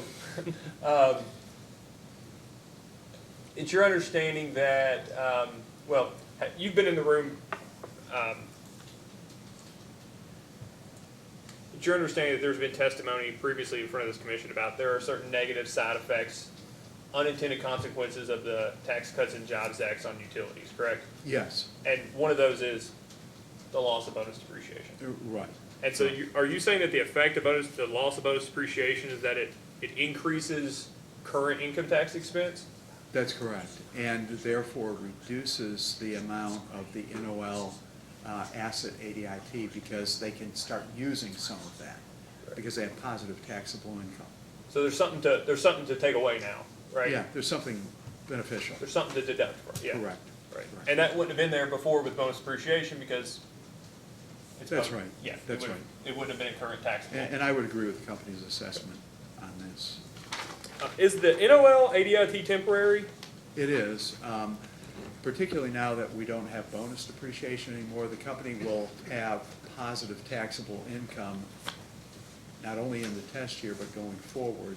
So it will be able to use up that NOL carry forward, I estimate in roughly 3 to 5 years. And by 3 to 5 years, are you using the $8 million that was provided on Atmos Exhibit 1? Yes, that's correct. And there's $26 million left, minus $8 million, that will put it down to $18 million. And if you use $8 million more per year, every year thereafter, obviously 3 years, a little more than 3 years, it'll all be gone. If the company follows if the commission adopts the company's position and includes NOL ADIT as an increase to rate base, do you have any, and I think that's their position in rebuttal, do you have any recommendations to reflect the temporary nature of the NOL ADIT? Well, I have a couple of recommendations. The recommendation that I had in my direct testimony was not to include that NOL asset ADIT in rate base. And because it is in fact temporary, the question was always though, how temporary would it be if bonus depreciation continued? But now we have a very good fix on it. It's about 3 years, and it will be used up, all else equal.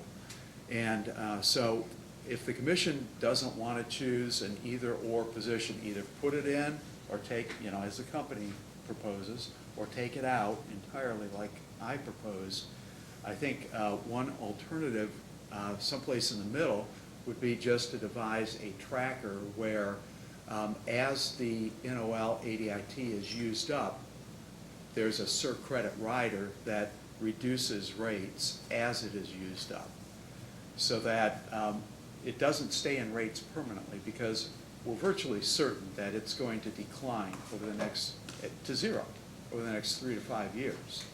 So if you put the total balance into rate base as the company proposes, then rates will continue as if that balance remains in perpetuity until base rates are set at another date. But if you put a CERC credit tracker in, it will capture the reduction and ultimately the elimination of that NOL ADIT. The only reason I'm offering that is I know you've got a bit of a dilemma. You either take the company's position or you take the AG's position.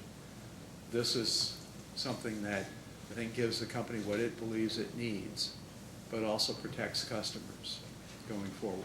And would that methodology ensure that customers are protected and get benefit from the NOL ADIT? Yes, as the NOL ADIT is used up, in other words, the carry forward, there's positive taxable income, the carry forward is used up over the next 3 to 5 years, there is no carrying charge or value to the company at that point. So as it declines, a CERC credit tracker could correctly track that decline and effectively provide customers a rate reduction as that NOL carry forward is used up. That takes you out of the whole argument as far as the normalization violation, takes you out of the situation of an either or, either the company or the AG, and it gives you, I think, a realistic and fair solution. And for lack of a better term, the proof is in the pudding for the reasonableness of that time per Atmos' Exhibit 1, right? Now that we Yes. know reasonably what the time length would be. Yes. Is it your understanding the company proposes an amortization of excess NOL ADIT? Yes. The company has reclassified the excess NOL ADIT as a regulatory asset, just as it has reclassified all of the excess liability ADITs as regulatory liabilities. So then what it did was netted those two together, and it proposes a 24-year amortization period. So basically it would take the excess NOL ADIT and recover it from customers over 24 years. That's about $650,000 a year. I've opposed that in my direct testimony, any amortization of any recovery at all of the NOL asset ADIT, a return on it, or a recovery of the excess. But if the commission wants to do the, this compromise proposal that I've just described, you could put the excess NOL ADIT in there as well. And the effect of the company's proposal, it has the outcome of having the outcome of doing so is an increase in the revenue requirement, correct? It is, that's correct. And do you know how much roughly? $650,000 per year. And basically what that is the $15 million divided by 24 years. That's the 24 years that Ms. Story discusses. That's correct, yes.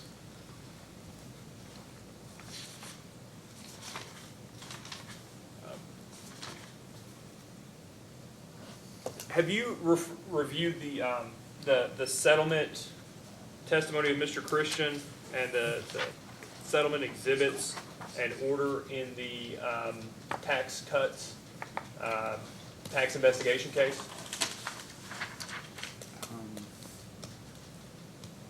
Okay, I'll withdraw that question. Do you remember reviewing Mr. Christian's Excel spreadsheet and testimony and work papers in the settlement filed in the Tax Cuts and Jobs Act investigation? Yes, I do. And do you remember there being a reference, one of the instructions in how the methodology was calculated, where there was a change in the NOL balance prior to the recalculation of rates? Do you remember that? I do. It went up from $9 million to $14 million. And do you have any concerns with that methodology? I do. It's incorrect. Because essentially, if you go back to when rates were set in the prior case and recalculate the income tax expense at 21% rather than 35%, that is a change then in income tax expense recovery to effectively reduce present rates. Well, present rates then were not set on a $14 million net operating loss carry forward, and it doesn't affect anything retroactively. So, to retroactively increase the net operating loss asset ADIT is just inconsistent with the concept of changing the tax rate, calculating the savings starting January 1 of this year. So I would very much oppose increasing the NOL asset ADIT from $9 to $14 million.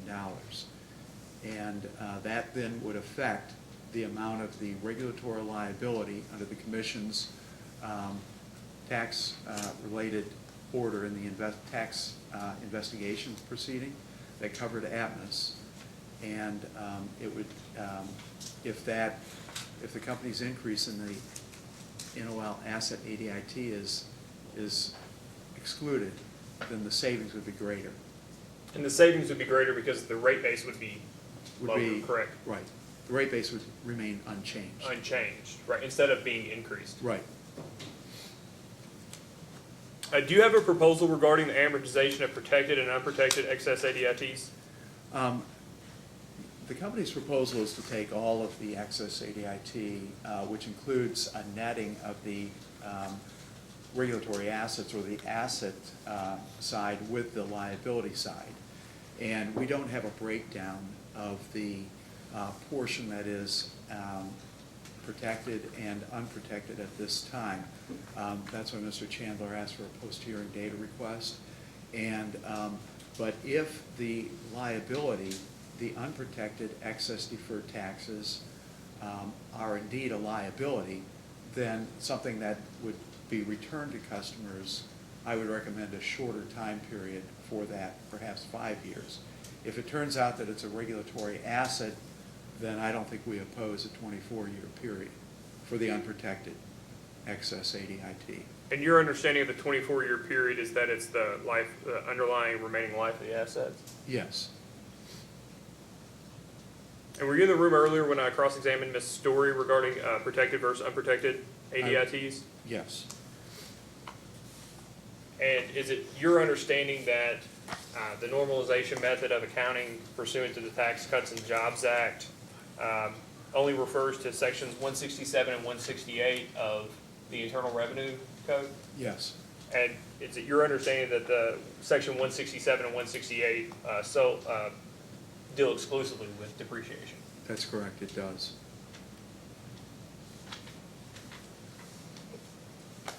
That's all the questions I have on direct, Chairman. Mr. Hughes? I hate to ask for another break, but could we have maybe 10 minutes just to discuss among ourselves? That would be, this that would be testimony? fine. Let's go into recess until 25 until, well, no, I guess it's 15 till, let's just come back at 5 o'clock. Okay, we're back on record. Mr. Hughes, are you ready to proceed?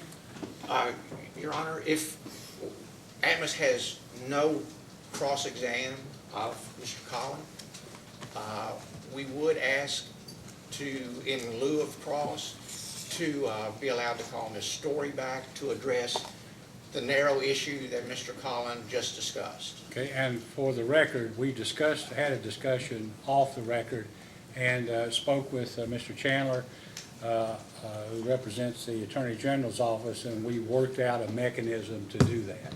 So that will be fine, and that will be, your request will be sustained. In the meantime, does staff have any questions, any additional questions of Mr. Collins? We do, Your Honor, a few questions. Good afternoon, Mr. Collin. Good afternoon. I'd like to refer to your direct testimony, pages 6 through 8, regarding Atmos's non-PRP plant additions in the forecast period. In particular, you had an opinion regarding the escalation rate of 12%. Do you recall that opinion? I do. You've listened to some of the testimony today about that escalation rate, is that correct? I have, yes. Has any of the testimony you've heard changed your opinion about the escalation rate? No. Because essentially, the company has a forecast, and it doesn't appear to be backed up by substantive projected or specific projects. And in any event, even if they spend that money, the question is that reasonable? You know, to escalate the non-PRP capital expenditures by 12% for the final 6 months of the test year. And it's substantially in excess of the rate of inflation or the replacement of equipment. So I think it's excessive, it isn't supported, and nothing that I heard today resolves that. Why do you reject the 12% escalation rate outright instead of adopting, for example, an inflation rate? I did use an inflation rate. So just for clarity, you would agree that it would be appropriate to have a 2 to 3% escalation rate for Atmos's non-PRP plant additions in the forecast period? Yes, that's correct. And that's because you believe the projected inflation rate is 2 to 3%, is that Yes. correct? Have you made any changes to the computation of your revenue requirements since the revisions were made in Atmos's rebuttal testimony? I have not. And do you intend to do that? No. You provided testimony concerning Atmos's proposed ARM mechanism, is that correct? Yes. Have you been involved in rate proceedings in other states that use formula rate making? Yes.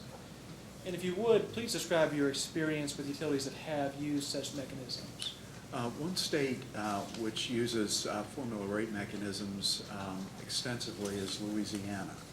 And I'm generally familiar with the formula rate plans used by all of the investor-owned electric utilities and all of the cooperative electric utilities. And they vary somewhat, but generally they're based upon a historical test year with very limited pro forma rate making adjustments. Have you been involved in rate proceedings involving Atmos concerning divisions in states that have approved formula rate making?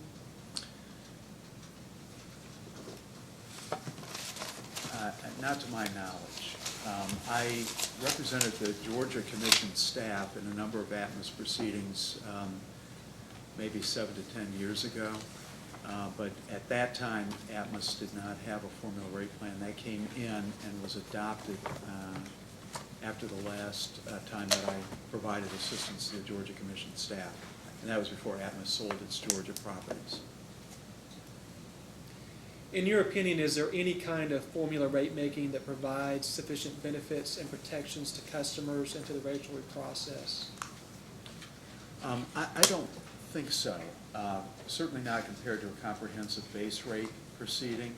I would say this, that if there is a formula rate plan, a historic test year with very limited pro forma adjustments as opposed to a forecast test year would clearly be a better approach.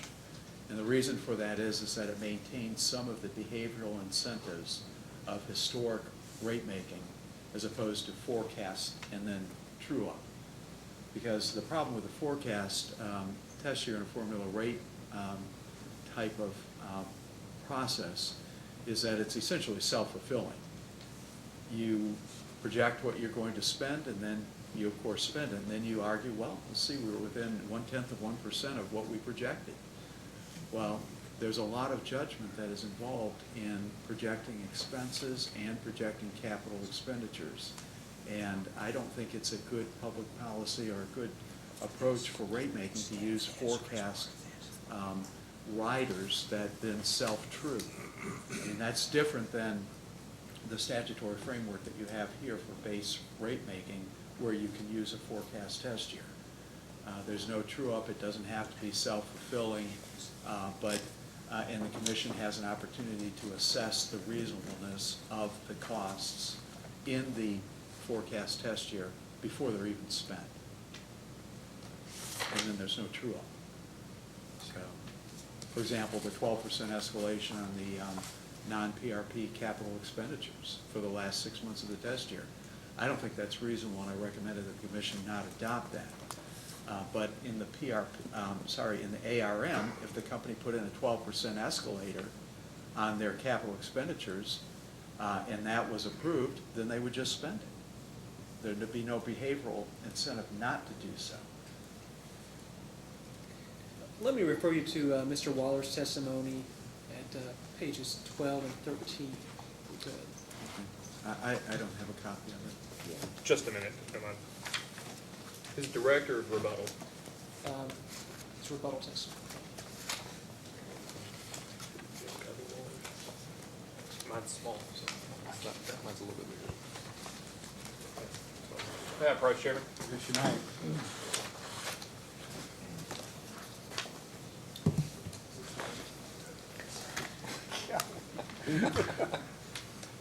Thanks, Ken. Mine is 4 per page, so glad Justin had a copy.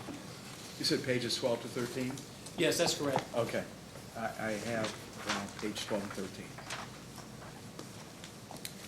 Are you there, sir? Yes, I am. And you recall reading this testimony? I do.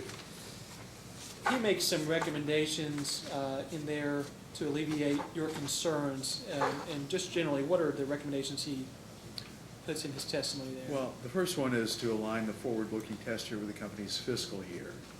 And I think the reason for that is probably to align the forecast period with the company's own budget.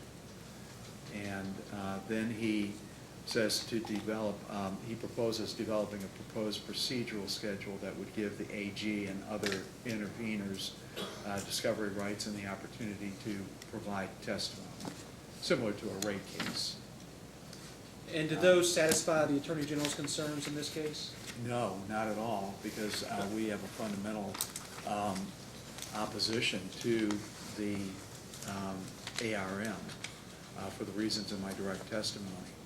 It's essentially a self-determining rate-making process where the company gets to forecast what it will spend, and then it spends it, and then it's subject presumably to an after-the-fact prudence review, but the chances of finding any dollars imprudent or unreasonable are unlikely.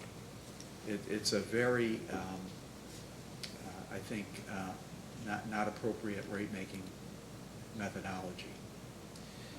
Do you believe that those modifications would at least be improvements on the suggested ARM? I do, yes, they would be an improvement, but they don't fix it. It's like making somebody who's sick comfortable. I want to ask you about your testimony, your direct testimony, particularly on page 76. Do you have that there? I do.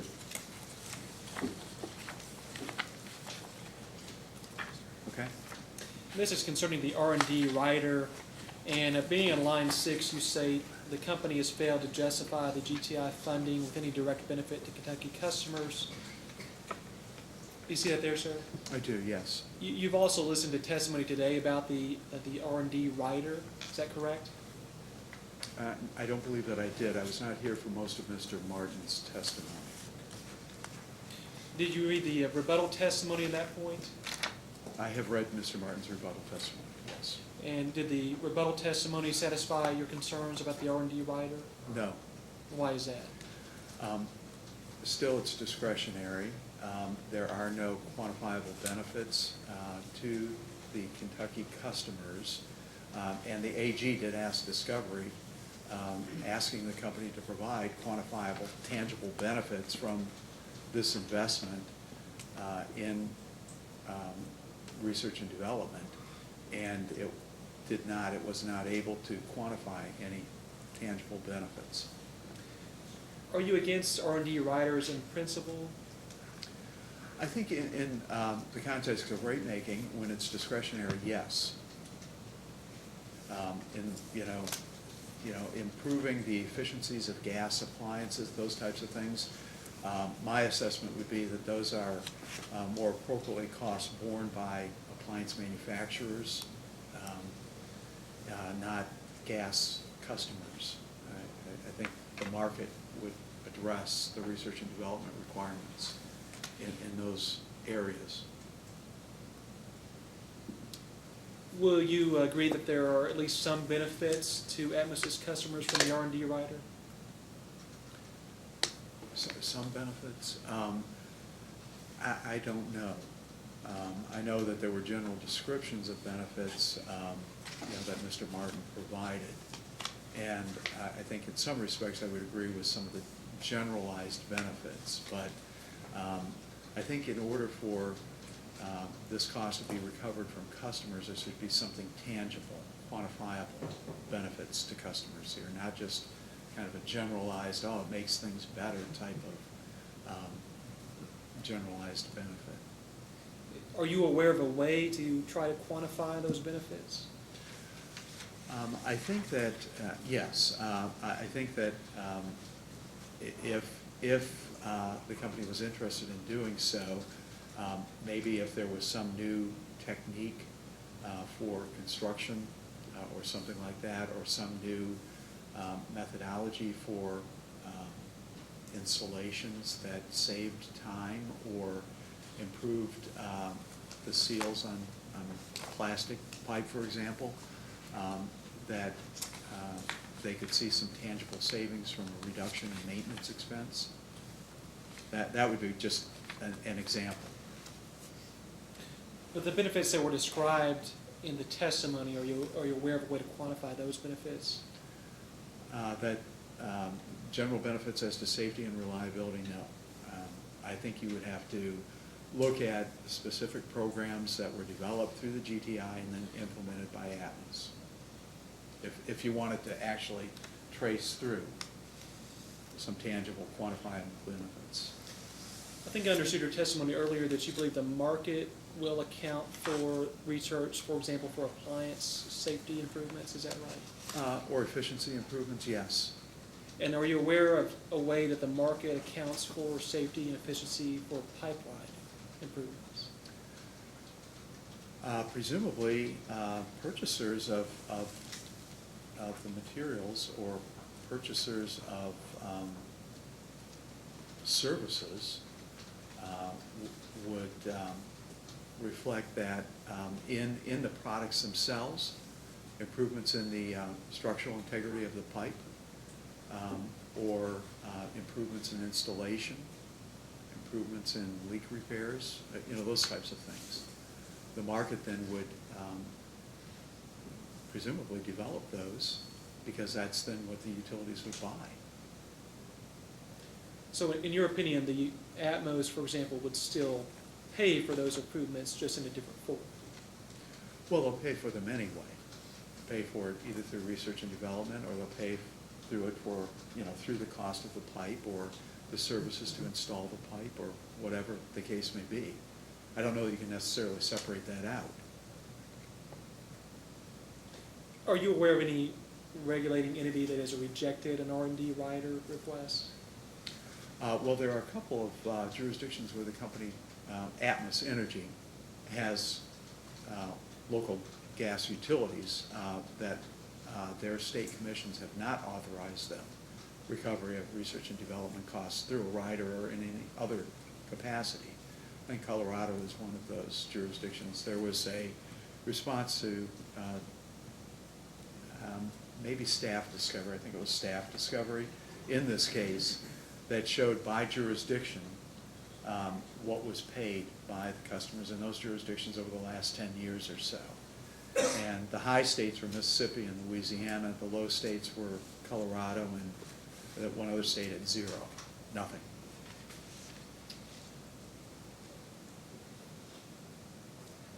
Thank you. No further questions at this time. Major Cicero? I have no questions.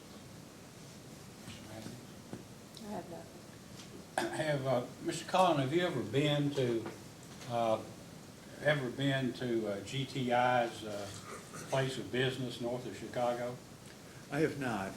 I was present at a presentation by I think the CEO or the president of GTI, and before the Georgia Commission. And so I did see firsthand, from an executive officer of GTI, what they did, and pictures of their facilities. Do you have any doubt or any reason to question the statement that GTI is a first-rate research organization? I don't have any reason to question that. Do you know of any other lab in the United States that is comparable to GTI in terms of the research and development that it does? For the gas utility Yes. industry, no. You indicated that Louisiana and Minnesota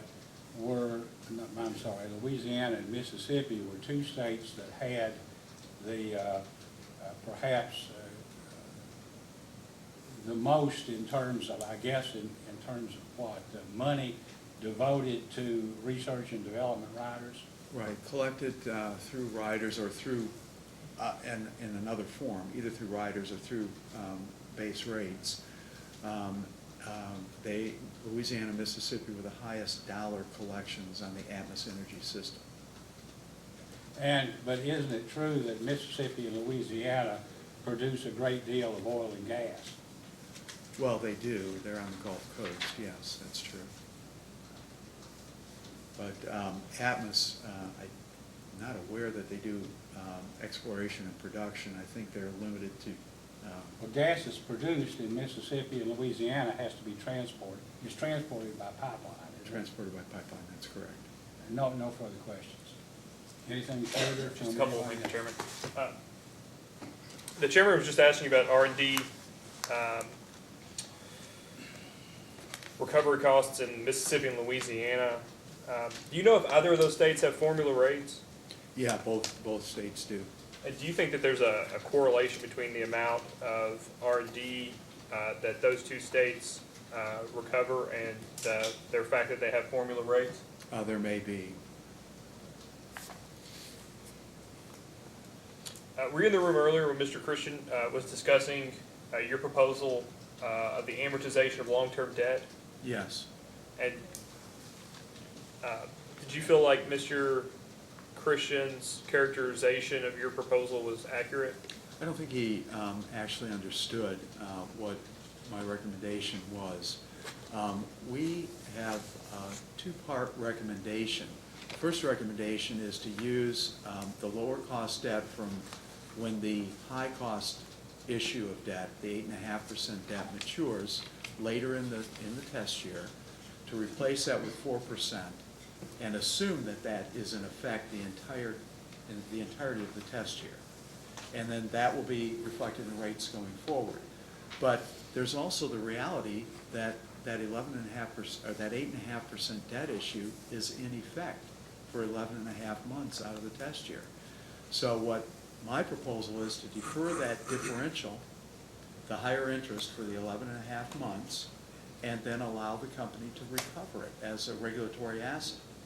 And in that way, the company is made entirely whole. I think Mr. Christian was under the impression that somehow the company would lose out, but that's not true. We formulated our recommendation so that the company would be kept whole, that it would not lose out. And your understanding was the 4% was a bit of a premium over the A-rated long-term bond yields at the time of your testimony, correct? Yes, that's correct. Mr. Baudino actually supported that, but A-rated utilities were yielding, of varying maturities, were yielding about 3.8% when Mr. Baudino did his testimony. And we thought 4% was reasonable, accounting for the cost of issuance and things like that. And in fact, Mr. Christian used 4% in his blended rate for that half a month in the forecast test year. So it just seems to me that everybody was on the same page and at the 4%. But 4% is in the neighborhood? It is, yes. Yeah, still today. Is it your understanding that if, starting 2 weeks before the end of the test period, at 8.5, being able to recover an expense at that 8.5% coupon interest rate would be unreasonable because that's not an expense that the company would incur, right? Well, that's right. It's essentially a one-time expense because it's not going to continue beyond the end of the test year. In fact, it's not even going to continue throughout the test year. And so basically what this commission's practice has been is to take non-recurring expenses and defer them and then amortize them or disallow them altogether. But that isn't our proposal in this case. It's to defer it so that the company is made whole and then to recover it over 10 years. In your conversation with staff earlier regarding the escalation rate, you stated that it was your proposal to actually escalate those costs, the non-plant PRP, by the projected inflation cost, correct? Yes. And you used an approximate 2 to 3% is what you referred to. Yes. That's in excess of what you understand inflation to currently be, correct? It's approximately what I think inflation is, or what it actually is. Okay.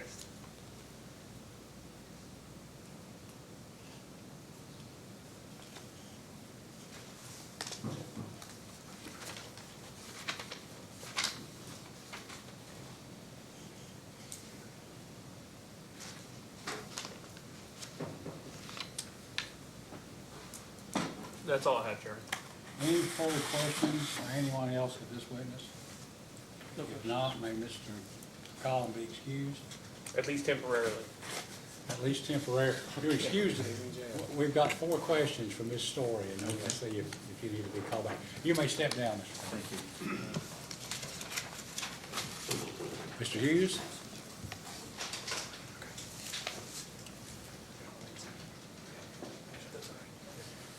You're still under oath.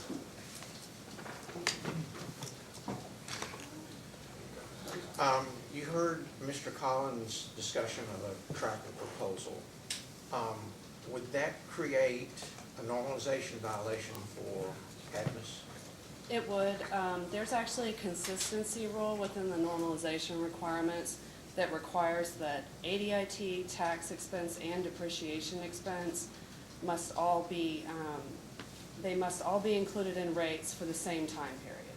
So if you were to estimate just a tracker for NOL, the other elements would not be consistent, and therefore it would be a normalization violation. Would failing to amortize the excess NOL, ADIT result in a normalization violation? It would. Our NOL is protected under the normalization requirements, as evidenced by the PLR we received from the IRS that said it must be included in rate base. So that NOL has to be amortized at the same pace as the underlying property amortization. Okay. Is Mr. Khan correct that the TCJA normalization requirements only apply to depreciation? No, he is not. I'm going to hand you, this is AG 9, HR 147, and ask you to read beginning at the first full paragraph at the top of that page. Okay. C, alternative method. The alternative method is the method in which the taxpayer, I, computes the excess tax reserve on all public utility property included in the plant account on the basis of the weighted average life or composite rate used to compute depreciation for regulatory purposes. Okay, what does that mean? That means the alternative method is the reverse South Georgia method, and that just means that all of the excess ADIT related to plant is amortized over this weighted average life, not just the depreciation related. Okay. Are there consequences to Atmos for a normalization violation? Yes, there are. The consequences are significant. We did receive a PLR, as was ordered by this commission. We requested and received a PLR, which stated that our NOL must be included in rate base in order to avoid a normalization violation. A normalization violation means that you lose the ability to deduct accelerated tax and bonus depreciation, tax depreciation and bonus depreciation going forward, and you also have to go back to all open tax years and amend those to remove those deductions. Well, when you do that, the day one impact to rate base is that all the ADIT for those items goes to zero. And for Kentucky, an estimate that we have would be about $50 million of rate base reductions that would go away the minute we amended those returns. So rate base would go up about $50 million, and it would be very detrimental to the customers. That's all we have. Cross-examination. I think I have maybe two questions, and we would like to add Mr. Collin back on for a question, but in this very narrow scope. You seem to take normalization violations very seriously, Ms. Story. Is that true? It is. And that means that Atmos has never done anything to violate normalization requirements? We have had one inadvertent normalization violation. There's a safe harbor revenue procedure for correcting that, and we are following those procedures to do so now. And that's in connection in Tennessee with your arm in That's that correct. state, correct? That's correct. That's all I have, Chairman. Anything further of Ms. Story by anyone? You may step down and you're excused. Thank you. You may call Mr. Collins. In order to be very careful, do you mind if we have 2 minutes? I want to limit the number. I don't want to, well. All right, we'll give you 5 minutes. If you come back earlier, we'll start early. I appreciate that. Assuming Mr. Hughes is here. Take care of his reply. We'll be in recess for no more than 5 minutes. If we're back on the record, Mr. Chandler, do you have a witness to call at this time? Yeah, the Attorney General would like to call Mr. Lane Collin back to the stand. Mr. Collin, you're still under oath. Thank you. Mr. Collin, were you in the room a minute ago when Ms. Story provided what was on the stand? Yes.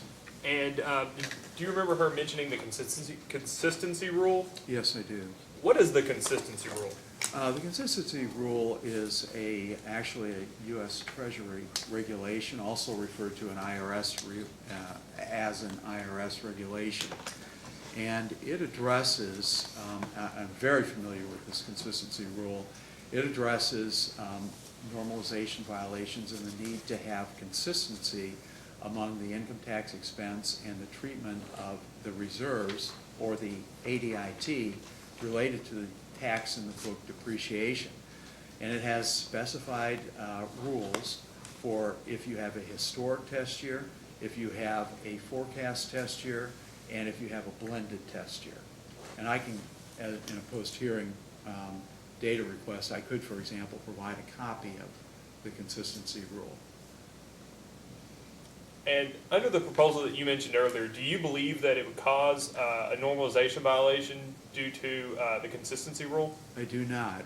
The NOL asset ADIT is not a depreciation ADIT, and that's what the consistency rule addresses. The NOL asset ADIT is an unprotected excess ADIT. The excess portion of it is unprotected. And so basically, it's not subject to the normalization rules in and of itself. That's all I have, Chairman. Mr. Hughes, any questions? We have nothing, sir. Questions from staff? No questions, thank you. Commissioner Cicero? My only comment is that there's obviously two different opinions about something that should probably be very well defined. So I guess I'm going to leave it up to Atmos to provide a post-hearing letter or something from the IRS or whatever authority you have that supports your position so that we can take a look at it. You're diametrically opposed right now. You've got one that says it affects it and one that says it doesn't. Commissioner Matthews, questions? All right, may Mr. Collins finally be excused. Hearing no objection, Mr. Collins, you may step down and you're excused. Thank you. Does the Attorney General have any other witnesses? We do not, Chairman.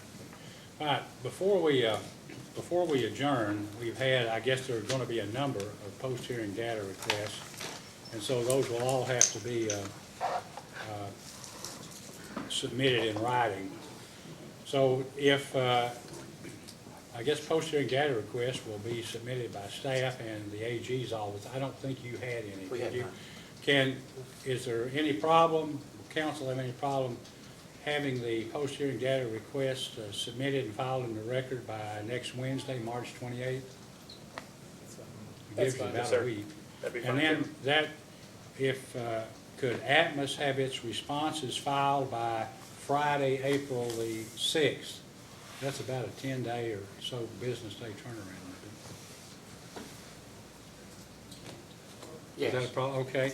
Now, I would suspect that the parties would like to file briefs, may want to file a brief in the case, and as Vice Chairman Cicero suggested, if there is a revenue ruling or if there's something that Atmos has or can get, it ought to be filed, and I expect that the briefs would probably touch on this issue.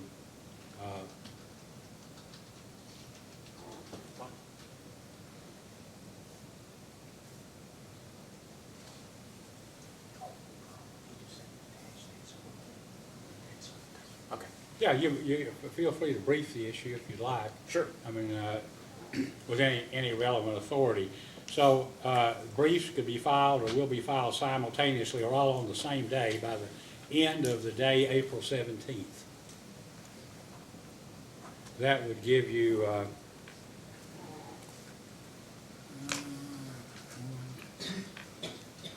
yeah, 7 business days, but basically a week and a half, 10 days or so. Is that That's enough fine. time? I want to I be think so. convenient. I want to accommodate you on briefing. Okay. Okay, thank you then. All right, we'll ultimately enter a written order to this effect on the briefing schedule and the post-hearing data request. Is there anything else, council, for any of the parties or staff would like to bring to the commission's attention now?